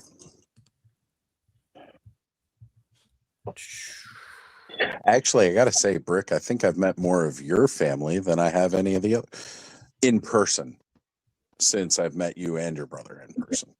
Just Ted, right? Yeah. Yeah, just Ted. I mean, unless you got the rest of the family out to No. Legion's Con, and I wasn't aware. Well, I mean, And there's then cousins. There's like Machu and Yeah, no, yeah. I'm just kidding. No. Oh, We're not isn't we're it- not all related. Who was it that said all you Filipinos were related? Who was, I mean, it came sometimes from it feels a like it. Filipino guy, so I'm trying to remember Sometimes who it it feels was. like it, but who was it? Who was it that came? What's his name came on the one time and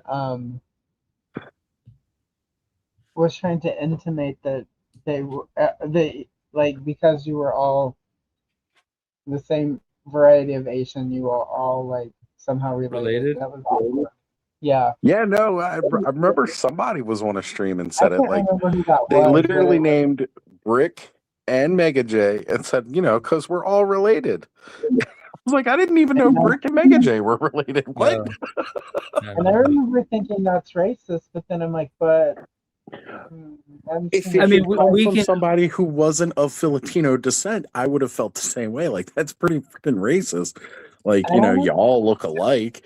I think it's a mix of we have we have very huge families. Like, there are people that I would call aunts and uncles that weren't blood related at all by any stretch of the imagination. Mm-hmm. They were just literally like the other Filipino immigrants that lived in Downey, California. They were all our. So like there's a little bit of that.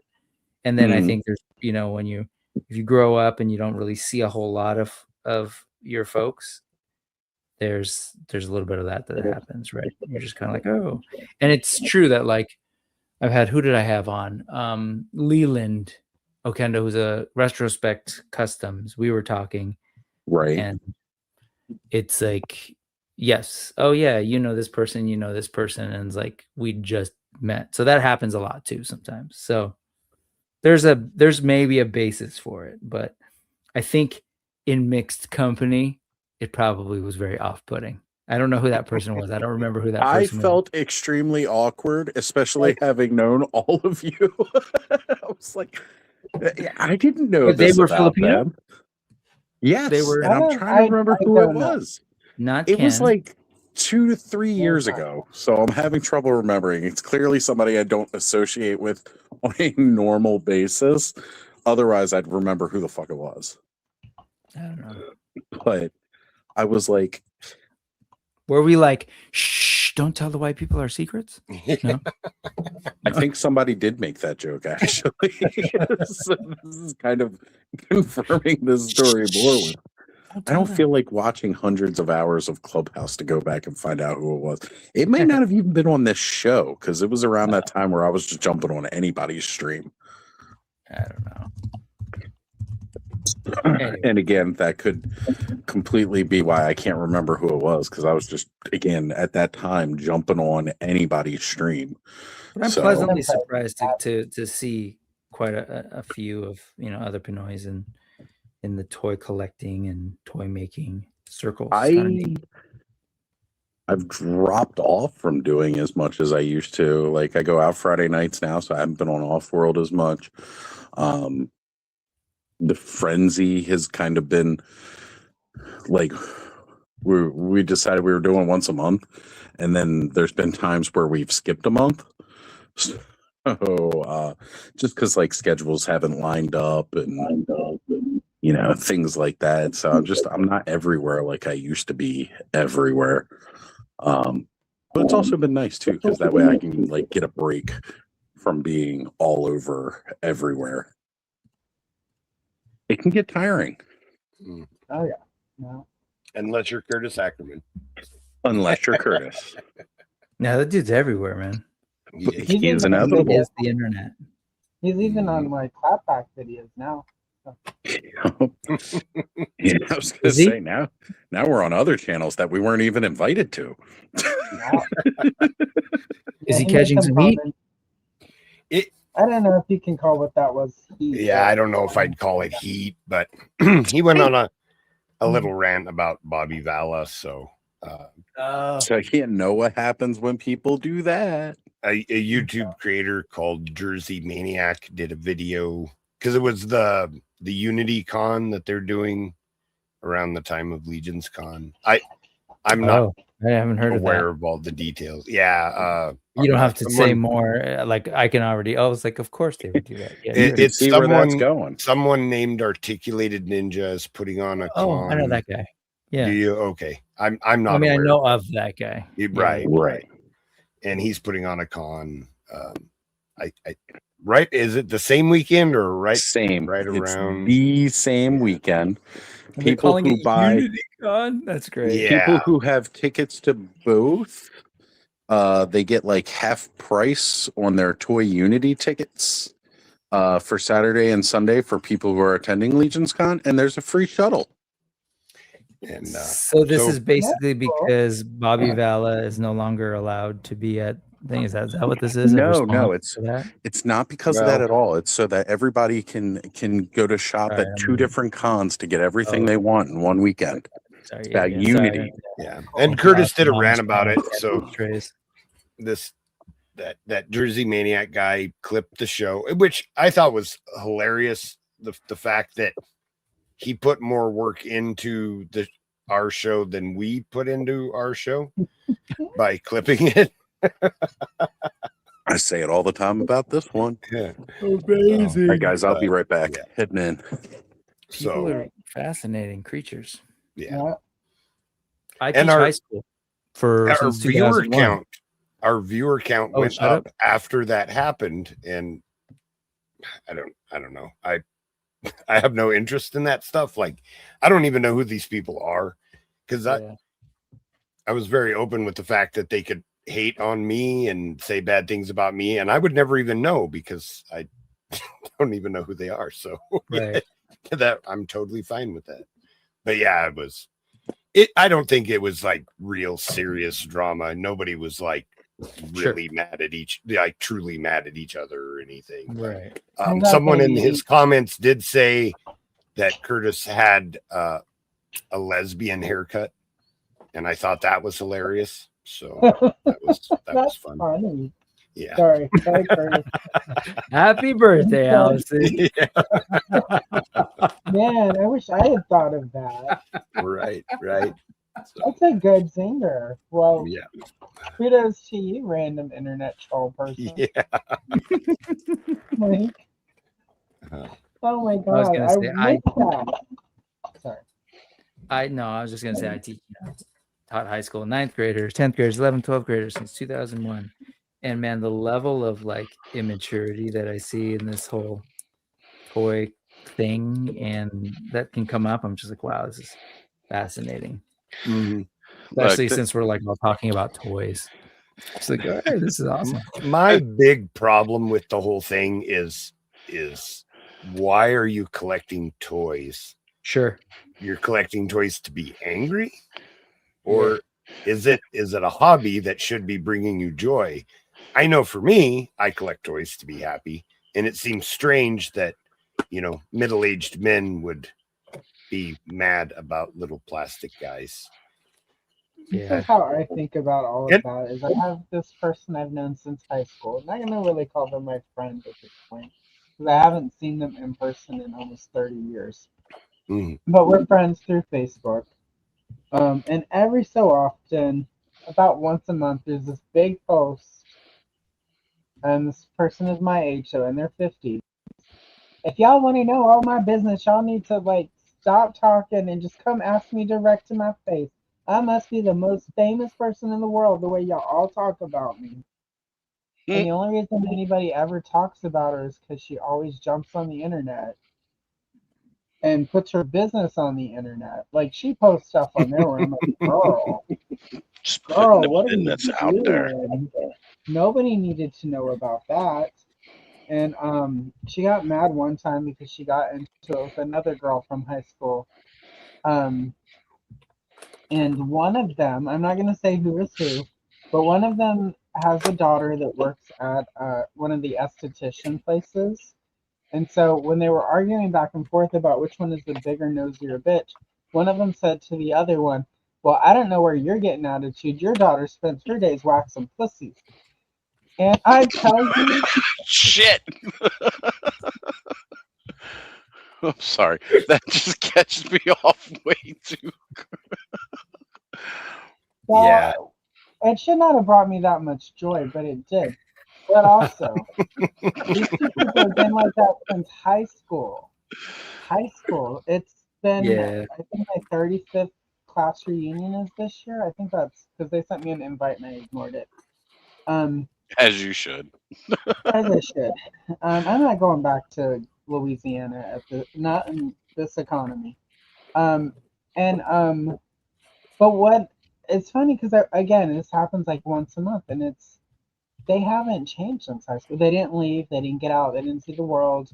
They all stayed within like 50 miles of where we went to high school and grew up. They're all married to like people we knew in high school. Their kids all went to the same high school. Like, they've never grown up. No, let me rephrase. They've never grown out of it. And I see that a lot in the toy community where it's people who've never grown out of it. And I think it's really easy for some people in toys because we're collecting toys, right? We're, you know, Sure. like I've got toys here that I've had since I've got 50-year-olds, and I'm not talking I've got there's a bag over there with vintage Star Wars figures that I've had since 1978.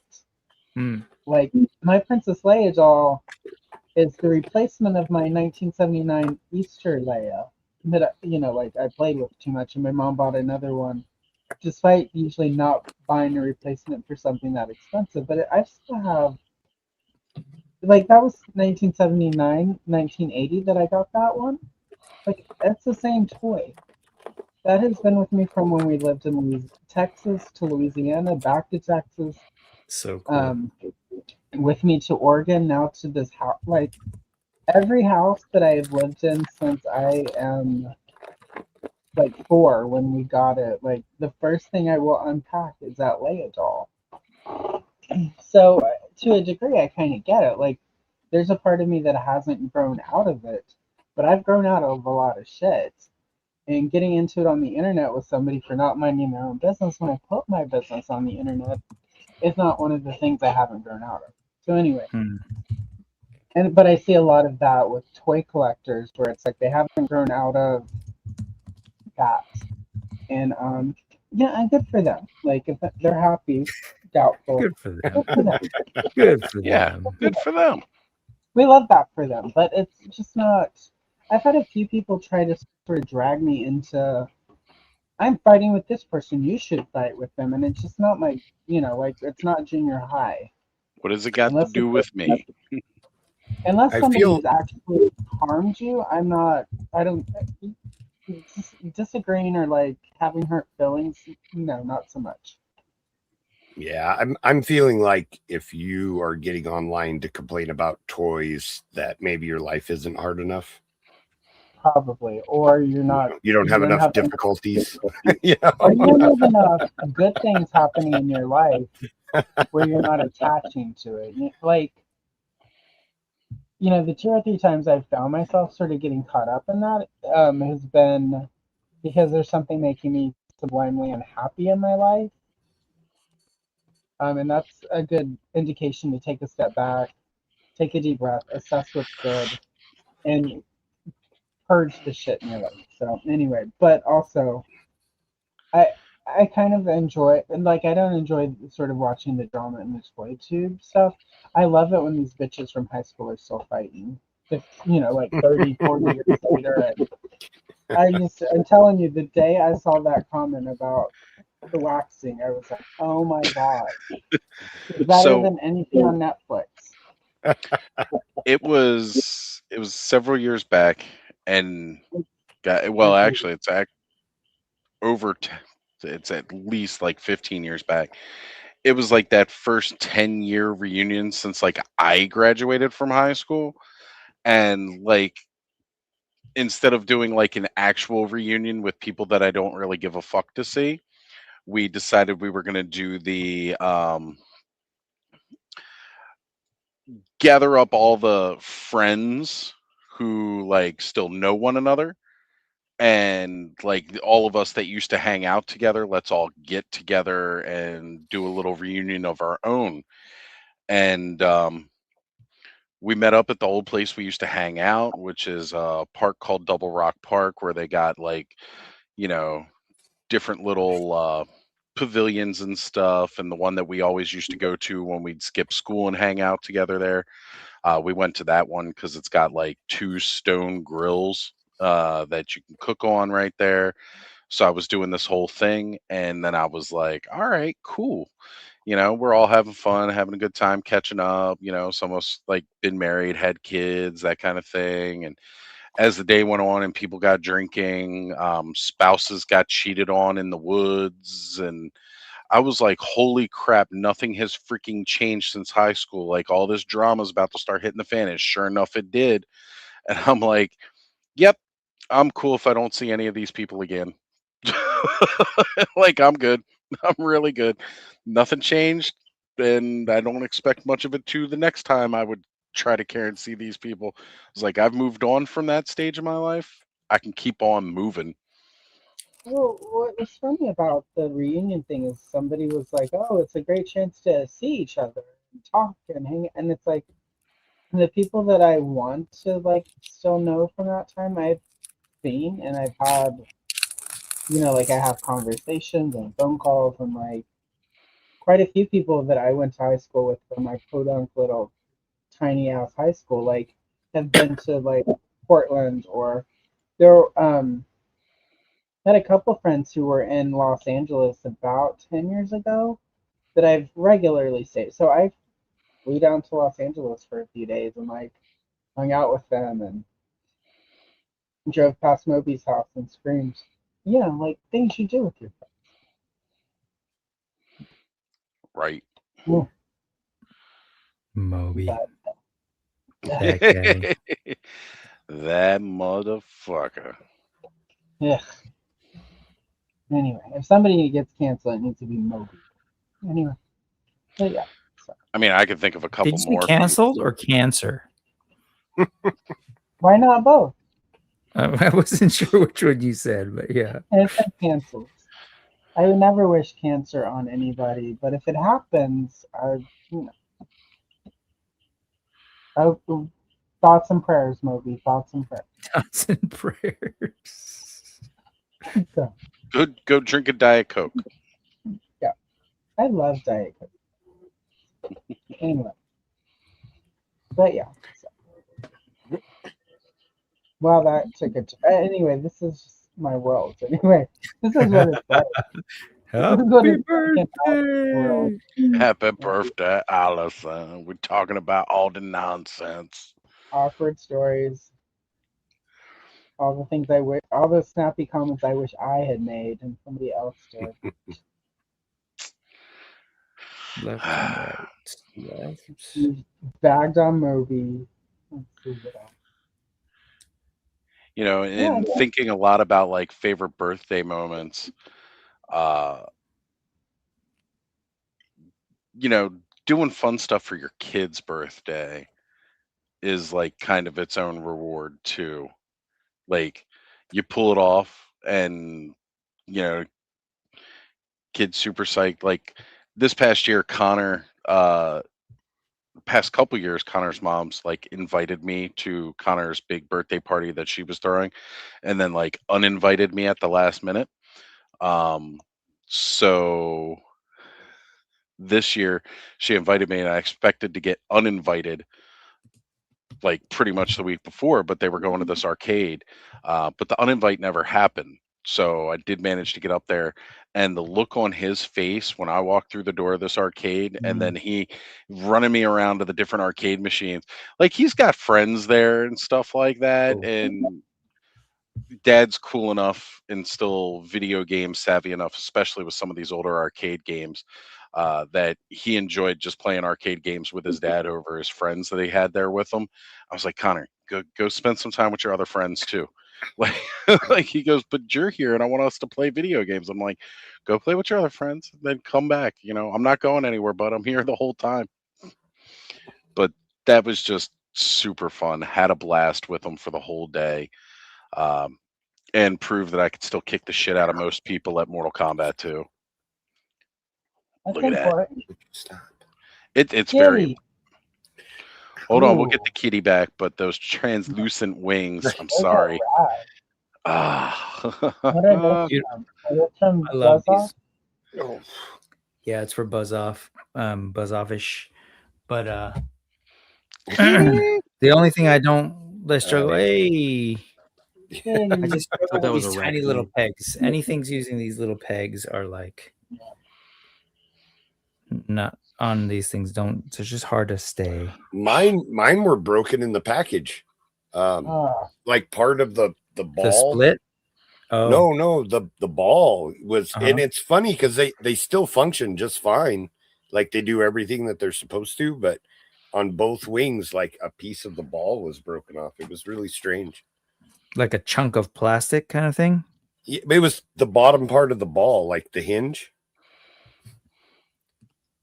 Okay.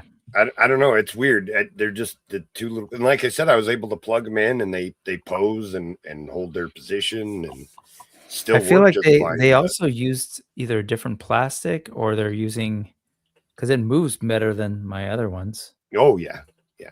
It moves a lot better than. Maybe brown plastic instead of painting them, because I know that was the part of the problem with the older ones is that they would paint over the joints, and that's why they were so stiff.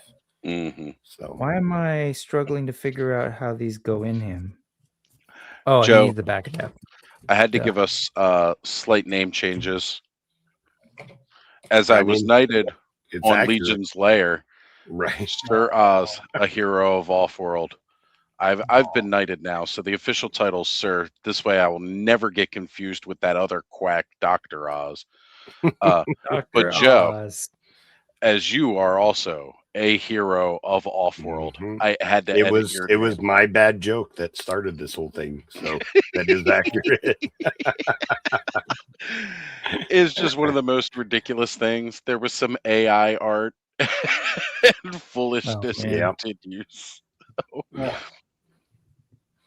Well, the joke was because they were doing their Unity, con, that if they wanted to come over to Legion's con and take a picture with their heroes from Offworld, that we were completely open to that.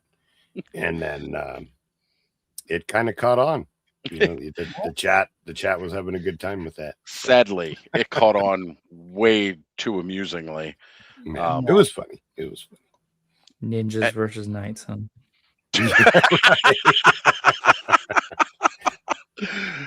Can we get a video game of that now?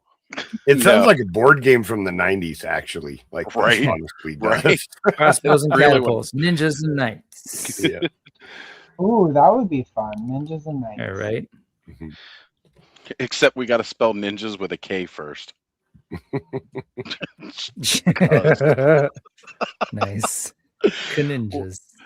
Oh, yeah, With the knights. yeah, With the hard K. Ninja knights. That would be Love this. MCR had mentioned Argen is king of the arcades, and it's true. And then says, "You merely adopted the arcade. I was born in it, molded by it." Well done. There you are. Thank you. It's your Thank voice you. acting career, man. I And can I love alter my MCR's voice. thumbnail. I love those little wind up droids. Yes. Yes. The old turning gear friggin' little Mhm. marching robots with their flashing lights and their sounds. Some of them. Very cool design.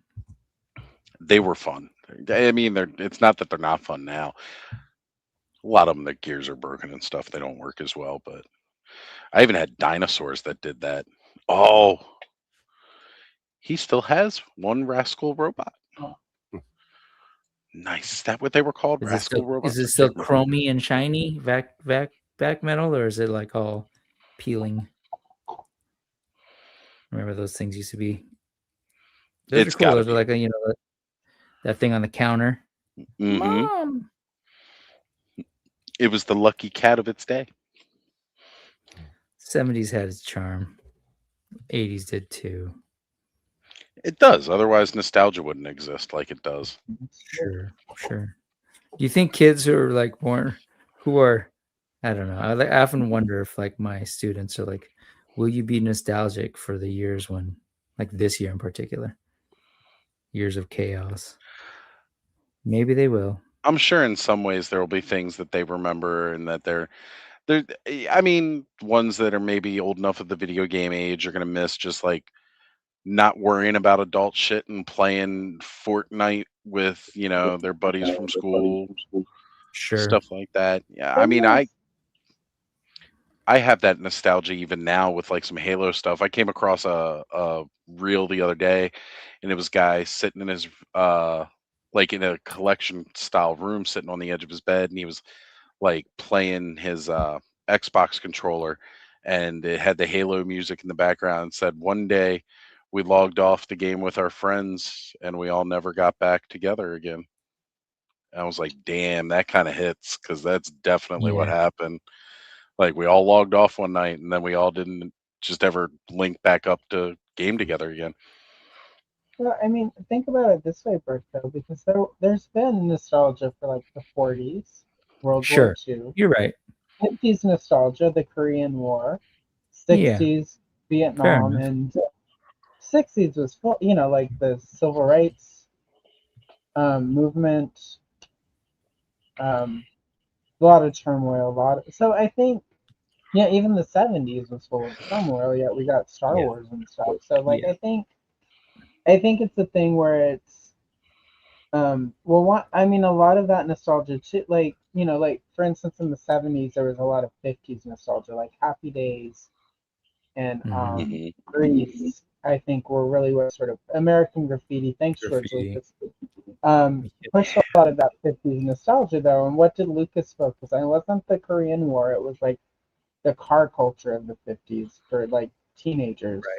Right. And then Greece didn't focus, again, the Korean War wasn't a focus, it was like the greasers and sort of this, I mean, the original Broadway play is far more raunchy than the movie. The movie is quite Disneyfied, despite how dirty the movie is, its rougher edges are gone.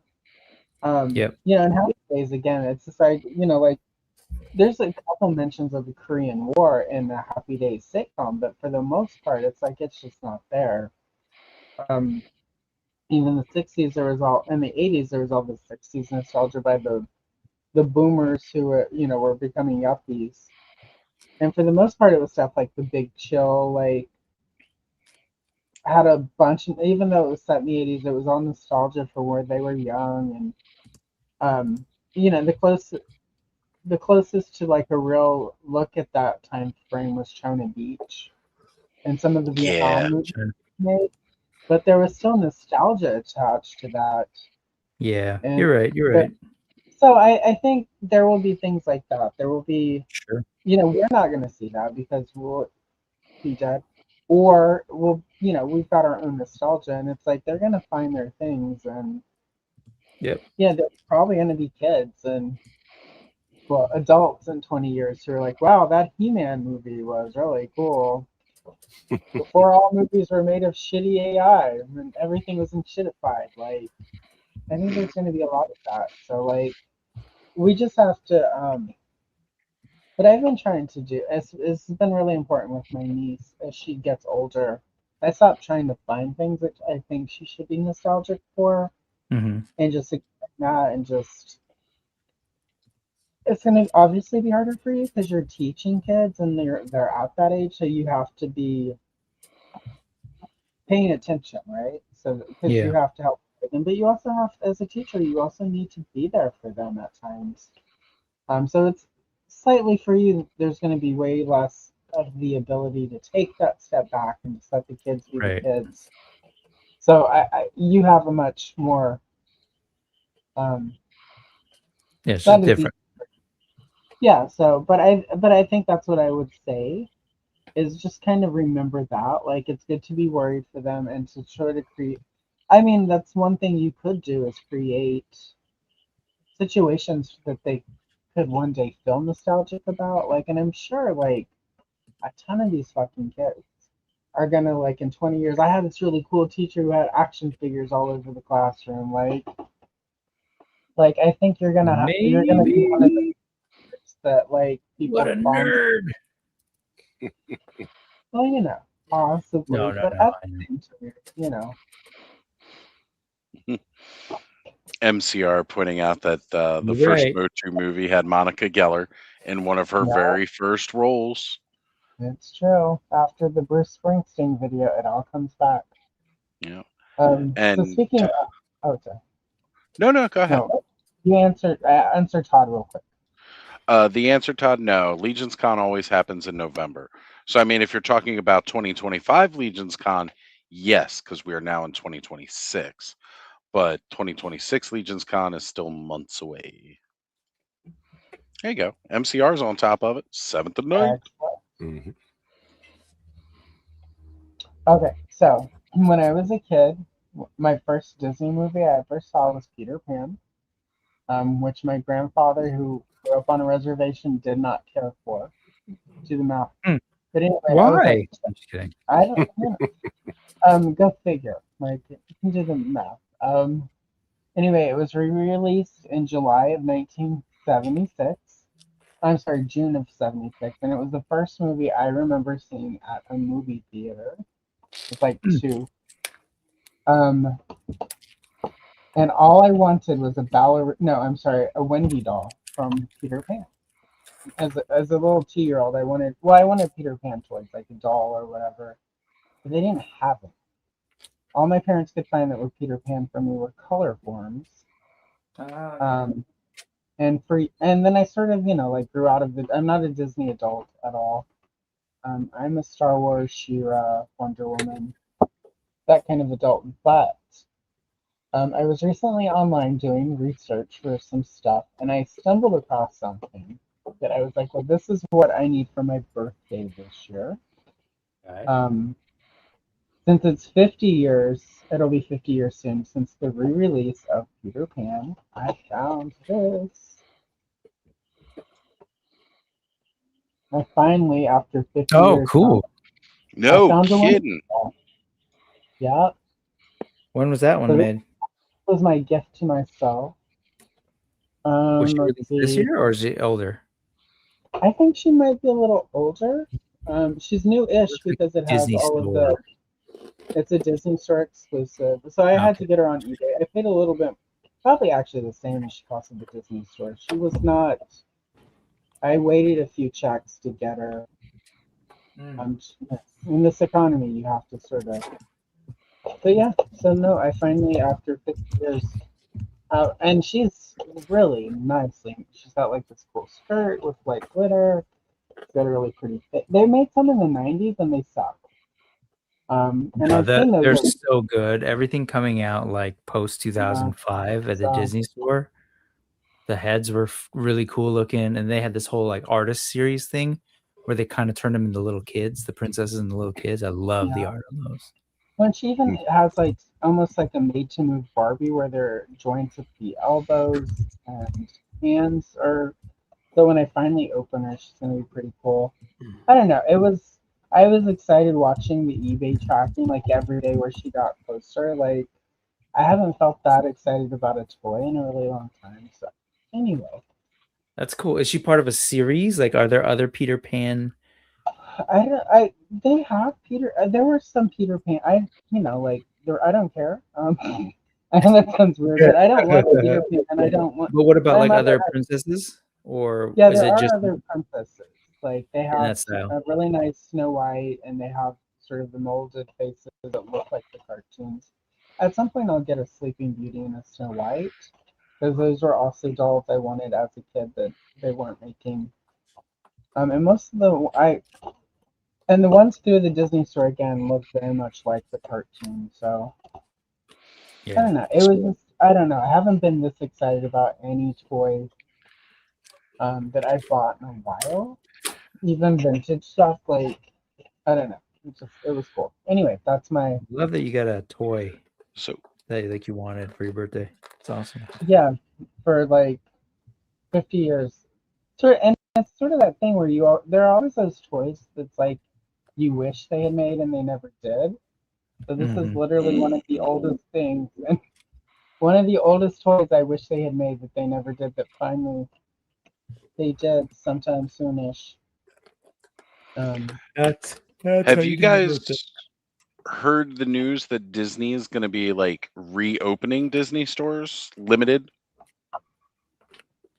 Okay, Wow. so I actually talking about Disney Store here, it just reminded me that I had read this recently, but in May 2026, Disney Store Limited Time is kind of what they're calling it, in partnership with Go Retail Group. They will be relaunching, and again, as it's named aptly, a limited time window, relaunching some Disney stores. One of the first ones is supposed to be up in Pittsburgh. That's enemy territory for any of you sports ball knowledge for me. But in Pittsburgh, they're supposed to be reopening a store in the Ross Park Mall. I don't know. I think I may feel like trying to go up and check it out because I always enjoyed walking into the Disney store. They had some like, especially when they got like Marvel and all, but even like the older, like, more vintage stylized kind of things, like with Allison, when they brought Peter Pan out of the vault, they had all this cool like Peter Pan stuff. And I used to enjoy that too as a kid. Like that was one of my favorites. So yeah, I'm kind of excited about this. And I mean, mind you, Pittsburgh is not exactly close. It takes me almost equally as long to travel to Pittsburgh as it does for me to travel to Legion's Con. So yeah, it's a hike. It's a 3-hour drive one way. But I might be trying to check this out because again, I miss having a Disney store. I'm not the biggest, hugest, deepest fan of the House of Mouse, but they've influenced my entire life. And they're putting out a lot of cool shit that I like even to this day. So I want to check it out and see what they got going on.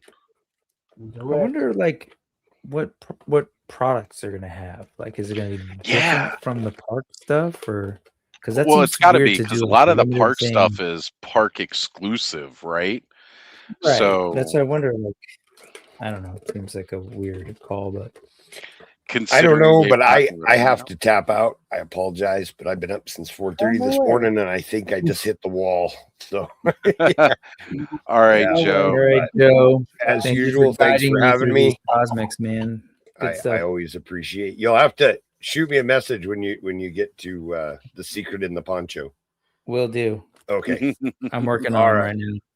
Gotta send them the picture of it. Yeah. All right. You guys have Night, a good Joe. night. Happy birthday, Allison. You yeah. Thank you so much. Sorry, I You had to bet. cough. I need to do it on camera. All right. All right. Good night, everybody. Take care, Night. Joe. Thank We'll you. see you next week, brother. But I'm I'm gonna call it a intrigued. night in a couple minutes here too. Oh, Midnight's okay. my new hard out because otherwise I stay up way too late. I understand, Adam. You're always hard at work. Like even when you jump on here, it's normally because you're working. So I was late because I was doing some stuff that I needed to get done. So well, I'm glad you made Rising it. Moon's there, Black Spire Outpost guy. Ooh. Get that. Do they have all the new stuff now where it's like instead of the resistance it's the rebellion, or is that not yet?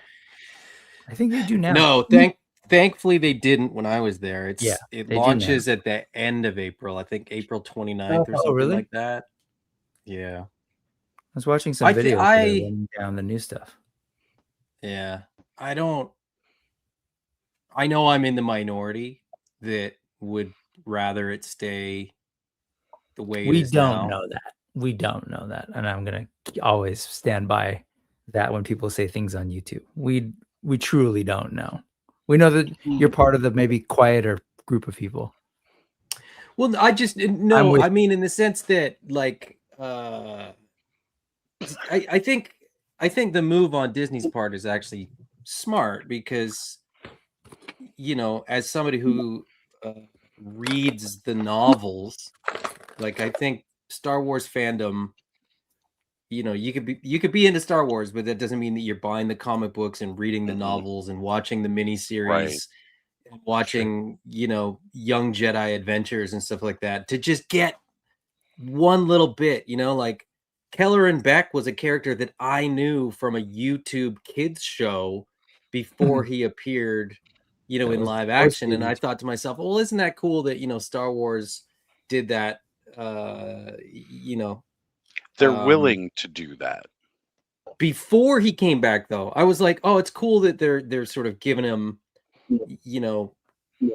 a role in Star Wars that people kind of like. And then they made him like a full-on hero. And people were like, "Oh, who's that?" And I was like, "It's Keller and Beck. He trains younglings. Like, this is what he's been doing for years." He's the host of Double But Dare. not everybody's like that. And so I understand that, like, when Disney Parks looks at Galaxy's Edge, I think they're thinking to themselves, how do we get the casual Star Wars fans to care about this area? And it's not by putting Vi Moratti into the space. There's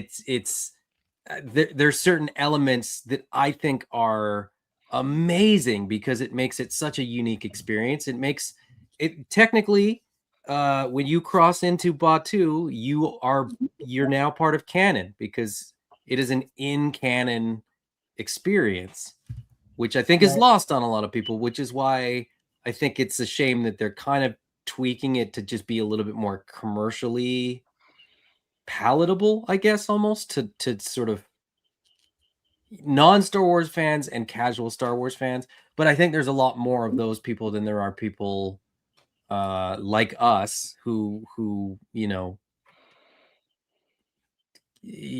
dig a lot deeper into the lore and stuff like that. So it's okay. I'm glad that I got to experience it the way that it has been. And I'm excited for what's to come. Maybe at some point it'll come full circle. Now, the reveals that they've done, if you want to call them that, of Han, Leia, and Luke. That's exactly how I feel too. Not for Although me. I feel this. Not I for feel me. the same way about Rey. It's just ridiculous how like Rey, the desert rat, and she's got like full on glamour makeup on. But Han and Luke, they look ridiculous. They look like bad wigs, shiny bad wigs, and I think I think that again, like that sort of to the whole conversation about nostalgia, right? We kind of remember things a little bit differently. I think when you think of Han, although they did a good job with like Solo in terms of casting, and they've done a good job with sort of the de-aging, CGI stuff that they've done with Luke. Luke will always be Mark Hamill. Leia will always be Carrie Fisher, and Han will always be Harrison Ford. And if it's anybody else, it's cosplay. It will never. I will never. Like Chewbacca's in a suit, so like I got really excited to see Chewbacca at Galaxy's Edge. I'll just say though, I don't the want to equate droids. it to like the question of casting for movies because it's not. It literally is just like those costumes aren't. They're just cheaper. Like they're not made for like film to look like they're worn like in the world. They look shiny. That's the thing. That's my big thing with all of them. They look new. Violet, yeah, she looks like she's wearing this bright, beautiful, brand new thing with a blue hair. It just doesn't quite work for the world. That's all, because the world is so designed to be dusty and dirty and worn in. Like the people who are walking around and bounding, like, or even actually, I would say the crew, the cast members, the people who work, like they look, their costumes are great. It's just like when they try and replicate it, it doesn't work. Boba Fett to me, of course, looks fantastic. What's his name, Mando, because it's all armor and stuff. Din Djarin. They're all covered up. Yeah. What's his name? Kylo Ren never looks right, only because he's just like he's a really skinny dude underneath that costume. But it's more like just the styling. So I'm with you on that. It's going to be hard to cast people, but I think it's different for like film, because lights, everything. This is just like, oh, that's dude from Orange County dressed up as Han Solo. Yeah. I just looked up the Leia. No. I do. I mean, I do think it's interesting that they're picking. I've seen people kind of like, and again, this is me having read, the 4 series of Star Wars comics that they've done over the last like 8 years or whatever it is, that fill in the gaps in between the movies. And people kind of like looking at their costumes and going like, well, it should be this color, and like, where does this vest come from? And the boots are wrong. And it's like, no, this is from this sort of time period that's sort of like post now I can't remember which one it is, but basically they look exactly like they do in the comics. You're right, Brick. They look way too shiny. Yeah, like their clothes look off the rack, and they should be like kind of ratty and like dirty and like, you know, grease stains and stuff like that. But they look the way they do in the comic book, at least. It's totally bad wig. Sorry. Like the Leia is literally the top and sort of indoor braid wrap bun thing, but you can tell where like it, like literally just hire a brunette actress and have her. Like you can do. I mean, Carrie Fisher, those braids in the bun were totally hair pieces. Right. But front of it, the rest of it was all her real hair. That's her real hair with stuff taped and pinned in it. Like, yeah, no. And this girl has too much rouge. Carrie Fisher would never. Not even on Coke and Jedi. There will also probably be half a dozen Leias. Multiple. Like each park will have, you know, a handful of Leias. Yeah. So it's funny that like they're sort of picking one of each of these characters, because you might go on a Tuesday and it's not even that person, and they could be they could be better, but they could also be worse. I mean, we were at Disneyland a couple weeks ago, and we saw 2 Rays, and one of them, even my kids were like, "We like that Ray, but we don't really like the other Ray as much." And I was like, "That's fair. I'd be totally okay to feel that way." Yeah. So you kind of you take the good with the bad, I guess. Like I said, I'm happy that it exists. I'm happy that Galaxy's Edge exists. So did you start seeing Facts Alive in your head, Allison? Because I just did. No, it looks like the Han has a sock stuck in his pants. I mean that's on brand for Han, though. Right? He was packing. I mean, how many parsecs? I'm appreciating that Leia, like the actress that they're showing, at least like has some hips and like she's not some dainty little wind blow and knock her over. Like she's got actual dimensions. But I don't know about that sock, Han. So like Lucas was very big on his image of the world and then the universe of Star Wars, that it was always supposed to feel very lived in, because it relates it to us that much more. The world we live in is not always clean, like 24/7. And he always felt like that was something that sci-fi always did wrong. Everything always looked too crisp, too clean all the time. So he was very, very purposeful in the way he did costume design, set design, that it looked clean, but it looked lived in, or it looked worn, really kind of worn down. So like you get images of places that are well kept, but for the most part, the universe itself was lived in. So when you see that sheen and that shine on a lot of those things, or it looks too polished, I think it was one of those things that kind of put me off of like Phantom Menace, because there was a lot of the stuff on Naboo just felt like it was too clean for this to be Star Wars. You know? Now, mind you, that was at a time where there was thousands of years of peace and there wasn't any new conflicts. So maybe things were a little less war torn than what I was used to from kept their dirty Rebellion ass days. in the water. But like I feel like Star Wars always needs to have that dankness to it. It's something I always felt like Ridley Scott got right too with Alien and that kind of sci-fi. Like these are the workers of the universe. You're not some highfalutin captain pilot of a cruise ship. Nah, this is the dude who's rolling the tug out there in deep space because your ship broke down. He's got to pull you back, kind of thing. Oh, Brick, did you get your poncho reveal yet? Did you see it? No, not yet. I wanted to start making some room. Some breaking it down first. Okay. Throw some recycling out later. And again, you don't have to show it on here. I forget who it was that I saw. I didn't. Did you want to? I want to see your face when you get to see it. Okay. Because it's cool. It's cool. You know what it is already, huh? I do know what it is. So I saw it in somebody I'm else's gonna take video. off, guys. Allison, Adam, happy birthday. take care, brother. Thank you for being All here. right, dude. May the force be with you. See you guys. Watch out for snakes. That's cool. That's cute. Right? Like again, just a neat little detail, and I think it's. Do you want to show it here or no? I don't mind. I really don't mind. I don't know What if is it? people are trying to keep it in. No, it's cute. So he's like this war. He's like I don't know what his actual role is or whatever. But when you open up his little poncho, what's inside that he's keeping close to his chest is a picture of his family. Aw. See, look at that. That is kind of cute. Right? So they have Like, paper in isn't this that- universe, unlike the Star Wars universe, where paper is really, really They got rare. paper. And it's got that vignette around it, like Yeah, it's totally like a daguerreotype or something. yeah. It's You know, funny. again, it's just A fun little some surprise. neat little thing in there. Kudos to the Four Horsemen for doing that kind of detail work in their They're a stuff. family being.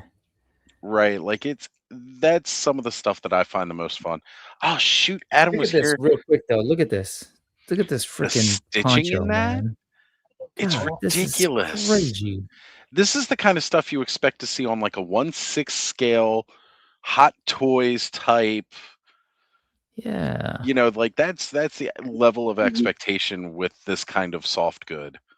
And boom, just nailed. And so he's like a 112. big-headed alien character, which is why his head is so large. His head hole is so large. But Yeah, he's cool looking got too. that Very Star color. Wars. Yeah. Very Like Star Wars what is alien it, the like. Rise of Skywalker. Then when they're Well, looking like the for Rees, except they Lando. chopped off the top eyeball. Yeah, the Rees. Little hammerhead, little Rees. Mhm. Yep. Totally My within that nerds. universe. Yeah, you know it, brother. You got some OG Star Wars nerds here. We've read all the legends. He'll always be Hammerhead and Walrus Man to me. Totally. That's Yeah. right. That's always. He didn't have a name. I don't care what the 90s. But yeah. Well, yeah. Little He always 90s. has. Well, you know, like that's because of West End Games. Mhm. Right. When they did, I have a bunch of those in digital. I was about to say PDF form, but then it sounds like I'm talking around everything. I Talking have about the episode digital class. copies. Yeah, right. Not on purpose. Prune face from Return of the Jedi, and now suddenly he's Commander so and so. He was prune face, man. Orino Marco. You mean? Yep. Orino Marco. It's how you say Merry Christmas on this bright, warm Christmas Hawaiian Day. day. Yeah. But I've got a bunch of those. Like maybe at some point we could all look at them and figure it out and do a Star Wars RPG clubhouse. 'Cause I don't know how to do any of that, but it West would be End fun. Games. Yeah. I wouldn't mind. I'd be down for something like that. Just That would be again, something super fun to fun. do. Yeah, I never. Yeah, I've got. I always wanted to play those. I remember looking at those books and just being like, "Oh, cool," you know, and like filling in lore gaps that like obviously aren't canon or whatever. But Anymore, whatever. Not anymore. They were for a while. I think that's part they of the, like, never Disney were. stuff. They were loosely 3-tiered canon something. George kinda were, though. basically said everybody could do what they wanted to within Until this I changed it. world. Well, because he was like, I don't even know if I'm going to change any of it at this point. Well, And then it's he funny did. 'cause his plan originally but he ended up that's part of I think why he sold it. He wanted to do the sequels, and it was all about being microcosmic on the midichlorian level, and yeah, we The all know will, how much we the love force. the midichlorians from the first Anyway, There's a reason that they kind of stopped mentioning those after Attack of the Clones. yeah, Like right. They brought him back think- recently. Was it in Yes. Bad Batch and Mandalorian, right? Yep. Well, and again with the wills of the Force, we actually got that term used in Rogue One, Yeah. But that was something he planned from the very beginning.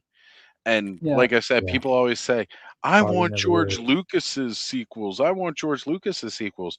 And they hear about You it being didn't ever microscopic. read George Lucas's plot for the sequels is why you want Yeah. George Lucas's sequels. Yeah, right. So He dove I right in harder on the midi-chlorians and the wills and everything else, and it was but he awful. started, like Jar Jar had a bigger role in episode 2, but then after the fan response, he trimmed it down and rewrote a bunch of that. He was gonna. The biggest I can't rewrite. remember. I forget what the original name he had planned for Coruscant. I think it was like said Timothy Abaddon or Zahn something. ended it.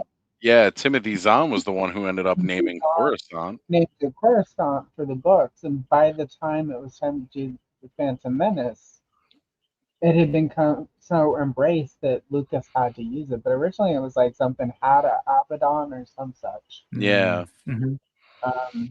It was Right, also Yeah. like originally owned by the Sith, like the original. Yeah, and it had been the city had been built up over, which Mhm. that had Abaddon. Return of the Jedi concept art. So Yep. yeah, it's still it still pulls up all of the Macquarie Jedi stuff. Return of the Jedi art. Yeah. That was the original plan, which of course, And again, the idea of that Sith power hold too, and naming it Abaddon is because that is one of Satan's demon generals, like that link to that pure kind of evil of the Sith, like that. Again, our world linkage that's not necessarily the same for their world. I mean, Abaddon was one of the. I mean, depending on which sect of Christianity you prescribe to, but Abaddon was originally the angel who carried you across the abyss from life into death. Yep. He also, and then the city named after him was quite spectacularly destroyed. There's some stuff in Revelations about him, but like, let me find it. Love have it. all Man. of Reading Bible today. He We was got the it all. king. At some point, he was the king of the locust scorpions that emerged from the abyss during the fifth trumpet. Mm-hmm. See, these are notes I have from back in the day. Because I always found the concept of Abaddon particularly interesting.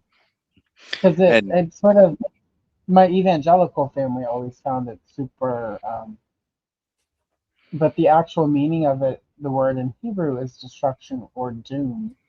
Mm-hmm. So anyway, back to Star Wars. But let me close that. I haven't opened that file in forever. Anyway, there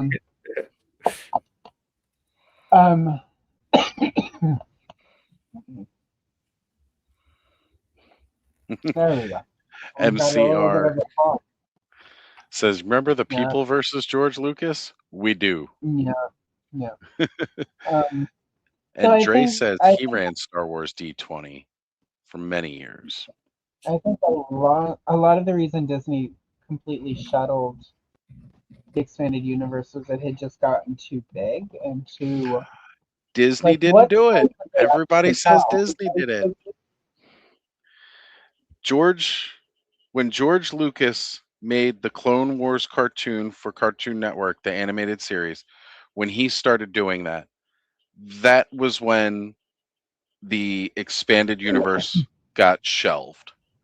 Well, I think Because it he had to technically wipe did. out everything that was written about the Clone Wars, because Right. he was about to tell his story of the Clone Wars. I mean, he started And changing stuff, but it was a thing where it's like when something came out, it just meant things shifted. It didn't.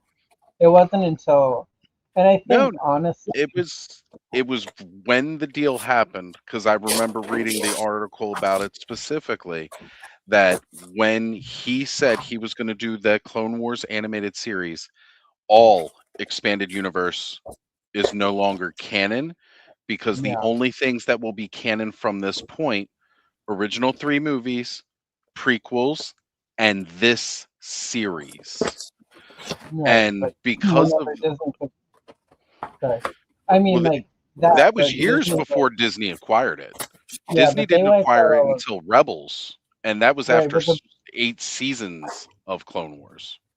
right, but the book continuity, like the canon of the books, was then separate, but they were still in continuity. Disney wiped all of that out and said everything will be canon now. So like Lucas did that with Clone Wars, but the books and their continuity was still around. And Like so they didn't like stop publishing, right? Is what you're saying? well, they didn't start publishing Oh the no, book, they and didn't stop publishing, but and if that's you when they wrote a new started book, branding it Legends. yeah. So, but I mean, it wasn't until and Disney for a while wasn't going to republish any of it. No, Disney was like, we're not doing any of that stuff. And especially with a lot of that when it came down to the comic books and stuff. Because a lot, and again, specifically with this Clone Wars stuff. So there was and I was talking about this last week, Gendy Tartakovsky's original Star Wars Clone Wars shorts that showed on Cartoon Network. And then you had the Dark Horse comics. Those all tied into one another to tell the story right all the way up to the battle at Revenge of the Sith. Well, and what's weird about when Lucas did change the Clone Wars is that he originally had that the Clone Wars micro series actually led directly into the beginning of Right, Revenge of the Sith. It's Sith. So it's straight like- up to the battle. So it's really it was odd the way he did that because he specifically had that. Mm-hmm. Yeah, and there's not a lot that happens in that micro series that couldn't have still happened. Exactly. I mean, I think some of it was just because the Saj Ventress finger quote died, and he really hates bringing characters back from the dead. So And that was ironic. That was very You know, key. He and I had think among certain ones. Oh, sorry, and I Allison. Go ahead. think yeah, and I think that's part of the first thing Disney started doing was they bring back Darth Maul. You know, like because whenever Maul shows up in Rebels, it's after Disney has taken over. They bring back somehow Palpatine is technically though Palpatine had come back in Dark Empire. Right, that was as a pulled clone. from Legends. Yeah, like literally Dark Sorry, Empire. I laughed and when you said that, Allison, about he doesn't like to bring people back from the dead because he was the one who actually brought back Darth Maul during the Clone Wars. He brought back, Darth Maul comes back in Clone Wars, and well, because he had worked some ideas out, with how he wanted to do some storytelling after the Clone Wars animated series ended. He had a list of different Jedi who survived Order 66. Like if you got the Blu-rays or the DVDs, there's the deleted scene of Shakti getting killed by Grievous on He his gets ship. killed a couple of times. And They then he got gets cut rid every of that. She was supposed to survive Order 66. And then they still ended up just killing her off screen in another panel during Order 66. She was supposed to survive. Quinlan Vos, who was a character that was introduced in, again, like the Star Wars Legends, the Dark Horse comics that were originally canon, that character was so well liked, George Lucas had plans, and this is even carried out in books. Wait, are you saying he came out in the comics before he was in Phantom Menace? Quinlan Vos? Yeah. He was like seen like briefly in Phantom Menace, and then they took him and built on him in the comics. Like his particular brand of Jedi and his people and his culture with like a clairvoyance almost that is a force sensitive ability that is exclusive to their type. So Quinlan Vos, he needed a Saj Ventress, as you were saying, to survive Clone Wars, because those two were supposed to get romantically involved and they were going to have a series that was planned. Yeah, that was like written by his daughter.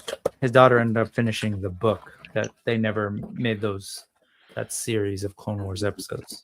Right. But I mean, I think that was the first canon book novel released, maybe. I believe so. But yeah, that's Disney. Post Purge. I've actually got the audio book of that now because I always liked that story, and I was glad that it continued.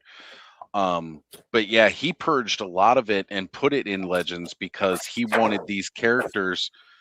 He wanted to pull from Legends into the canon universe, but he had his own story to tell. And one of those again now, it's come out with like Darth Maul and his rise of being an underlord, and the training of Darth Talon. Darth Talon didn't even exist in the same time period as Maul. She was She was part KOTOR, of right? no Legacy. Darth Talon is part of Star Wars Legacy, which is like Was it like Luke's Darth Bane era? great. No, this Oh, is it was after. much later. Well, okay. after the The Yuzon kids, Vong the War, twins and stuff. well after Jason and Jaina Solo, and even Anakin. This is like Darth Vader's and Luke Skywalker's great grandkid, Cade Skywalker, during his reign. The first time they brought up the Gray Jedi, because there was a new empire that was not. It didn't have the Sith involved with it, but the Emperor's royal guards were Gray Jedi, people that were neither light or dark. Honestly, Star Wars Legacy, if you can find the I comics, never you should check read them out. those That's cool. at that point. And they tied, and again, those comics tied back in with the Clone Wars comics, because the Darth Krayt, the main bad guy at the end of that, is actually a Jedi from the Dark Horse Clone Wars. He survived. Crazy story. He was like half Tusken Raider, half Jedi. Anakin flipped out on him during the Clone Wars because he had a Tusken Raider mask, and you know how he hates Tusken Raiders and sand. Then after Order 66, he becomes a Tusken Raider warlord, comes across Obi-Wan. Obi-Wan chops off his arm. Then he gets exiled from even Tatooine to go survive into the outer reaches of space, ends up getting corrupt by the Yuzon Vong, brought back in. Craziness. I know all this crap. Said I'm very well read in a lot of that stuff. But the in his Sith empire that he built out beyond the reaches of the known galaxy and the unknown regions, when he brings them back in, that's where Darth Talon is now introduced. And there are several different Sith. The rule of two is bullshit. He don't do that. And because of the popularity of Darth Maul's tattoos, all of these Sith people, they're all red and have like black tattoos all over their bodies. And that's where she came from. But George liked the character so much, he was like, oh, I want her to be Darth Maul's apprentice. And that's that story that they're developing now with a little red Twi'lek girl. Yeah. Well, she's like pinkish too. She's So pinkish I now. don't know She'll get redder. Oh yeah. You think she's gonna straight up look like Talon from Legends? I think Maul's gonna make her blush, and then she's gonna get black tattoos all over. It's a little ham-fisted in my opinion, but whatever. I'll watch it. I'm enjoying this. What's that? Started it yet. I said they won't let her die. Yeah. I actually really enjoy that. I enjoyed Maul so far. If you get a chance to watch it, it's cool. I kind of like the new art animation. I gotta say, like Lucasfilm Animation, Lucas, whatever they're calling the animation division, has really just continued to develop, and I really love the sort of style they're working on this one with a hand painted, almost like cell kind of style. That's exactly what I was saying about like when they show the close-up shots of Maul. It's like you see that the brush strokes. Yep. And it's The like, brushstroke. oh my god, this is gorgeous. So gorgeous. It's really well done compared to like Rebels. You could see that Rebels was developing compared to Bad Batch. Like I just feel like they really hit. It reminds me actually of the very last sort of the finale of Clone Wars that they sort of did towards the end with Ahsoka and right when they did that Maul, actually. additional season. Yeah. you could tell like that's where there was a lot of like R&D happened for that thing, and then it's bleeding into the production of this. It looks really good. Can I and just story-wise, say, it's okay so far. I love that last season with Clone Wars, them bringing Ahsoka back into the fold kind of for that. And I love where the Ahsoka show is going. I can't wait for more of it. Rosario Dawson has done a great job with this character, which I know a lot of fans wise are touchy. You On know, her? they when she first got announced, like they were like, "Oh yeah, she looks like it, but can she pull off the character?" And she Oh. realized like fans were like going to be pretty Fantastic. judgy about that, so they needed. She did her homework and she's knocked it out of the park. Like breath, so much life into the character. Yeah. Anyway, I think I wasn't super sold on Ahsoka yet, but I love all the different elements in it. I just didn't think it was one of their better shows. But I will say that I was watching Adam Savage sort of take a tour of the sets for Mando Grogu, and that thing looks incredible. Like the work that they're putting into it, it really looks good. Like because they're like gigantic sets, ridiculous budget, and I it looks finally watched the trailer for that, and I have to say it felt very Star Wars to me. I was like, oh, maybe I'll go see this after all. Because I'm not a huge Mando fan. I know people love it, but it just, I don't know. I get it. It's ironically my least favorite of all of the Star Wars shows.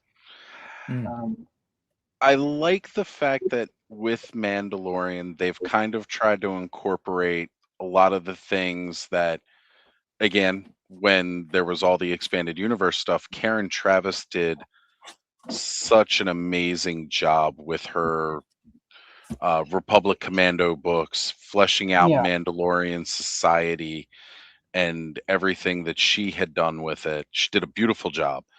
And it was really cool. Like I loved the idea of the culture and everything with it. And then they threw that all out the window. And I did not care for Mandalorian society in the Clone Wars at all.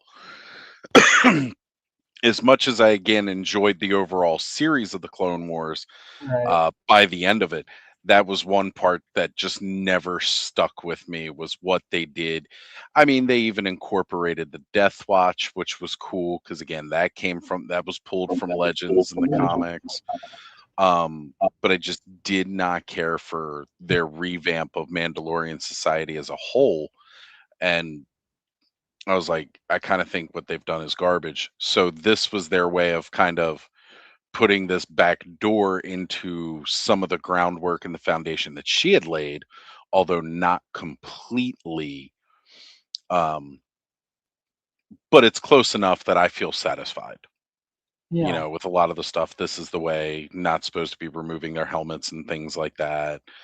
One of the cool things that I always liked about Karen Travis is like her way of the way a Mandalorian built their armor wasn't necessarily just with the Beskar. I mean, it was Beskar, but it was not everybody's Mandalorian armor looked so uniform. Like Boba Fett's looks very patchwork in the original movies, like a piece here, a piece there. And it was part of that Mandalorian culture that as your brothers fell in battle, you carried a piece of them with you. So you took a part of their armor and that was now part of yours, you know, kind of thing. And I've said it time and time again, especially with like these Black Series figures, like, why do all my Mandalorians look so fucking blue? It's like a heavy use of blue. But it is what it is. It's a good series, but I can definitely see where not everybody's getting into it. Well, You know. yeah, I don't know. I find that people like it. Like I don't. Yeah. I'm not that person who's like, oh my god, this isn't my Star Wars. Mhm. Like I don't. I think I don't know. It's just what's weird to me about Star Wars because even in the day, like I read all of the books. I didn't really care for most of the Dark Horse comics. Like I Hmm. found a lot of them felt um they felt off to me, especially when they would do like Tales from all the old stuff always felt, the things set during the Sith Empire and stuff always felt not Ulick Star Wars. Queldroma and Yeah, it Exar felt, yeah, a lot of that felt really off. Anything by Kevin J. Jedi Masturbator. Sorry, that's one of my favorites. Yeah, right. It just always felt like off. I preferred the vintage Marvel series, because it always felt like even though there was stuff way off in there because they're writing it as the original trilogy is coming out, it Hmm. still felt closer in spirit, and it always felt Yeah. like part of why Dark Horse moved thousands of years in the past was so that they could write sort of outside of like the main canon and not mess with too much. But I don't know, it just didn't. But I didn't hate anyone who loved it, and I didn't argue like you shouldn't like those comics. Yeah, Like you no, that's me, like, pointless. and it's like there are people who didn't read the book. There are people who can't read, and so they weren't reading those books. They were looking at the pictures in the comics, and we love that for them. But like I don't, and that's sort of where I keep running into like when the Alkalate hit and people hated it vehemently. I'm like, well, why are you watching it? Why are you making a video about how much you hate it? Just don't watch it. Well, Like, that's the thing. Most of them were saying they hated it without even watching it to begin with. yeah, They were it's just just like hating I it don't. based off of trailers and leaked story details. And like it's fine if that stuff hits and it's not for you, then don't watch it. Like time is so short and so precious. Like I have people all the time like, "Oh, have you watched this thing?" I'm like, "No," and they're like, "Oh, but it's so good." I'm like, "I looked at it. It doesn't interest me. I'm not gonna." They're like, "You might be surprised." I'm like, "And I might not be." And either way, that's 20 hours of time to myself that I didn't, that I would lose if I watched it. And I just I don't begrudge people if they don't want to watch something, but I also don't begrudge people who do. But I don't know. It's to me it's so weird. It's a weird tribal thing to me that I don't like intellectually I can almost grasp, but also I can't. Like Hmm. why do we all have to like the exact same movie? Why do we all have to like the same TV show?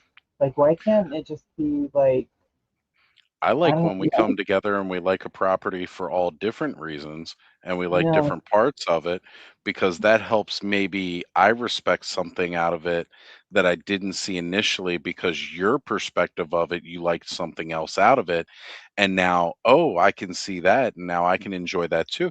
Or maybe I don't, but that's okay because it doesn't change how I initially experienced it because that was my experience. You can't change that. Well, even And with the show, I didn't like it, but I watched it, and it was still new Star Wars. New Star Wars is better than no Star Wars. Like, I don't know. like what I've been saying about Motu, just because there's new Motu stuff coming out and you don't like it doesn't mean you need to just dump on it. Give other people a chance to enjoy it, and who knows, maybe it'll bring them into your world, and then you could tell them why you love it, and they might dig that too. They might dig it more than what they liked out of this. Um, Yeah, I don't know. yeah, Yeah, it's the Motu thing. It's weird because I'm overwhelmingly seeing people who seem really into the movie. Like they like the trailer. There's like a couple like sad boys that like are like, oh my god, this and that, and it's like there's at least one case where they've been losing their minds where it's like you really clearly missed that was a joke, right. and like, and like Scott Knightlick keeps release this video where he's like it's gonna be meta like Barbie, and it's like no, it's not gonna be meta like Barbie.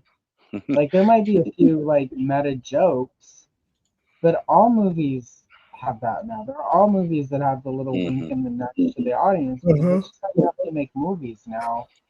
It's not going to be like He-Man's from like a Toyland, and Zeitgeist. but again, it's not like I would expect Netflix to understand making entertainment people want to watch or read because I bought his AI book. Ooh. I'm You not see, worried about the AI overlords crushing us in art. one of the coolest things that Scott did was just kind of go off the rails enough where I was like, okay, cool, I'm done watching Yeah. this guy.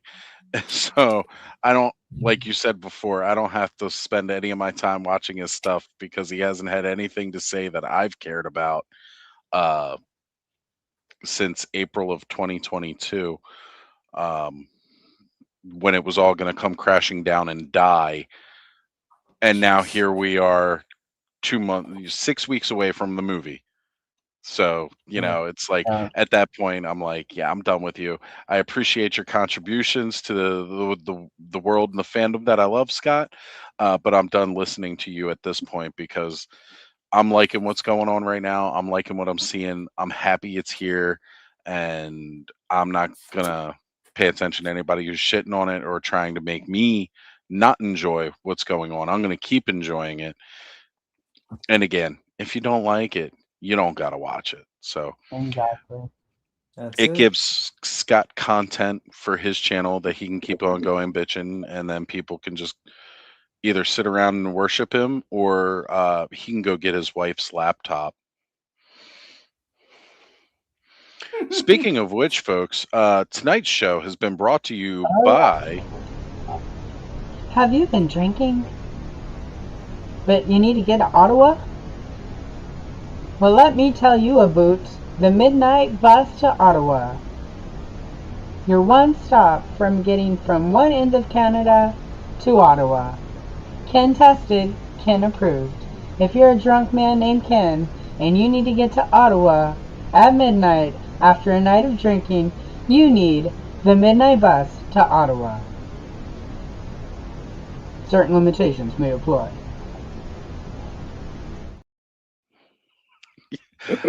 Ridiculous. I'm mad I forgot to play that for a couple hours now. Where is that guy? One of the most ridiculous things I've ever done making that, and it brought me such joy. I was laughing at how stupid and ridiculous it was, but I'm like, I can't resist. Like, I even went outside and like there were some cars going by, and it's like, oh, if I go out there to record this, it will sound like a bus is passing. So that way, it sounds like I'm Right. on the. It's happening on a bus. Hilarious. And he didn't even get to see it yet. I know. I thought Have we he was missed going to stuff be in here. the chat? I feel. No, I've Sorry, been I kind of just had it highlighting again. as I've been going through here, bringing it up. So, Okay. yeah, Rebels had Sorry, some of guys. the best vehicles. Love the speeder bikes. It introduced a toy into the canon, and then we It got did. more of that toy later. Which again, if you go back and you What, watch the this, transport? yeah, and if you go back and you Mhm. watch this really cool video that Allison did, where we kind of go over a little Oh, story and read right. the original book that came with that, folks. It's really I cool. You need should go check it. dramatic reading of it. Yeah, And starring Oz. as Darth Vader. That again, one of my life's greatest That achievements. was fun. Which is why It we're was. gonna do Ewoks. I'm I mean, for not it. as cool, but I'm for it. I don't yeah. care. I'm gonna have fun with it either way. Uh, but yeah, I mean, this is how some people feel. Mandalorian is what Disney should have done with the franchise from the start. John Favreau's got an eye of being able to, like, give some people what they want, and he did it. And it's not everybody's Star Wars, but for some of us, we really enjoy it. Man, I really love. I'm going to actually be genuinely sad if we don't ever get to see more of Rey and the cast from the sequel trilogy. I really would like to enjoyed see that more of them. trilogy. I wish the end, Yeah. I wish the ending could have been more thought out. But I wish there ultimately, was I really love that character. a more whole cohesive story, because I like the way that they introduced the characters, Mhm. and I enjoyed the characters in episode 7. I don't necessarily care where it went in episode 8, not because they killed Luke or anything like that. It seemed weird. Episode 8 felt very off tonally. And then I felt like Yeah. episode Fast. 9 was made to shoehorn episode 8 in and make it work Yeah. to have a complete story, which is where I I don't- feel the shortcomings of that come from. But there's I think- elements throughout all of them that I love. Well, like the original script by what was his name, Trevor something or other, for the original Trevor. Rise of Skywalker script was pretty different and seemed Mhm. what I read of it seemed like it was much stronger. I think the problem is J.J. Abrams came in and tried to make everyone happy, and that therefore like that was sacrificed.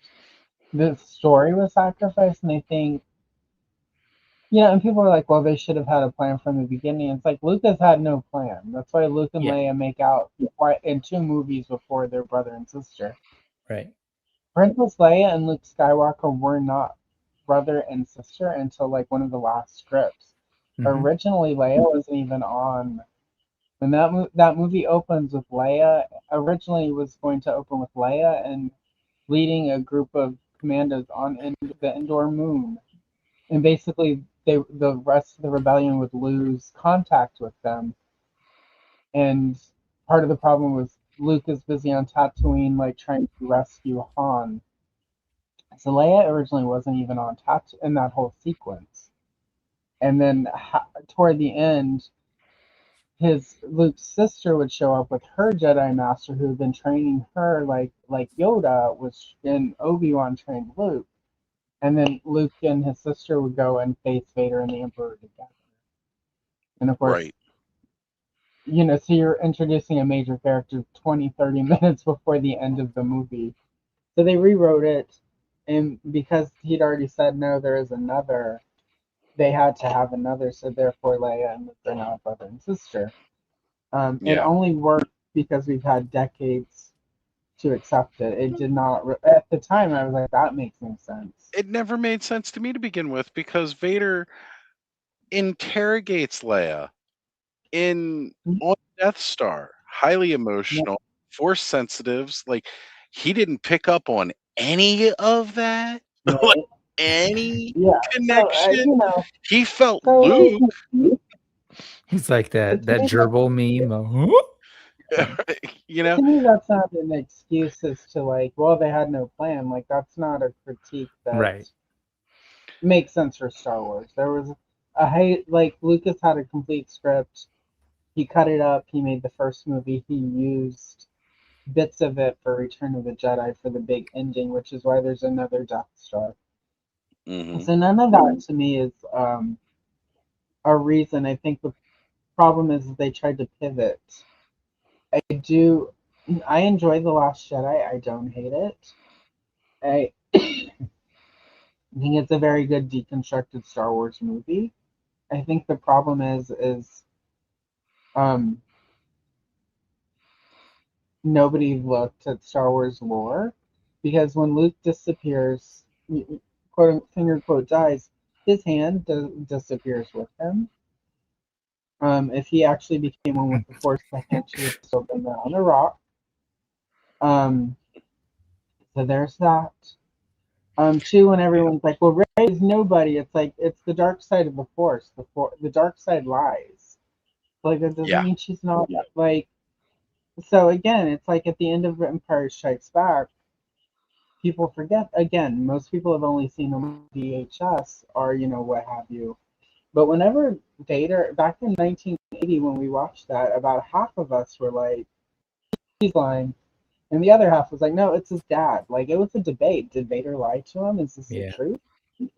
Yeah. What And then would you finally- say to corrupt somebody? Like, Well, exactly. The Emperor told him, like, hey, do what you got to do to get him to turn. So, yeah, telling him this boy has always wanted to be like his father or, wanted more. It's the whole reason he leaves Tatooine in the first place. He's always wanted more to be, and again, to be like his dad. And so, like, what's an easy way to do it? Well, he has no idea who his dad is. Let me just go ahead and tell him I'm his father. I could totally see, like, sowing the seeds to corrupt. So, I love that, but And we're, you know, like there's this in between place that like Ahsoka disappears into and doesn't die. It would have been really easy to like Luke got pulled into there because he projected halfway across the galaxy. Like there were ways to write within canon, within what was there to like, but there was no I felt like the Rise of Skywalker was limited in its imagination. So that's my critique. Yeah. And I think they they like, again, I know it's weird when somebody's dead and you do CGI, but when you've got Carrie Fisher's daughter there and you're doing a little CGI anyway with her, and it's the best Princess Leia CGI face we've gotten. Rogue One, I'm looking at you, because Billy Lord's facial structure is close enough to Carrie Fisher's that it works. I mean, they pretty much got the same eyes. You could have done a little bit more with Leia there, so, and nobody would have batted an eye. That's a little bit different than what they did with Governor Tarkin in Rogue One. You know, where it's like, guy's dead, guy can't really. Died at a time where there was no indication there would ever be that kind of technology. And so, I should start wrapping up. My Okay. meds are starting to wear off, and that means I need to go lay down. Yeah, I'm beat too. You know, I was gonna say we've been going for 5 hours and 30 minutes. Allison, you did a whole stream for a couple hours before you even jumped on this one. I'm Yeah. definitely cool if we call it a night. It's 4 o'clock in the morning out here, but So it's almost 1 here. So we've still got 15 people watching as of right now, which is incredible. Y'all are amazing. Thank And you I all will for say, hanging out with us. and I will say, Mudhorn, like, even if people don't agree with that, like, I'm glad you enjoyed. Like, it's cool. Like, there's stuff I like about that movie. I don't hate it. I don't hate The Rise of Skywalker. Yeah. It's not my favorite because there's some shortcomings. Star But there's Wars some has great yet stuff to there, put out a too. product that I hate. Like, even all the way back to the Ewoks films that were Star Wars, but not Star Wars of the 80s. There's Don't get me they have started on that. they have yet to put out a thing. Look, Ewoks Caravan of Courage put out one of the greatest monsters of all time in film cinema. That thing nearly made me shit myself as a kid. I may have. Moby? The big Moby was tall thing. Yeah, the big tall monster thing, man. That thing was terrifying to me as like a That was fun. 4-year-old. Totally was fun. Yeah, and people crap on that stuff all the time. There's nothing they've put out that I've hate.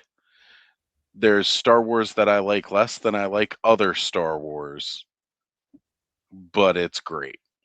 It's great to have that world, and I can never thank George enough for creating a world that I love so much. Yeah. That's what's up. Allison, thank you for doing the Clubhouse takeover tonight. It was a lot of Thank fun to you. have you. I Danny appreciate Dusso, and I will be on Clubhouse more. Goal is going forward. Yeah, it's to been a popping while. up once a month. Hey, whatever you can, whenever you can. You know, the show's a loose attendance, as Yeah. it be. You know, I never demand anybody be here. I just get happy when most of my favorite people across ToyTube get to show up and join and hang out, and we get to have these in-depth conversations where we can have different opinions, and at the end of it, not call each other names or hate each other or want to tear it down. And yeah, it's great to have that because there are some places where they don't. No, it's true. Unity Day or whatever. Yeah. Yeah, okay, whatever they want to call it. All right, folks. Allison, you want to take us on out for the evening? Or do you want me to do the usual thing where I just cut myself off somewhere? I mean, I know don't what we mind. should do. I could just keep Let's going. give our Yeah, I've Sponsor? got an idea. Like, let's see. If it works. Oh, maybe not.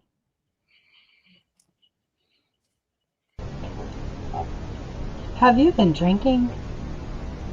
But you need to get to Ottawa? Well, let me tell you about the midnight bus to Ottawa. Your one stop from getting from one end of Canada to Ottawa. Ken tested, Ken approved. If you're a drunk man named Ken and you need to get to Ottawa at midnight after a night of drinking, you need the midnight bus to Ottawa. Certain limitations may apply.